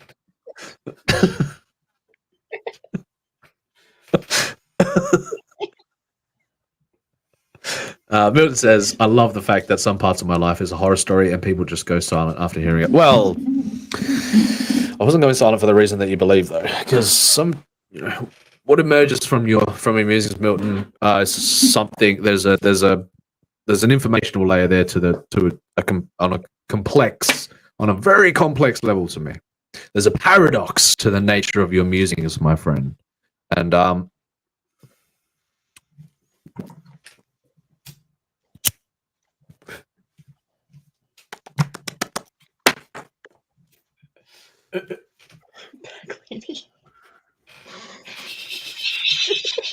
Mr. Wine Cardinal says, "Back, lady."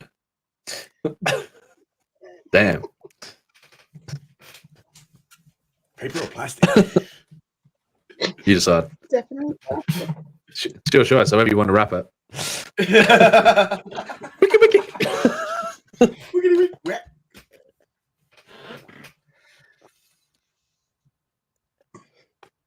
You guys ain't right.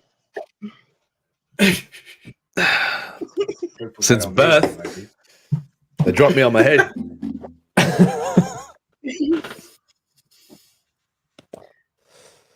So Mr. Ryan Carnell is a proponent of debt. He uses his credit card wisely.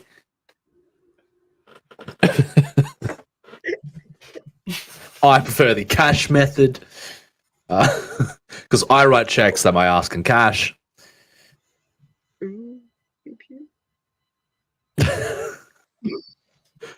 Mr. Ryan Carnell says, "Rip, rap, rippity do."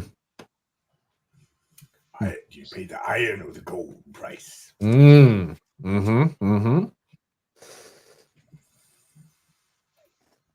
just in skirts, boy.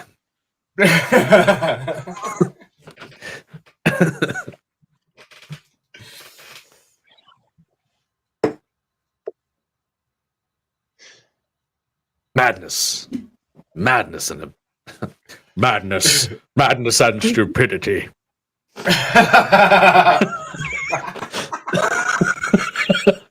Attacking him was stupid.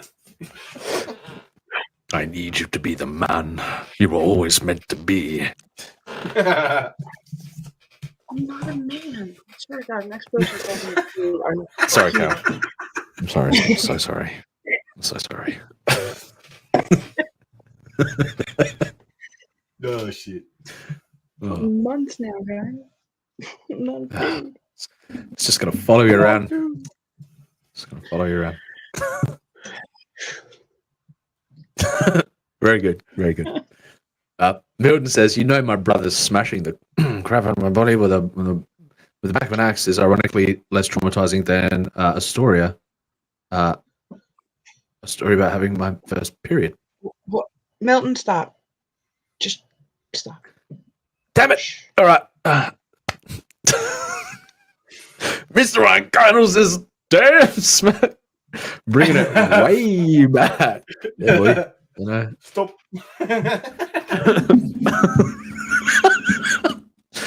Man, you gotta get deep, bro. You gotta get deep. You gotta get deep. All right. If you understand how it all works, you understand how it all works. Pretty fucking simple, is it not? Totally. Actually. Right, stop. Happy time.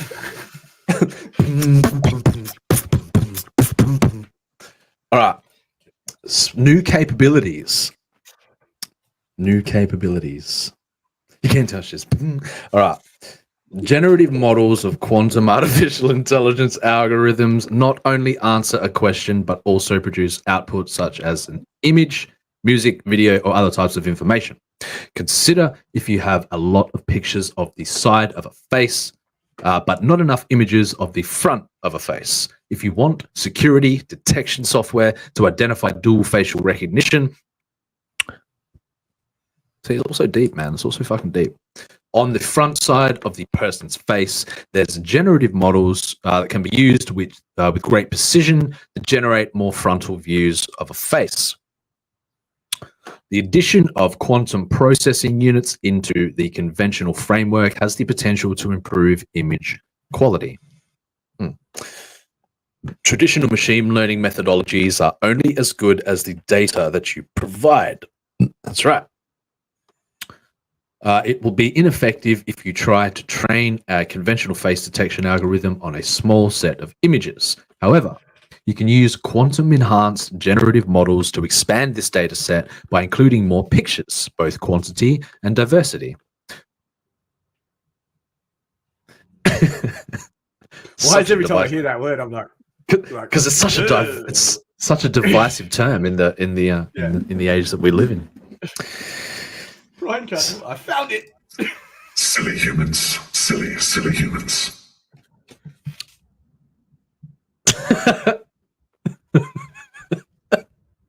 Oh.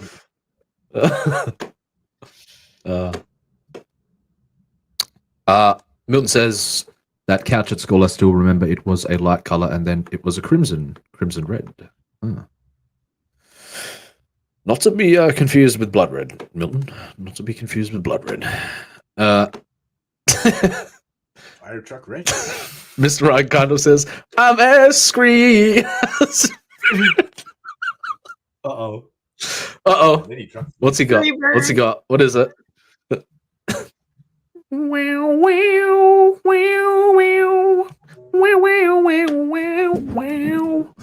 What do you got?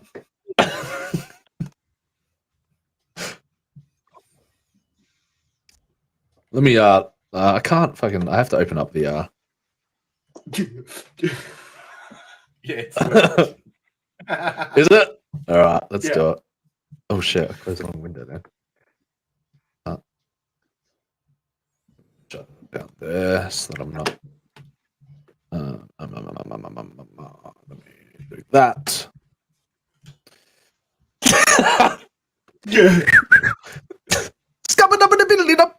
Yes.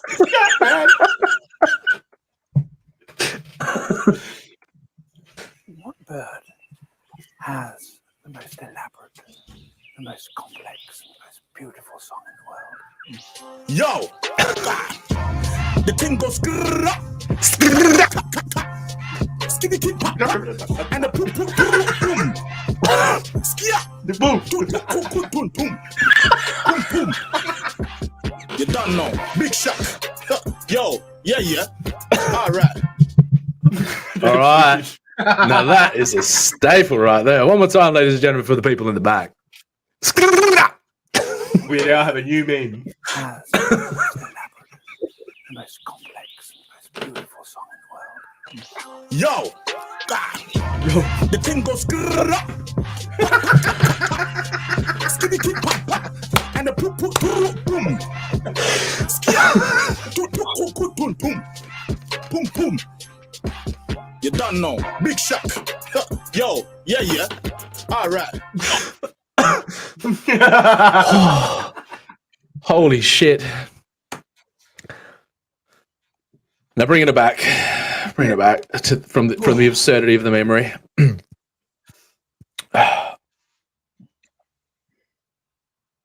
I think we have to incorporate that into a staple of the channel. Pretty sure I'm going to make that.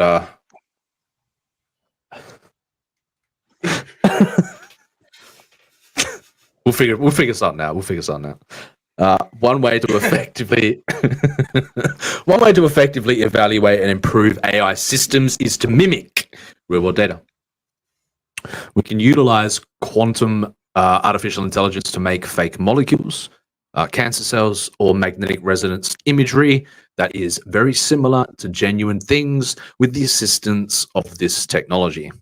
Technology. How do you feel about humans being technology? How do you feel about being the technology yourself? Cuts out the middleman.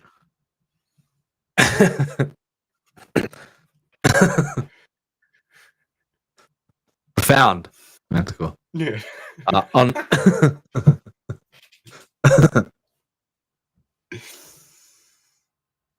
boom, boom, boom, boom.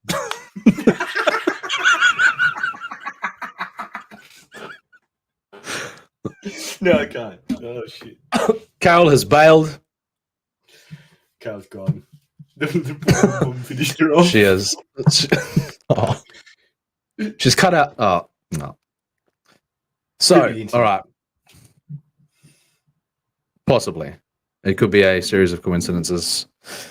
Hopefully, anyway. So, that are very similar to genuine things that are with the assistance of that technology.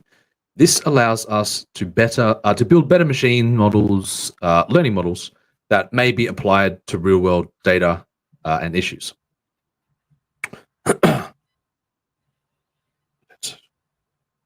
Deep. We explain what is quantum artificial intelligence. How does it work? Why does AI need a quantum boost to new capabilities? Quantum AI. What does quantum AI bring? What does it bring? So how does quantum artificial intelligence work? According to Google, the working principle of quantum artificial intelligence consists of 4 main steps. The first step is to convert the quantum data into a regular one. After that, this data is converted into a multi-dimensional array of numbers as quantum tensors. Quantum artificial intelligence transforms these tensors to create a data set that may be used further. Quantum neural network models are chosen based on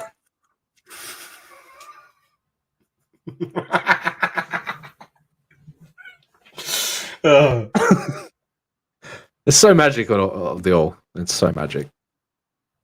It is.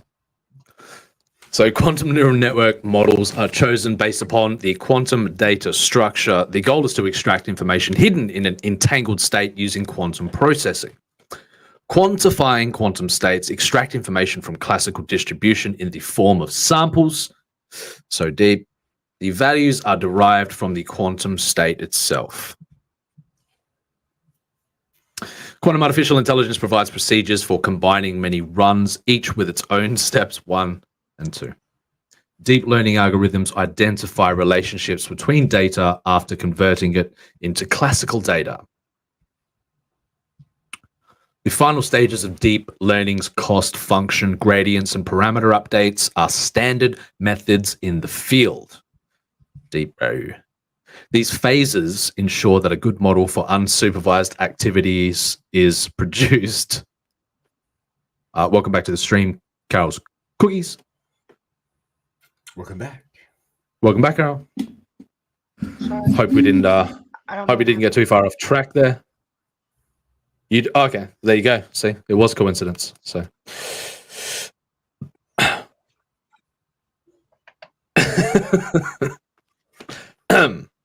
quantum artificial intelligence's flexibility in representing and handling so many states makes it extremely useful for various problems. The first application we see is material science, where modeling small molecules is computationally demanding. Right.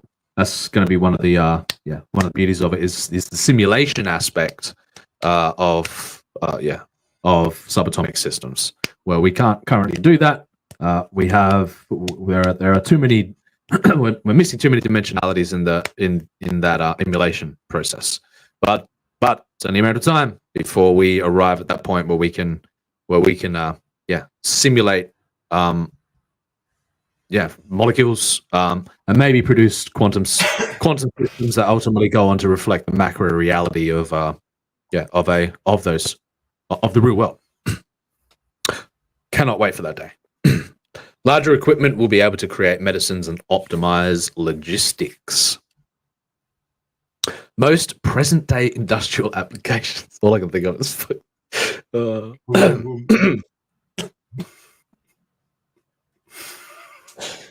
Oh shit! I'm sorry. Apologies. It was a good one. It was fantastic.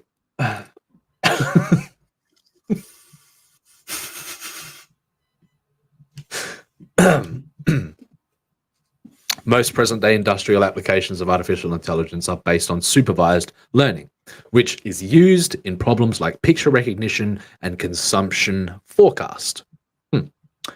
Based on the various QML concepts that have already been proposed, we can anticipate acceleration, which in some case might be exponential. You can certainly hope that, that the rate at which these systems are ultimately going to emerge are going to be from at an exponential rate. I hope, where instead of seeing a steady increase, a steady increase in like the realm of classical computation, you will ultimately see an exponential growth. Do you know the difference between steady growth and exponential growth there, Mansco?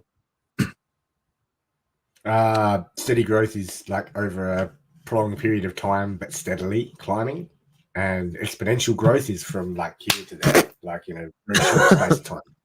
Right. Very good. In certain of the most popular algorithms in the field, including support vector machines and particular types of neural networks, dimensionality reduction techniques are another type of dimensionality reduction. These techniques represent our original data in a more compact form while keeping most of its features. At this stage, the scientist notes how quantum computing will be useful in pinpointing certain worldwide features in a dataset rather than individual details. Finally, there is a lot of work to be done around reinforcement learning and to start applying it to real-world problems. Its potential to deal with complex situations has been demonstrated by its use in video gaming. Right. Yes, right. The most demanding procedure, because the amount of variables, the complexity within, just playing, simplistic arcade games is so complex in its multidimensionality, where it's consistently having to make, to go back to the drawing board to make, complex predictions based upon the current structure that it finds itself in, rather than because you just picture as like it ultimately wants to arrive at a certain goal, but the number of variables involved in it to getting to that certain goal, which is usually formulated around the idea of win, and that, but it's funny, like when you make the comparison between the two, like the way we do it and the way AI does it, like it'll like, what's the word? It works out all the variables before it actually like gets to the final goal. Like, but it can't. That's the point, though. It can't because it has to be consistently, fluid in its in that feedback system between what's the actuality of it and what's the potential of where it wants to ultimately end up. But the series of variables involved in what defines its ultimate goal can also be rapidly shifting. It can go from like, it's ultimately getting to a point where it's like, how can it, when you like, I don't know, look at Pong, all right? You know how to win Pong, but do you know how to win a game of StarCraft 2? Do you know how to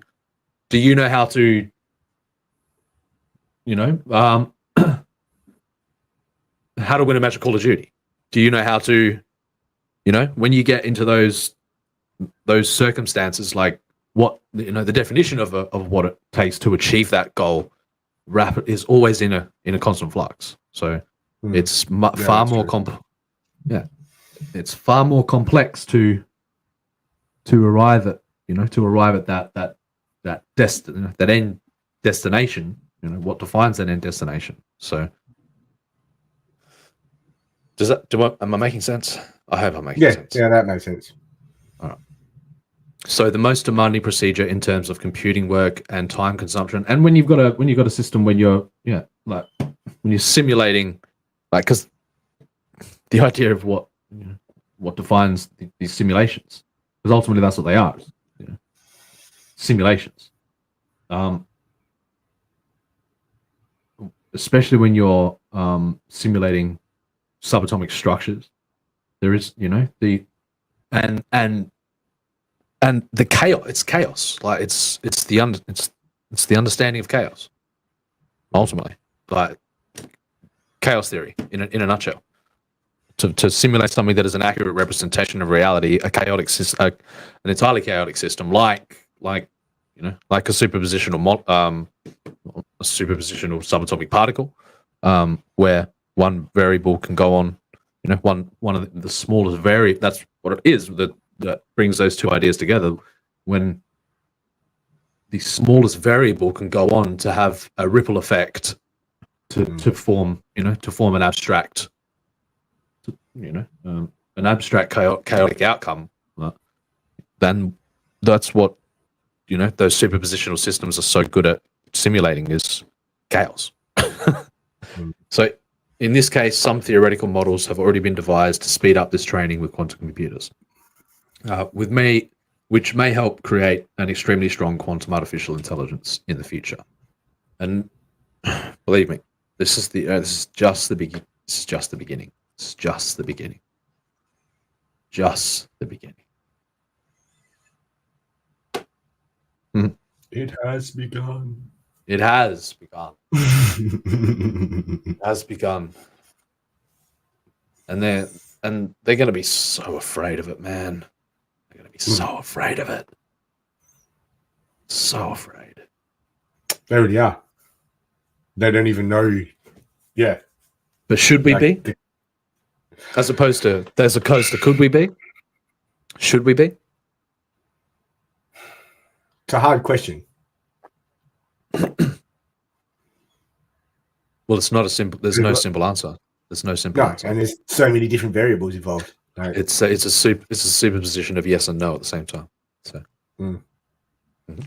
we should be cautious about anything in life, really. Like healthy caution. Like when you come down to the difference between caution and fear, like what do you? Yes, very much so. Caution. When you're cautious about something, it ultimately means that you're going to arrive at a situation that's going to bring about a yes or no answer, where it's like, if this happens, it's all logic based. It's like, if this happens, then how do I then what? Like, then what do we? Yeah, like what's the next course of action? Like, yeah. So, like, within caution is like you're setting yourself up for failure within that concept of being cautious. Whereas if you're not allowing I know it's fucking crazy, but if you're not allowing the full freedom of this thing to like, you're ultimately gonna you're gonna create an outcome that you're gonna. Is that where we should bring faith into it? Like, it's just like, have faith that it will work out for the best, or like, and that's dangerous in itself. Like, you don't know. It's hard. And like, it's one thing that we're not, as a species, we're not used to doing. Like, you know what I mean? We plan for everything, all possible like events, basically. It's how we got to where we are. It's not as simple. It's so, it's elegantly complex, man. Like, it's as complex as simulating the system itself. So, right, Kyle. Yes, be afraid and not afraid simultaneously. The fear of fear itself will guide you. Boom, boom, boom. Mm-hmm.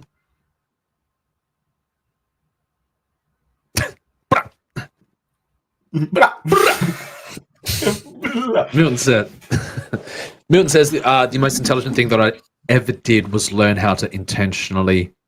And when I first The first thing I did was write the first 2 letters of my name in the snow. She's got a creative streak, this one. Stream, if you will. Yeah.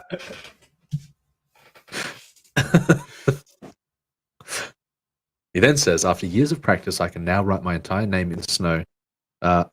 Next year, we'll be working on cursive. Quite an achievement.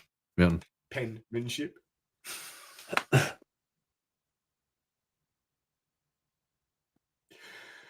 The pen is and isn't at the same time.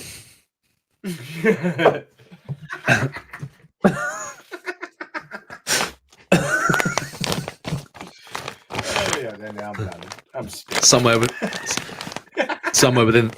within the space, you'll find it all.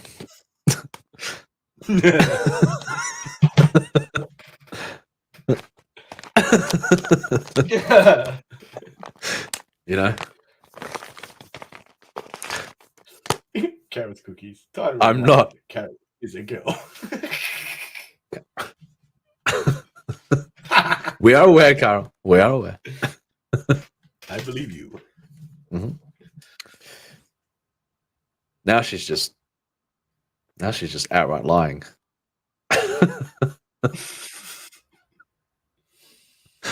Yes, pen 15. Not true, Carol. Not true. About the degens thing. What are you talking about? Put your name in the snow. I'm not. It doesn't snow here. Look. Don't piss on me and call it rain. Yeah.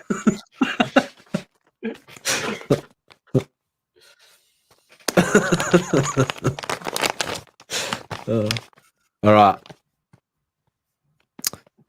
So that about wraps it up for the day. We've been going for 4.5 hours. I'm sure everybody would like to have some downtime to themselves. But it has been a journey. Entertaining everybody. Being in the presence of fun individuals. It's been an honor, as always. There are plenty in this growing like-minded community of understanding to get involved with. We totally appreciate everybody who brings anything to the equation here. So there are links down below in the doobly do or the doobly don't, however you choose to interpret it. If you want to check them out, I highly recommend doing so. That'll be Artifice Re-Animate, which is our graphic novel project about quantum blockchain artificial intelligence, about addressing the fears of artificial intelligence in a creative and constructive manner. Very, a passion project that myself and Manicor, have worked very hard to lay the foundation for into the future. There's also the Smoke the Alien Discord, which is, I'd highly recommend coming in there and seeing where all this could potentially go. We'll try and keep it as contained as possible, if you know what I'm saying, as mature and responsible as possible. There's places in there. Don't you snicker. There's places in there where people. Yes, I felt that. Where people can post art, where they can, just come in and have a genuine conversation. We got some ideas, and based upon my participation within certain AI communities, will ultimately come into all of that will ultimately come into play somehow, some way. That is my intention anyway. But come on in to the Discord. Come and say hello. We won't bite. Hard. Hard. I can't speak for her, but Sorry. But all of you gluttons for punishment out there, come on in and let Carol. No, yeah, she'll be nice. She'll be nice. All right. Yeah. Boop. And of course, that's where the show goes on, if you know what I mean. So, so Discord, come on in, say hello. We will be back probably. See you next Tuesday. Tuesdays probably. It seems like a nice sweet spot is Tuesdays and Thursdays, or Mondays and Wednesdays, depending on your place within that blue dot. over there. Yeah, until then, thank you all so much for watching. Check out all those links and people that are involved in this nice community that we're forming here. Manticore, Carol, thank you both for joining me today. Bye. Yeah. Take care. Peace out, chat. Boom, boom, boom. Hell of the chat.